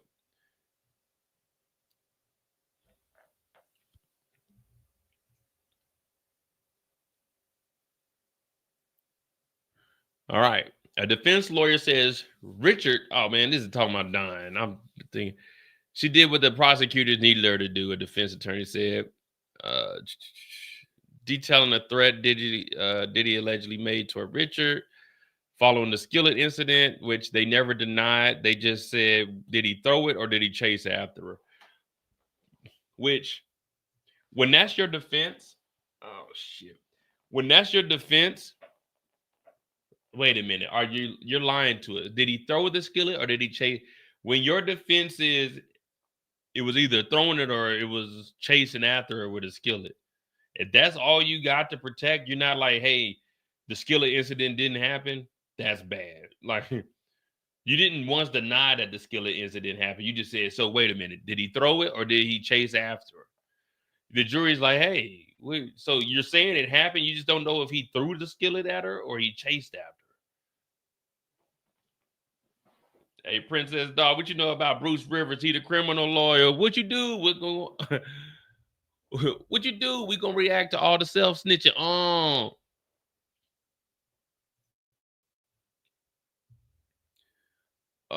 So they're still talking about Gina. As you know, we go through Twitter. So if you're interested in knowing where we're getting these tweets from, it's Inner City Press. Shout out to them on Twitter. We go to CNN.com. They got updates, and we got the Washington Post. So that's where I'm pulling everything from. If you guys think I'm making up anything, so if I reference a comment or a text that was made, it's because I'm pulling them off of the people that are in the courthouse. Cassie was jealous of another Combs girlfriend, Morgan says. Another woman named Gina had a years-long relationship with Diddy that overlapped with the relationship with Cassie. And that was a big problem for Cassie, Carrie said.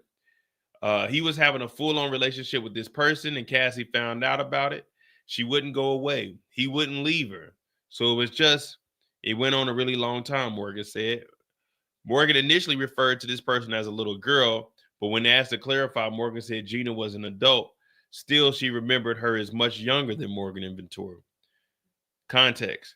Cassie testified last week that she learned Combs was spending time with Gina in 2014 of April. I was really upset. Ventura testified. She said Combs denied the relationship to an extent, but added that she and Combs argued multiple times about him getting back together with Gina. Now, this is why I say you got to blame Diddy. Remember, Diddy's supposed to be a player. If you a real player, then hey, yeah, I got freaks. What's up? Deal with it. But Diddy wasn't like that. Diddy got all this money and he was still a lame. He hiding relationships, but then the goofy ass niggas getting caught on trips, taking photos. I ain't rich, but when you come to my crib, well, I don't care if you own your phone in my crib, but you ain't taking no pictures of me. It's very rare. I think I can name off 4 women that have photos with me, like either at their house or they came over. But other than that, hell no. You're not taking no photos of me. No. Doing all that weird shit. No. You can grab a photo off of Instagram. But no, you're not taking no pictures of me. This nigga Diddy all on yachts and shit, taking photos. And then telling Cassie, it ain't nothing serious. You know it's me and you. Dog, the dude was whack, man. We got to just call it what it is, man. The dude has always been whack. Like, there was photos of him and Cassie on the boat hugged up before they was even together. Like, nigga, why? This is your employee anyway. You know how that's going to look. That optic's going to be terrible. You already know they about to get on your ass.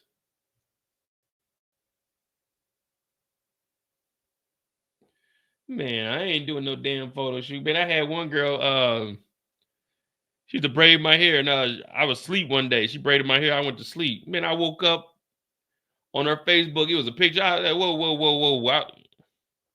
Hey, you had to delete that shit up off there, man. I ain't tell you to take no damn picture. I mean, nah, man, all that taking picture bullshit. I'm cool. You come to the crib, you can chill. If I'm over here doing a live, man, you got that whole upstairs, man. Just kick it. Do whatever the hell you want. I ain't got no incriminating shit at the crib, but nah, we not about to be taking photos. I'm like laying on her. We on the couch. Ha, man, I'm 40 years old. Man, what the fuck we doing with that shit? Man, you better, hey, put that, hey, no photos. This nigga Diddy all out in public with him, taking him on trips like a goofy. Carrie said that Combs was jealous of Michael B. Jordan. Carrie testified that Diddy was jealous of Cassie when she started talking to Michael B. They were not together, and he was jealous about it, Morgan said. And I think she was trying to leave him. She also testified that Cassie was shooting a movie in South Africa, that at the time, Combs' assistant was also there during the trip. The assistant, who was referred as Mia. Mia is the one that they said they couldn't find during jury selection. They said they couldn't find Mia. Remember, they said she just went dark. Oh, no, they found Mia. So you got Mia, and then you got Jane, the pseudonyms. The assistant, who was referred to as Mia, had a lot of energy and the stamina to keep up with the demands of the jobs. She was pretty close with Cassie, close enough that she went to South Africa to help her out. Context. Last week, Ventura testified that Mia and other assistants witnessed Combs physically abusing her.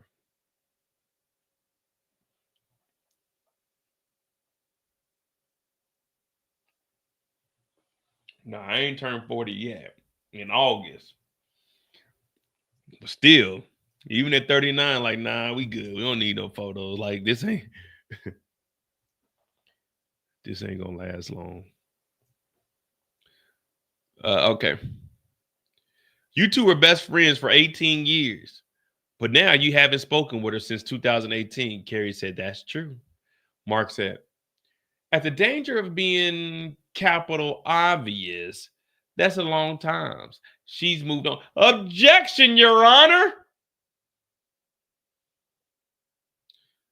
Mark said, okay, so why haven't you spoke to her?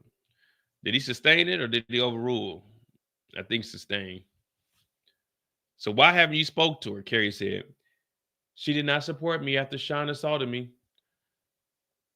I tried that line of assault. No, I draw. He's supposed to put, I draw that line at assault. Mark said, you reached a settlement with Miss Ventura? The money came from Mr. Combs.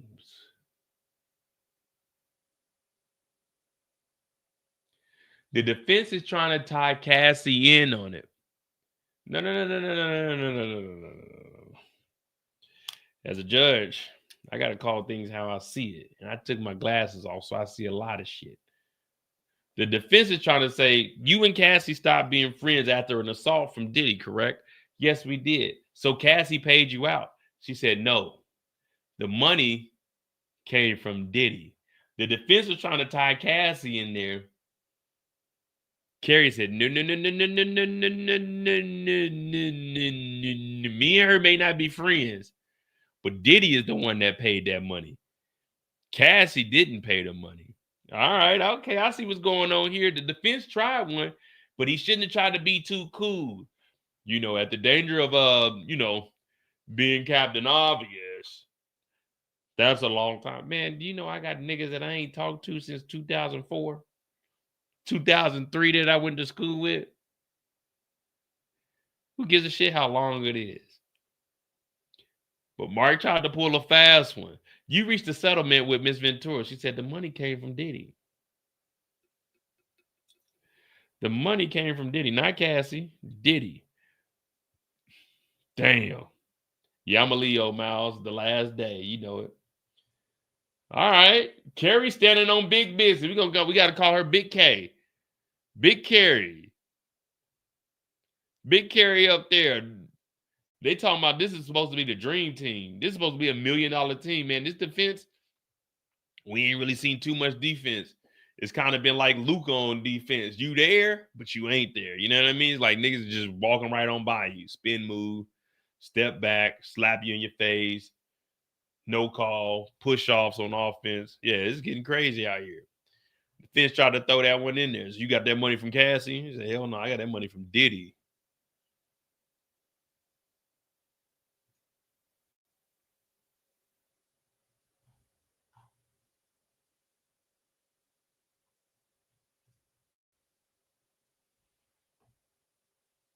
It's Big Zai. Big K standing on straight business.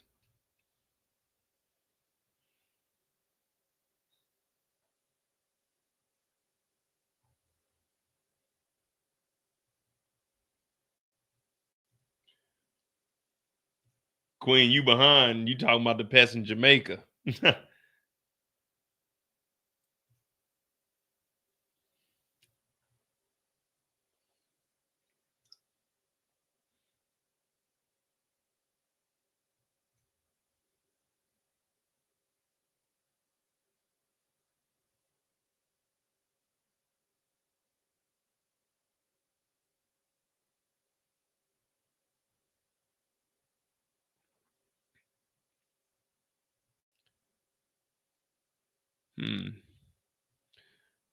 Also, I need, if anybody knows, while we got some time in between this, fix my bang. Hey, does anyone know how to stream on Twitter? Like, does anyone know how to stream on Twitter or on TikTok? Because I want to start putting these on there also.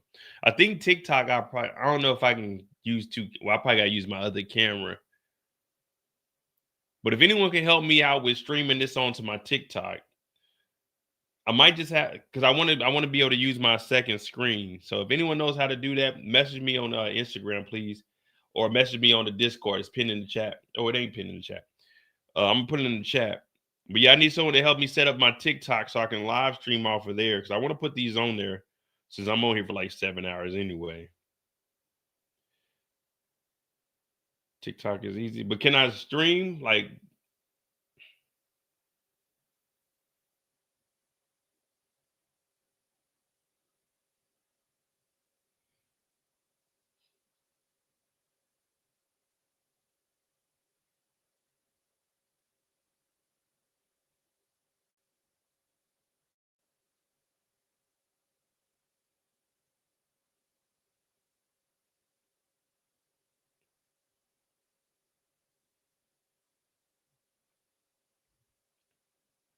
Yeah, I know. I gotta get the tick, man. You know me, Neek. You ain't been gone that long. You know me, man. I might say I'm gonna do one thing and never do nothing. But one thing we are gonna do is cover this Diddy trial the whole way through. Right now, we at day 6. We did 30. Yeah, we did 33 hours last week of the trial. We're already at 4.5, 5 hours for this week.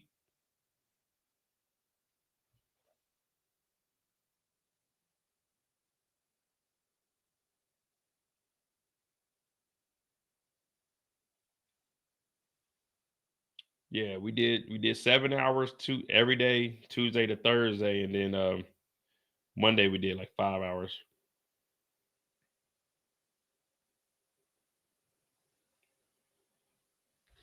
What up, Detroit?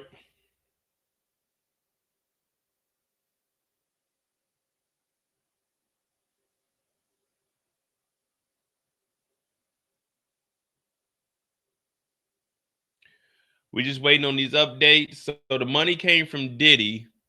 Let's see what Mark can do. If he can flip this. I did think Cassie said that she paid like half of the settlement, but Cassie ain't had no, let's be real. If Cassie said she paid half or something,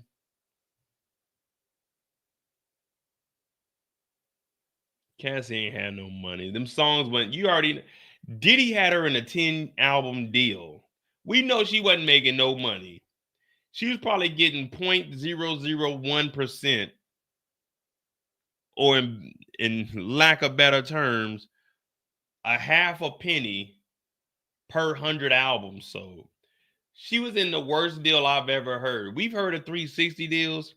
They put her in a damn space trip to Mars deal. That's how terrible that was. You got a 360 deal, however long it takes to get to Mars is how long it takes for her to make $1 off of an album.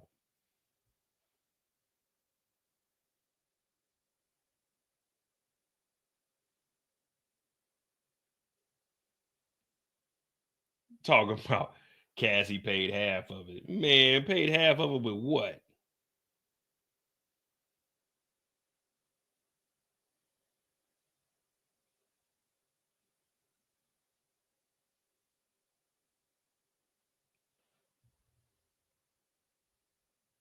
Y'all know it's the truth. Man, think about all those bad boy artists. I'm talking big time artists, like even Mace. Like you got Mace, shit. You got Mace, Biggie, all these people over there at Bad Boy that wasn't getting no money. Man, you think Diddy was really gonna pay Cassie? Man, Cassie couldn't even get an apartment in her own name. You think Diddy was really getting her some money off of these albums that she wasn't even selling? I don't even think goddamn, what's that damn Me and You? I don't even think that's platinum.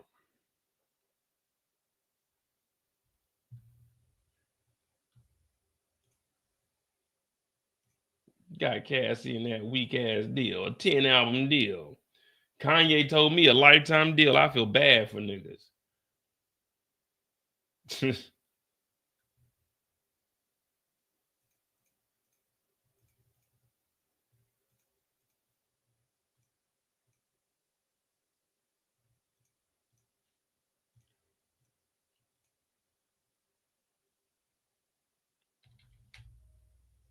All right, so at the moment we're just waiting on some updates.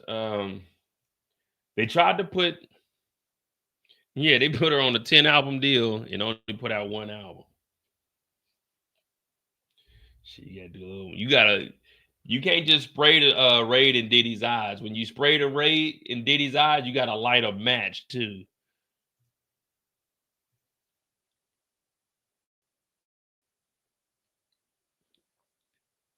All right, so right now we just waiting.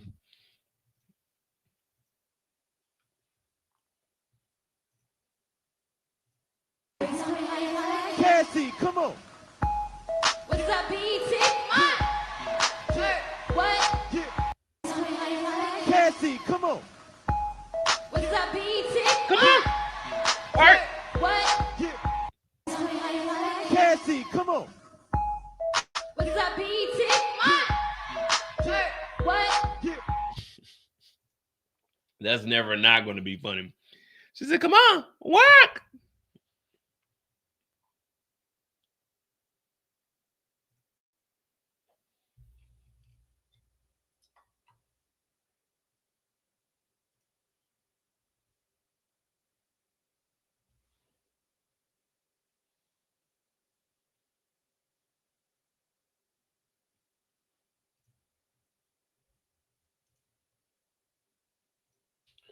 Kendall, you know y'all like that.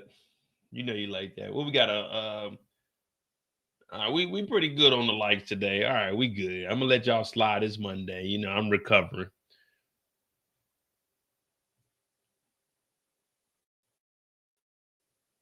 But come Tuesday, Wednesday, though, we got us an update.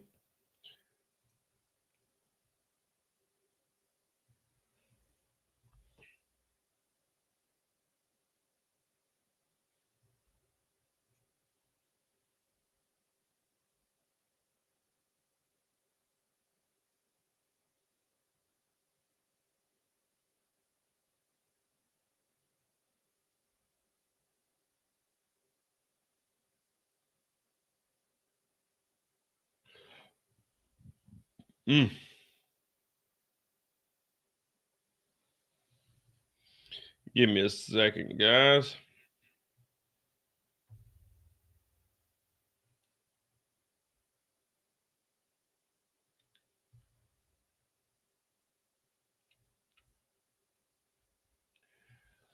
Morgan says she believes the money came from Diddy following the alleged 2018 assault. The defense attorney Mark asked Carrie to further explain why she broke off her friendship with Cassie in 2018 after 17 years. I'm talking about after a long time.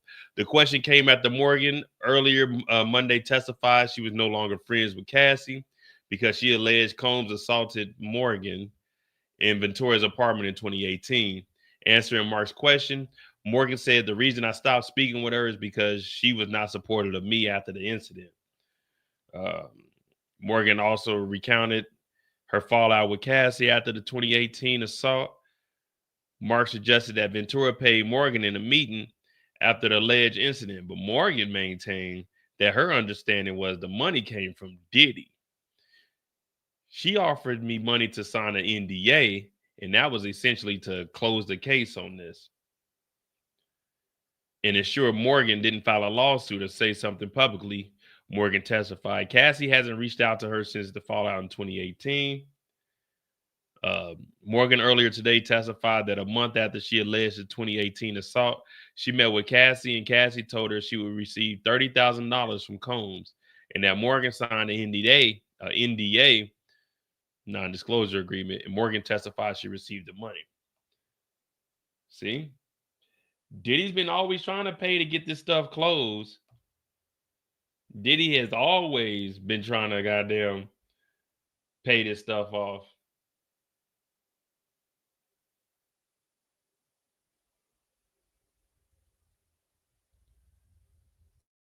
So they gave her $30,000 though. Hey, getting hit with a hanger, you think that's $35,000 worth, or you would ask for more? Well, that was just the NDA to not say anything though.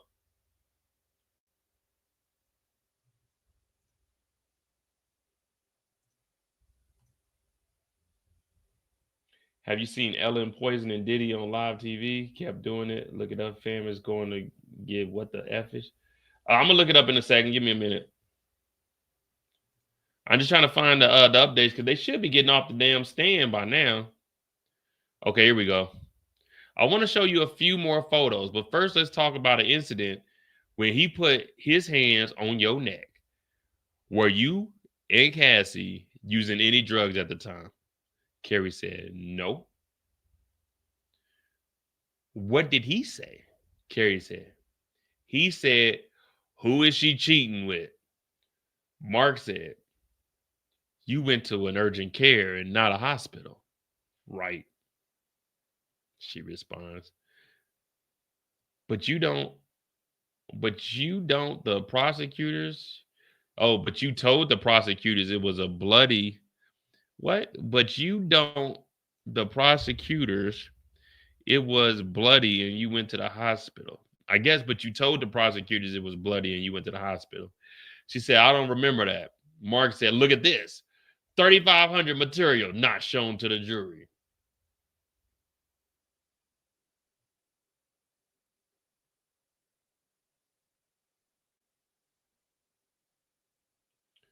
What up, J Hood? We trying this out. 30,000 to get hit by a hanger. She said she went to the damn to a clinic. I mean, with urgent care and not the hospital. I mean, what difference does it make? If you go to the hospital or urgent care, you going to get help.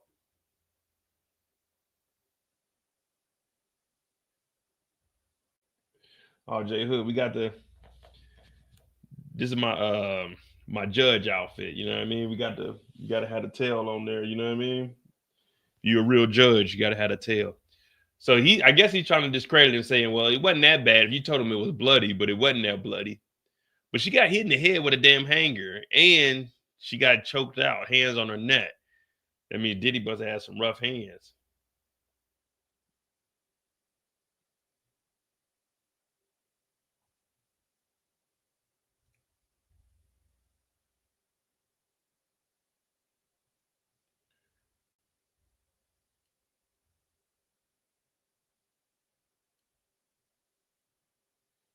Yeah, like this person talking about, oh God, they're catching folks out. Man, whether it's urgent care or the hospital, it don't matter. They went to go get help. Back on CNN, Combs and Ventura loved each other, Morgan says. Carrie said Cassie's former best friend confirmed that she believed Diddy and Cassie loved each other. Carrie said there were times where she thought they should try and work things out. I think one time Cassie testified and said that Carrie may have looked better for Diddy.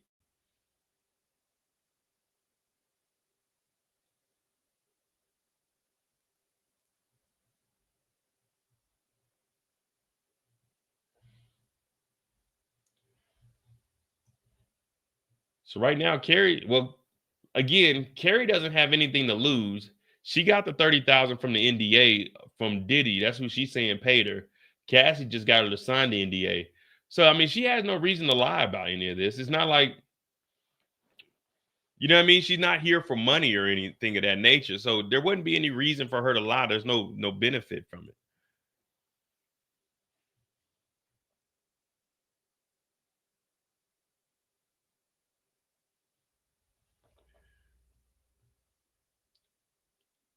So that, I don't know, that's one thing I always look at. She's up here. She's not here for any money. She didn't even want to be here to testify, but she got that subpoena and she's like, all right, I'll show up for it. So all she's doing is telling her story, telling her truth. She got the NDA for her part. So it's not like anything that she's up here, she wouldn't be making it up. She told the truth about everything. Nah, I don't mess with Cassie no more because she didn't support me. After Diddy hit me in the head with a hanger.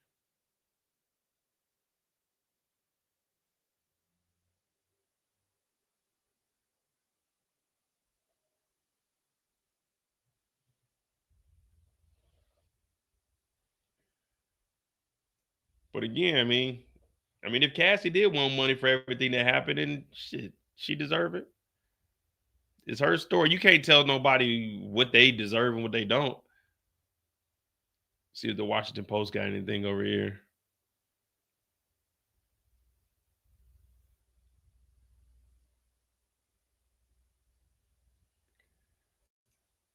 Well, than that, man, it's like we run around in circles. I guess the plan is for the defense to try to catch him up. If they can catch him up, then yeah, to look bad. But me hearing the story, if you told me an incident happened to you and you went to the urgent care, but then it came out you went to the hospital, I'm not gonna look at you any differently. It's like, all right, well, you went through something traumatic. I can't remember where I went. I just know I went to get some help.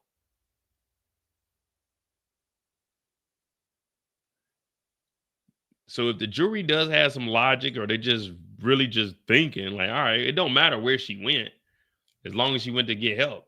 She said, but you didn't, I guess it's, but you didn't tell the prosecutors it was bloody and you went to the hospital. You haven't missed much right now, Tamika. So I mean, it's the same old, same old. They're going over Carrie's story. Who paid Carrie for the incident that happened with her? She's trying to tell them she went to either the clinic or she went to the emergency room or the hospital to find out if anything was wrong with her after being assaulted. But I guess they trying to put it on her to see if she was lying or not.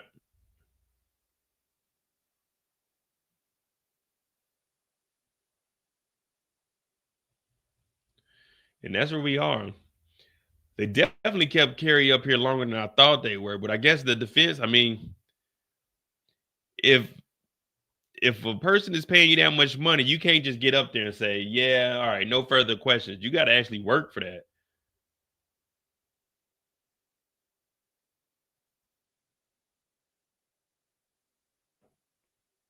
You know what I mean? If you paying a lawyer so much money and then they get up there, they just ask a couple of questions. So you and Cassie aren't friends? No, we're not. You haven't talked to her in 17 years or 8 years, whatever it is? No, we haven't. All right, no further questions. You know what I mean? You got to come up with something.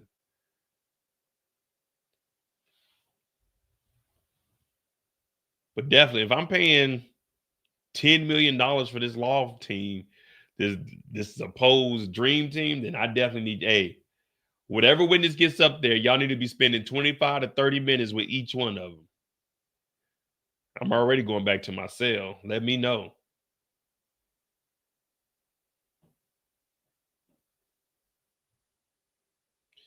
They sound like they went through a horror movie.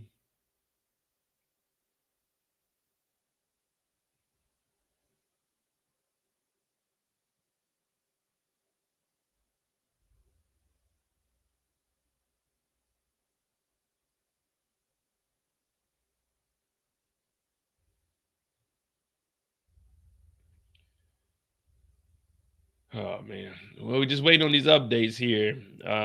Diddy came in here asking who is she cheating with. Now, it doesn't say that her and Michael B. Jordan were like actually messing around. It just say that they were talking. Whatever that means.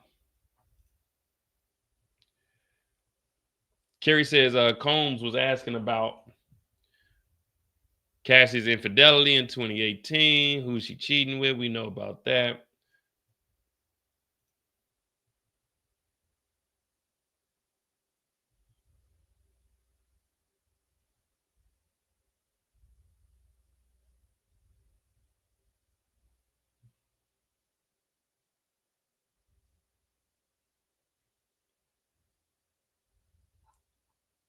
All right, here we go. This looks like the last for Carrie. So Carrie said, I see that I said that. Now cross-examination. So it's going back over to the government. Foster says, do you remember Mark asking you about an incident in LA? Combs' lawyer, Mark, objection, overruled. Foster said he hit her like in Jamaica, arguing about jealousy. Now, if you're just tuning in, what they're talking about Jamaica is one of the first trips that Cassie and Carrie took with Diddy. And Diddy was punching her and kicking her, and Cassie ran away and they went into the woods. They got into two separate golf carts. Carrie went one way, Diddy went the other way. Carrie ended up finding Cassie, and they sat in the ditch while they were in Jamaica whispering, talking about what's going on. Now, I'm not sure if this is the first incident that happened or it might just be the first one that Carrie actually witnessed.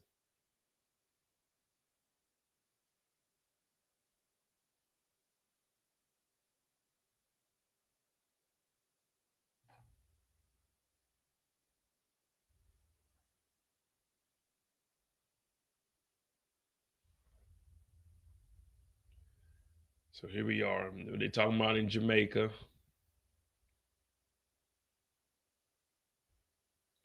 Yeah, he got golf carts in Jamaica. He got golf carts in LA.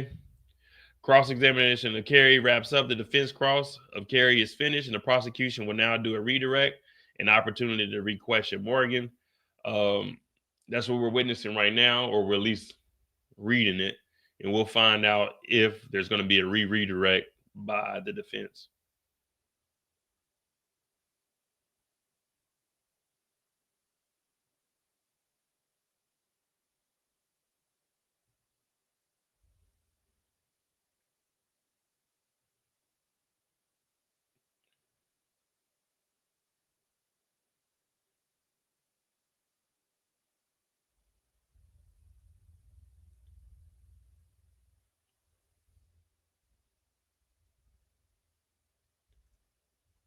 Yeah, man. All right. Make sure you hit that like button, hit that subscribe button if you're new to the channel. I'm J. This is the Mo You Know. We're waiting for the updates on Carrie Morgan.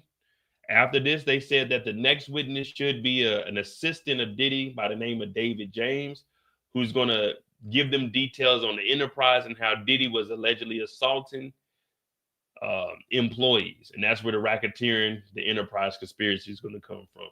So David James would technically be one of the conspirators that would have been part of the RICO, but he turned into a witness because he don't want anything to do with it. So we're just going to see how they finish up with Carrie, and then after that, we'll move forward.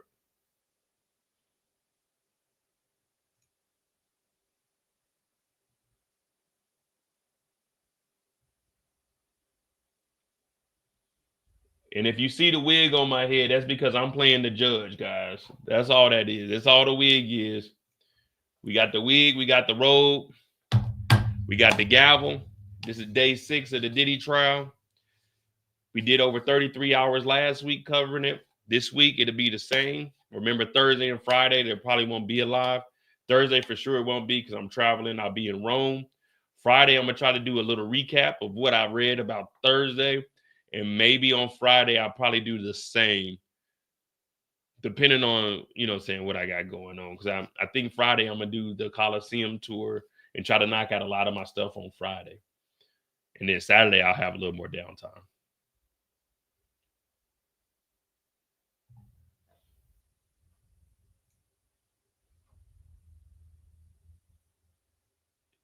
Oh no, Kendall, you don't need one. What you gonna do with a gavel? You don't need no gavel. This is for responsible adults, Kendall. You can't just everyone can't just get a gavel. Now, like when I got issued mine, it's because I locked a nigga up. I gave a nigga 75 years with this gavel, and they gave me this.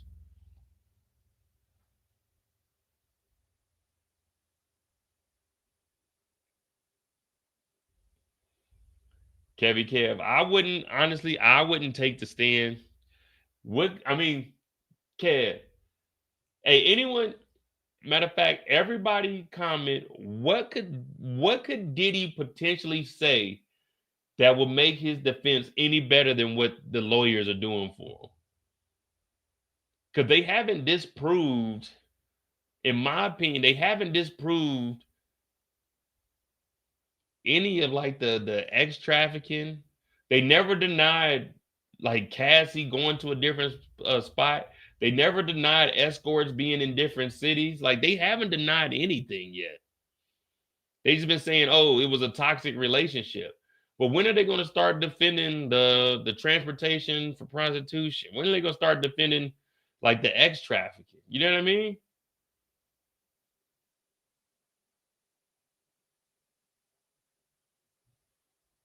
It's like they haven't, in my opinion, yeah, they discredited a couple witnesses, but not once how they said, yeah, we wasn't flying out escorts. Not once did they say, no, we wasn't paying for that. Cassie, you was paying for that, correct?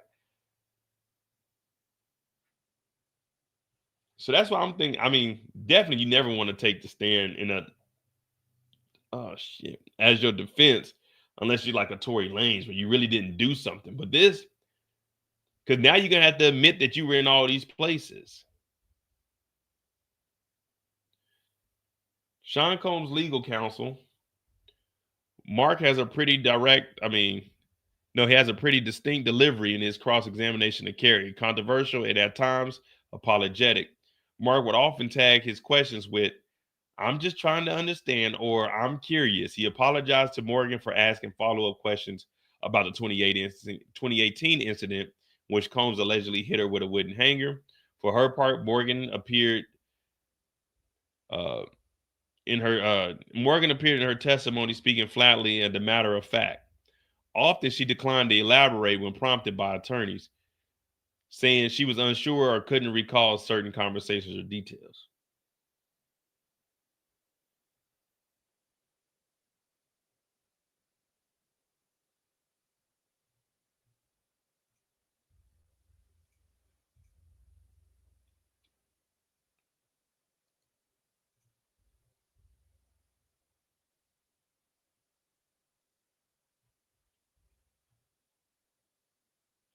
Cross-examining Carrie finishes and Combs' assistant will take the stand. All right. The defense cross-examination of Carrie Morgan is finished. She is off the stand. The next witness will be David James, a former assistant to Sean Diddy Combs. James will be the seventh witness to testify in this case. And if you don't know about David James, he was the one that had the YouTube video making the OG Diddy, which already sounds crazy. So we're about to get David James up here. It doesn't look like there's going to be any break. It looks like we're going straight into testimony. Federal court, we got to keep mentioning that they don't play around. This isn't the state. This isn't a 15-minute, 20-minute break in between witnesses. Have the next witness standing on the side of the stand. When it's time to go, it's time to go. Next witness. Damn, they already, like I said, they ain't playing around. Hold on.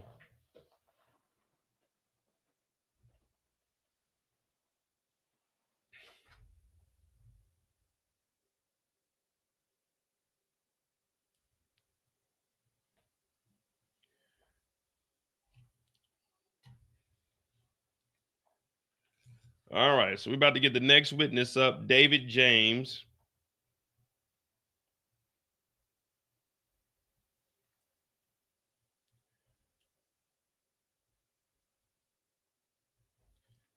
David James is the next witness. And what do we have? Next witness is David James. Why are you here? David James said, I've been subpoenaed. Okay. Were you Combs' personal assistant? Yeah, from 2007 to 2009, I'd want to say. Who is this in this photo? David James said, that is David James. That is yourself? Yeah. David James said, I went to college in Michigan. Later, I faxed my resume to Bad Boy. Where was the interview? I want to say 1710 Broadway. Who'd you meet? David James said, I met Tommy, his sister Keisha, and the others. This sounds like some dialogue from a damn movie or something. Who'd you meet? Tommy, his sister Keisha, and some others. So David James is up here, guys. He is here and in the building.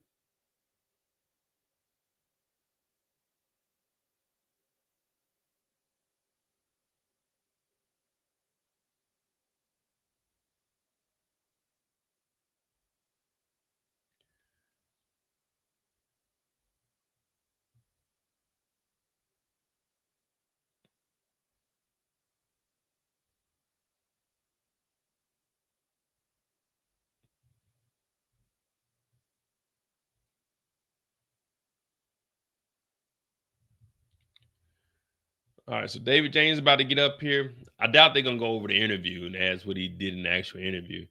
It'll probably just be. So when did you start? When did you start working for Diddy? When was the first time you met Diddy? And then from there, they're gonna probably just jump straight into, "Hey man, what did you see? What did you hear? What did you see?"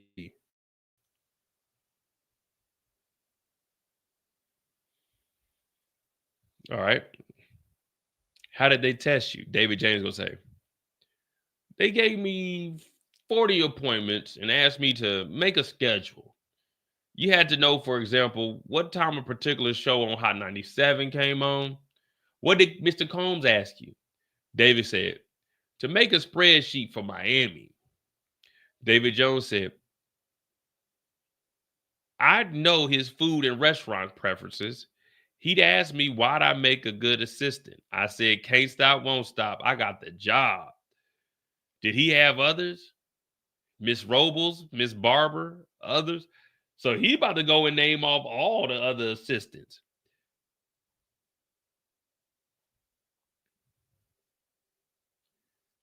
So he knew all the restaurants, the food preferences.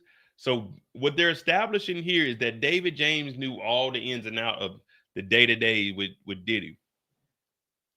So he's gonna know exactly what he wanted to eat. He gonna have the preference of because remember they said assistants sometimes help set up the freak offs. So he's probably gonna have this is where we were buying the baby oil from. This is where we would get the extra towels or whatever else they had at the freak off supplies. This David Jones guy is probably gonna know everything. Yeah, I used to make drinks for him, or you know what I mean? I would just set stuff up, make sure there was enough liquor, get the hotels together. I would book the hotels. I would pay the escorts when they leave.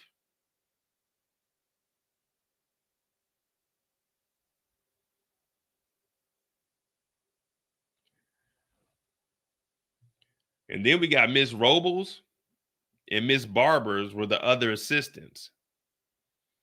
They're probably going to take the stand too. So he had to make a spreadsheet of Miami with the food and the restaurant preferences. That wasn't a good answer though. Can't stop, won't stop. Yeah, you know he about to give us the nitty gritty though. He about to tell us exactly what the hell is going on. Yeah, I used to set up the freak offs. K-Style won't stop. Rockefeller Records, because we get down, baby. We get down. Girls, the girls, they love us.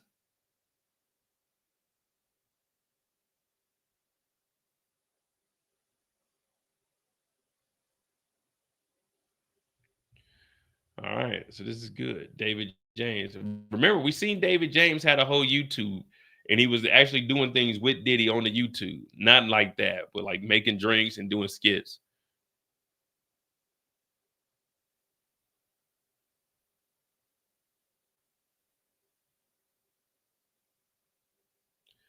And well,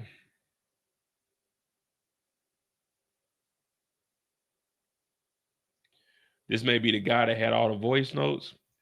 There was a guy with the voice notes, Mooch. There's some details I don't be knowing about. That was in the Peacock doc. Oh shoot, I don't know. I ain't seen that doc. I know there was a couple of them. There was one on Tubi also. I didn't watch it.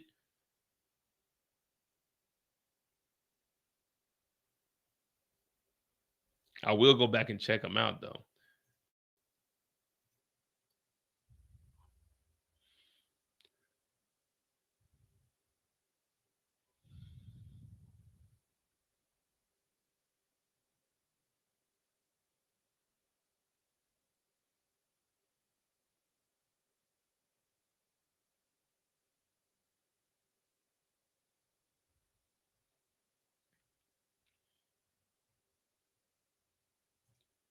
Yeah, he was the he was the bartender in the YouTube video we watched. He was the bartender that was making the OG Diddy. Hold on, let me try to find that for y'all.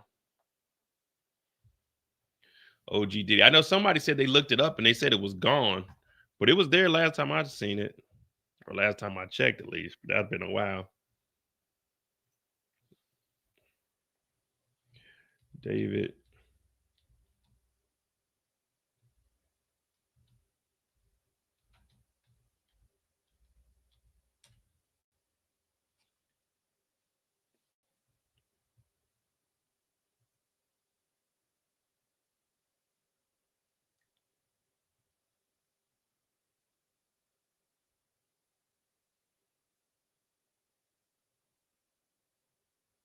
Yeah, now we ain't finding it. Well, I got a David James Diddy assistant. YouTube.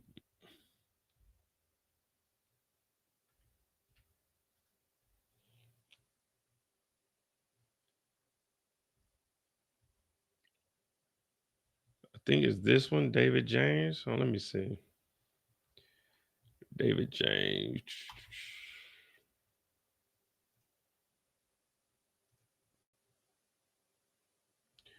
Because he was on he was on the damn show. He was on an MTV show with Diddy. I guess it was David James.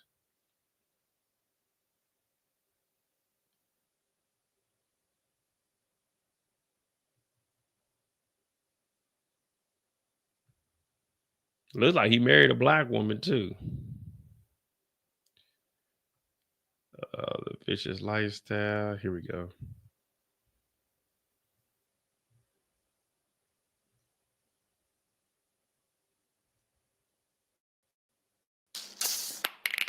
When it came time to take things to the next level, What up, Courtney J?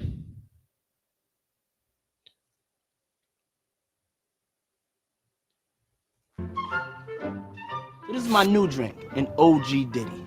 An OG Diddy. Here's the recipe. You take... So this is who's on the stand right now.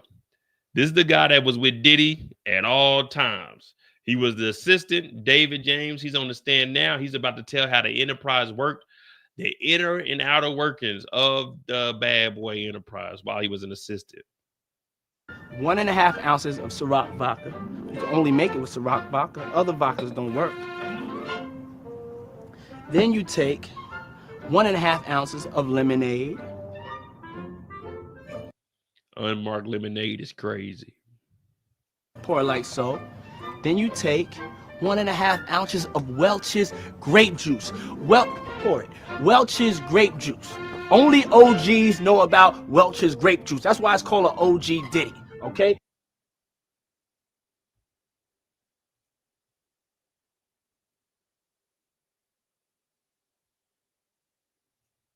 Then you shake it like so. Then you pour like so. Now, you don't have to have your own bartender to do this. You could do it at home if you're a responsible adult over the age of 21 who drinks responsibly and doesn't drink and drive. You're more than welcome to partake. I don't drink and drive. I only park. And OG Diddy. Here's to you. May all your dreams come true. Ciroc Ultra Premium Vodka. Peace. Ain't no one in their life ever made no damn OG Diddy. Man, what you got? Man, I got that OG Diddy. Nigga, don't nobody want no OG Diddy. Nigga, what the fuck is that?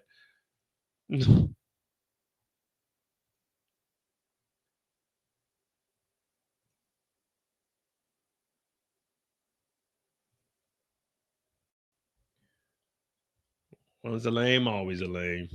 Oh, you thought the money, environment, fame make you go away? All right, let's see what they got on Justin. All right. No, man, what's wrong? David James, the former assistant to Combs, was asked, how long did we have? When he was asked to describe his role working as an assistant from Combs, James said he was with Combs every single day. He was working and traveled around the world with him. James said his job was to make sure that Combs was able to operate as a chairman of a company and to get every environment comfortable. Every environment comfortable. James said he sometimes worked 3 weeks straight without a day off as Combs hired more personal staff. He could work 5 days a week, James said. David also said that he would arrive at Combs' house before he woke up and coordinate with the chef to make sure that breakfast was getting started. We got a history of this Diddy breakfast. Breakfast at Diddy's was a little bit different. To make sure breakfast was getting started, he would compile documents for Diddy including business decisions. He needed to approve his daily schedule and new stories about Combs.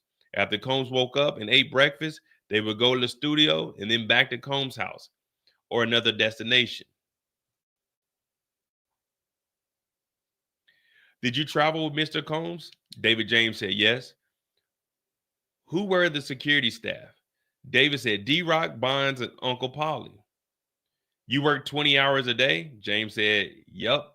Security did too.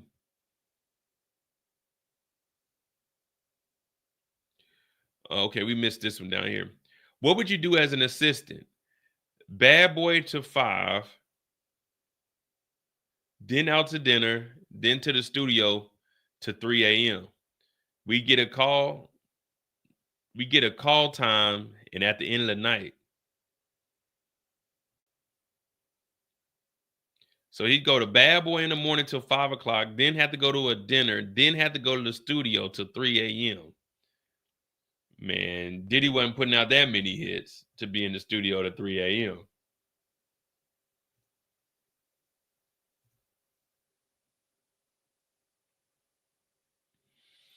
Nah, Diddy notorious for not paying people.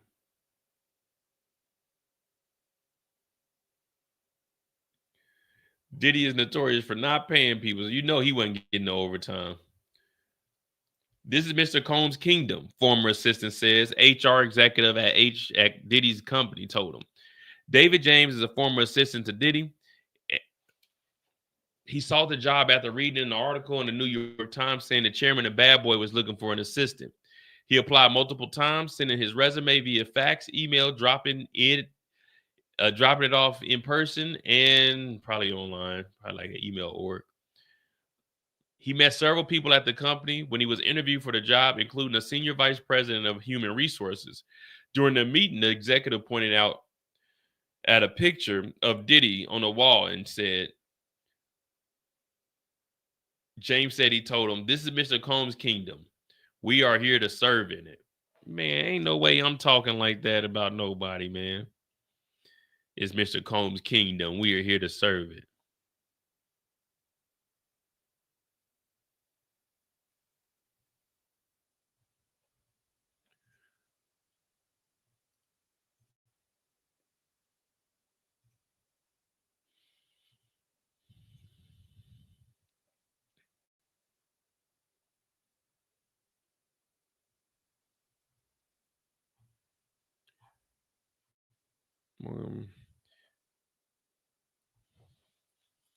He described his interview with Combs as professional, at one point quoting a popular Combs catchphrase, can't stop, won't stop, when talking about his work ethic. Combs liked James, he recalled.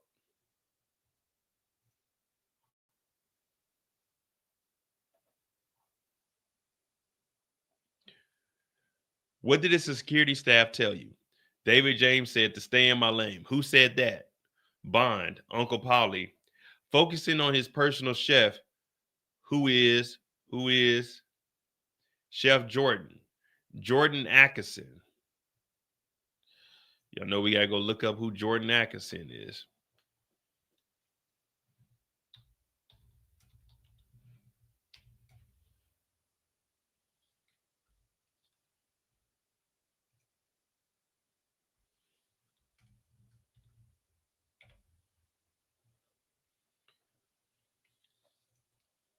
All right, Chef Jordan Atkinson. Okay, let me find out Chef Jordan Atkinson. Okay. Chef Jordan Atkinson was the chef. Okay, she got a book. Was this a damn cookbook?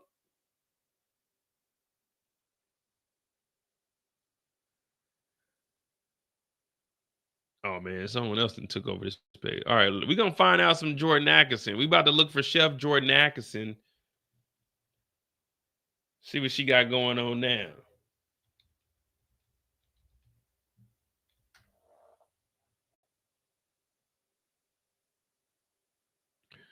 What's going on, Aaliyah S?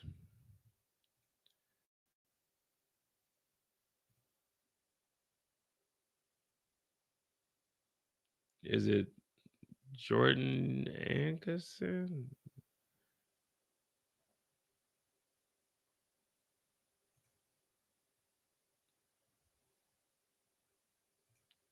I think this is her. I think that was the Instagram. Yeah, Jordan Chatian.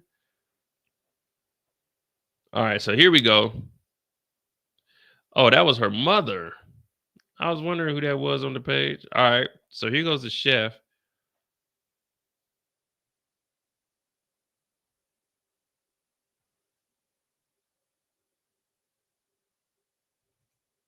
Who is this? I thought that was Dwayne Wade. This is Gabrielle Union. They was cooking for Gabrielle Union.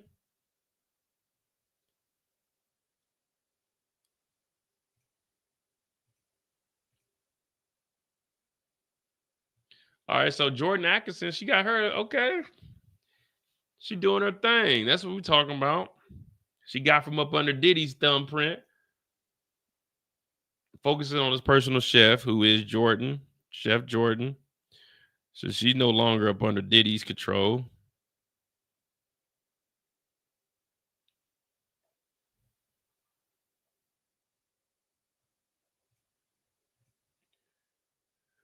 Oh, Mozzie, I was already going. I wasn't gonna say nothing because I don't want to put that in the air. But I was like, yeah, he probably tried or offered her to join a free call. Combs' assistant on the security staff, I knew not to mess with them. David James, a former assistant to Sean Diddy Combs, testified that the security staffers often told him to stay in his lane, especially if he was asking too many questions. I knew not to mess with them, to listen to them, he said. Yeah, I'm still in Germany.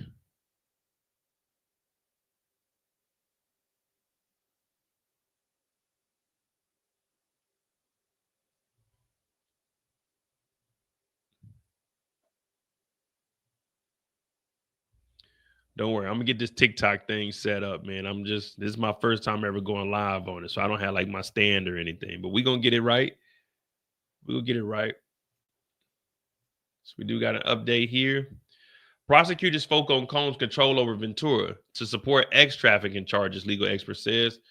We know that, but we're trying to find out what's going on with David before we start going down the rabbit hole of something else. All right. David James. I asked her, why don't you leave? She said, Sean controls my life, my music. He pays for my apartment. The government asked for the next conversation. David James said, it was about her music, but the album never came out. Did you overhear a conversation? David James said, yes. David James said, Diddy said, Kim is my queen out in LA with my family. He said, I have Cassie right where I want her. She's young and moldable. The government said, Your Honor, how much longer do you want to go? This will be a good place to break. See what the prosecution is doing. What the prosecutors are doing is trying to stop this right here. So the last thing they see from hear from David James before a break is, oh man, Cassie was under control all the way up under Diddy. He ain't have nothing else to do with her but use her, mold her. But yeah, David James,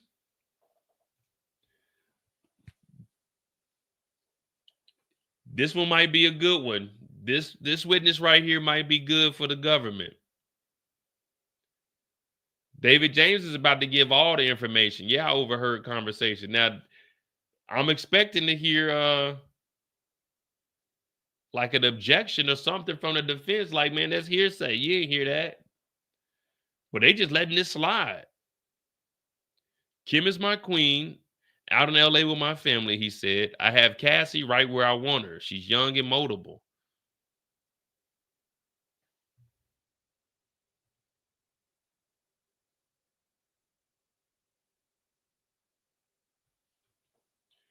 Yeah, David James might be who we need to understand. They were talking about Cassie.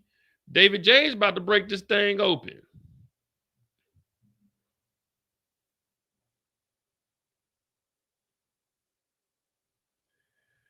Well, I don't even know if Cassie would be considered a side chick, man. Cassie was she was caught up in the game, man. You can't get out of the game. Yeah, I don't even know if he would consider Cassie like a side chick or anything. I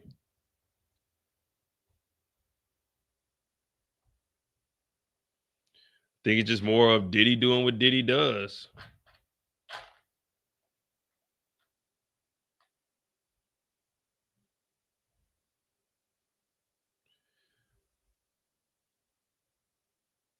So it looks like they're trying to come to a stopping point. We'll definitely see where this goes from here. 'Cause that'll put us on the stand for like 20 minutes.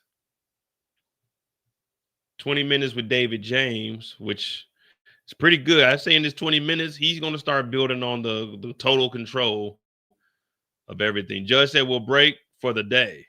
What? That's it? Was it 3 o'clock? He said we'll break for the day.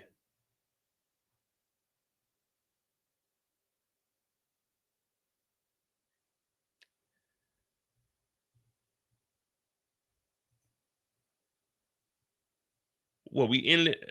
What we ended early today? We got a 3 o'clock. We got a 3 o'clock exit. Can anyone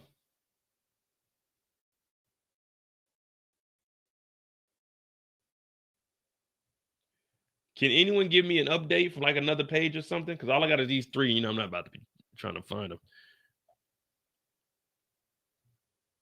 The jury has been dismissed for the day. David James will. All right, so that's the end of David James's testimony for today. So I guess they're calling it early, and then,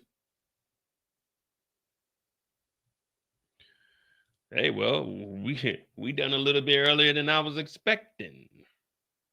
Supposed to have a Monday mistakes, and it is right at 9 o'clock too. But I don't know if I'm gonna be able to swing that. I do gotta get up in the morning and make sure I get to this damn appointment.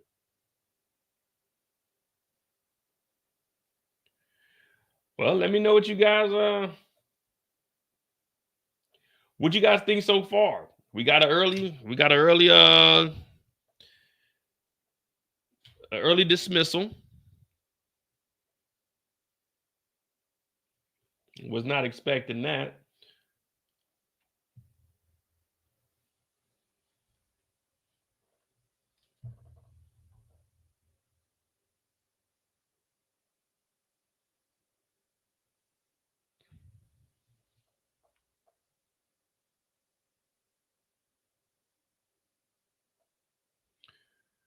Yeah, so early dismissal today.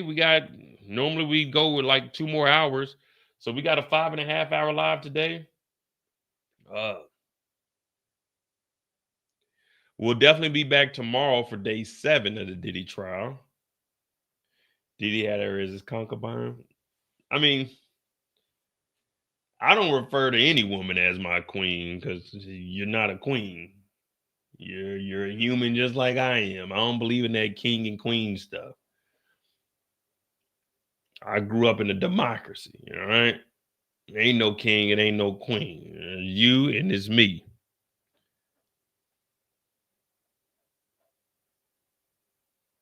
Shit, the judge may have had bubble guts, so the judge was like, shit, let me get the hell up out of here.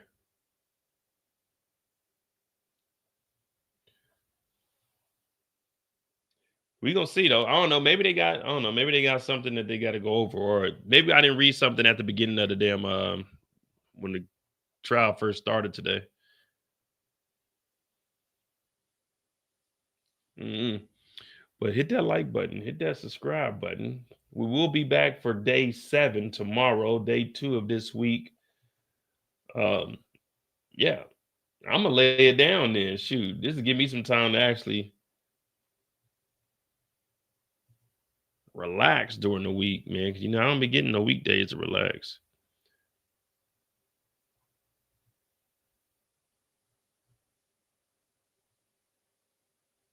Let's see. I'll break for the day. Wait, there's more. Okay. Combs lawyer, MDC Brooklyn. I took the wig off, man. I'm supposed to still be on the clock. MDC Brooklyn makes us end VCT calls at 6 p.m. We need more. Ending at 3 p.m. helps. If you can extend, judge, put a letter in on the docket. So what? Hold on. Wait, what is this? MDC Brooklyn makes us end VCT calls at 6 p.m.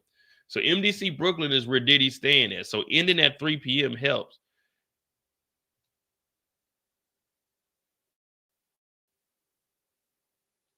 I guess they're saying when they were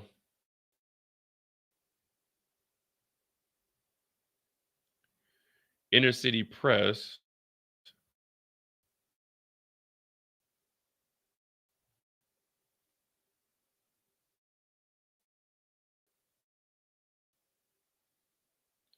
Inner City Press has been covering.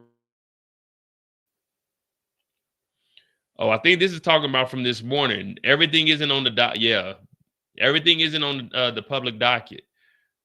So they're supposed to be able to get all these transcripts and everything's supposed to be uploaded at the end of the night. So ending at 3 o'clock gives them more time, I guess, to upload everything at the end of the day instead of they get done at 5 o'clock and then at 6 o'clock they got to shut it all down. From what I'm seeing, a recent meeting at the Court Media Access Committee has suggested that such requests should be in writing to the district judge. I'm copying the AUSA and the defense, but it would seem like the court docket is such filings and the direct parties to file public letters going forward. Yeah, so I'm thinking that's what it is. They'll be shutting down at 3 so they can get things updated. In which such issues in the letters, documents overnight in real time. Yeah. Yes, I guess that's what they doing, man. Yeah. I don't know if I'm gonna do a Monday mistakes, man. Yeah, y'all don't be, man. I be tired. And I just did 5 hours. I might be able to, I don't know, man. Keep your YouTube updated, because if I do, it'd be like 10 to 11. But my damn rib is fucked up. I got a doctor's appointment in the morning, man.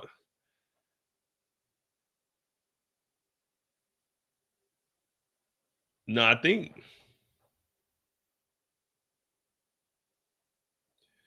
Oh no, they ain't wasting no taxpayers' dollars. This is already paid up for. But I think they're stopping it just today to get this court docket, because it hasn't been updated in real time. At the end of the day, they're supposed to get everything that they talked about during the day is supposed to be uploaded in the evening. That's what they were talking about this morning.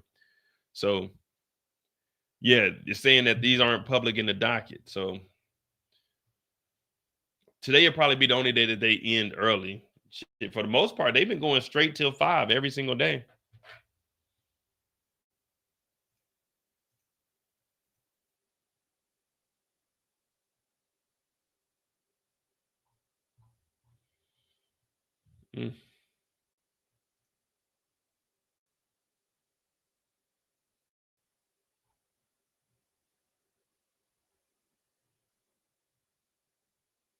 Wait, there's more. Zen for the day. Yeah, that looks like it's it, man. That looks like it's it, man. Y'all hit that like button, hit that subscribe button. I am gonna lay it down, man, because I got tomorrow and Wednesday. We're gonna definitely knock out at least 7 hours on both of those, man. So hit that like button, hit that subscribe button. Court is adjourned for the day. Court is adjourned for the day. Honorable Modi J, aka Mr. The Mo You Know, is gonna go ahead and retreat to his chambers. You know what I mean? See if I can get a foot massage, because I've been putting in that work. If not, then I just got to go to sleep without a foot massage. But hit that like button, hit that subscribe button, man.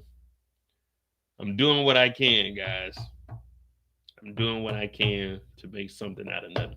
Hit that like button, hit that subscribe button. If you haven't subscribed to my other channel, The Mo You Know, it's pinned in the chat. Also, if you'd like to join the Discord, it's pinned in the chat also. If you want to talk about other things outside of this case, I have halted everything on my channel. We will be covering the Diddy case. We did the whole first week, 33 hours. We're at 5 hours now. We're going to cover it all this week, and we're just going to go through the trial with it. This is me crossing my channel over into pure entertainment and not just being TV shows and movies. So that's what we're doing, man. I'm going all the way out, man. We should have over 100 hours of the Diddy trial on my channel. Subscribe to The Mo You Know. I'm trying to get 1,000 subscribers over there. I think we're at 820 now. So within like the last week, we didn't gain over, I want to say, about 200 subscribers. So I appreciate you guys on there. Got about 175 more. We'll be able to monetize that channel. So hit that like button, hit that subscribe button. Remember, you can run, but you can't hide, man. Don't drink and drive. And do not, I repeat, do not freak off. And if you do freak off, don't pay. Because then you'll be looking like I was going to say Jay-Z. You'll be looking like Diddy. Y'all be out, man. Y'all be safe. You can rap, but you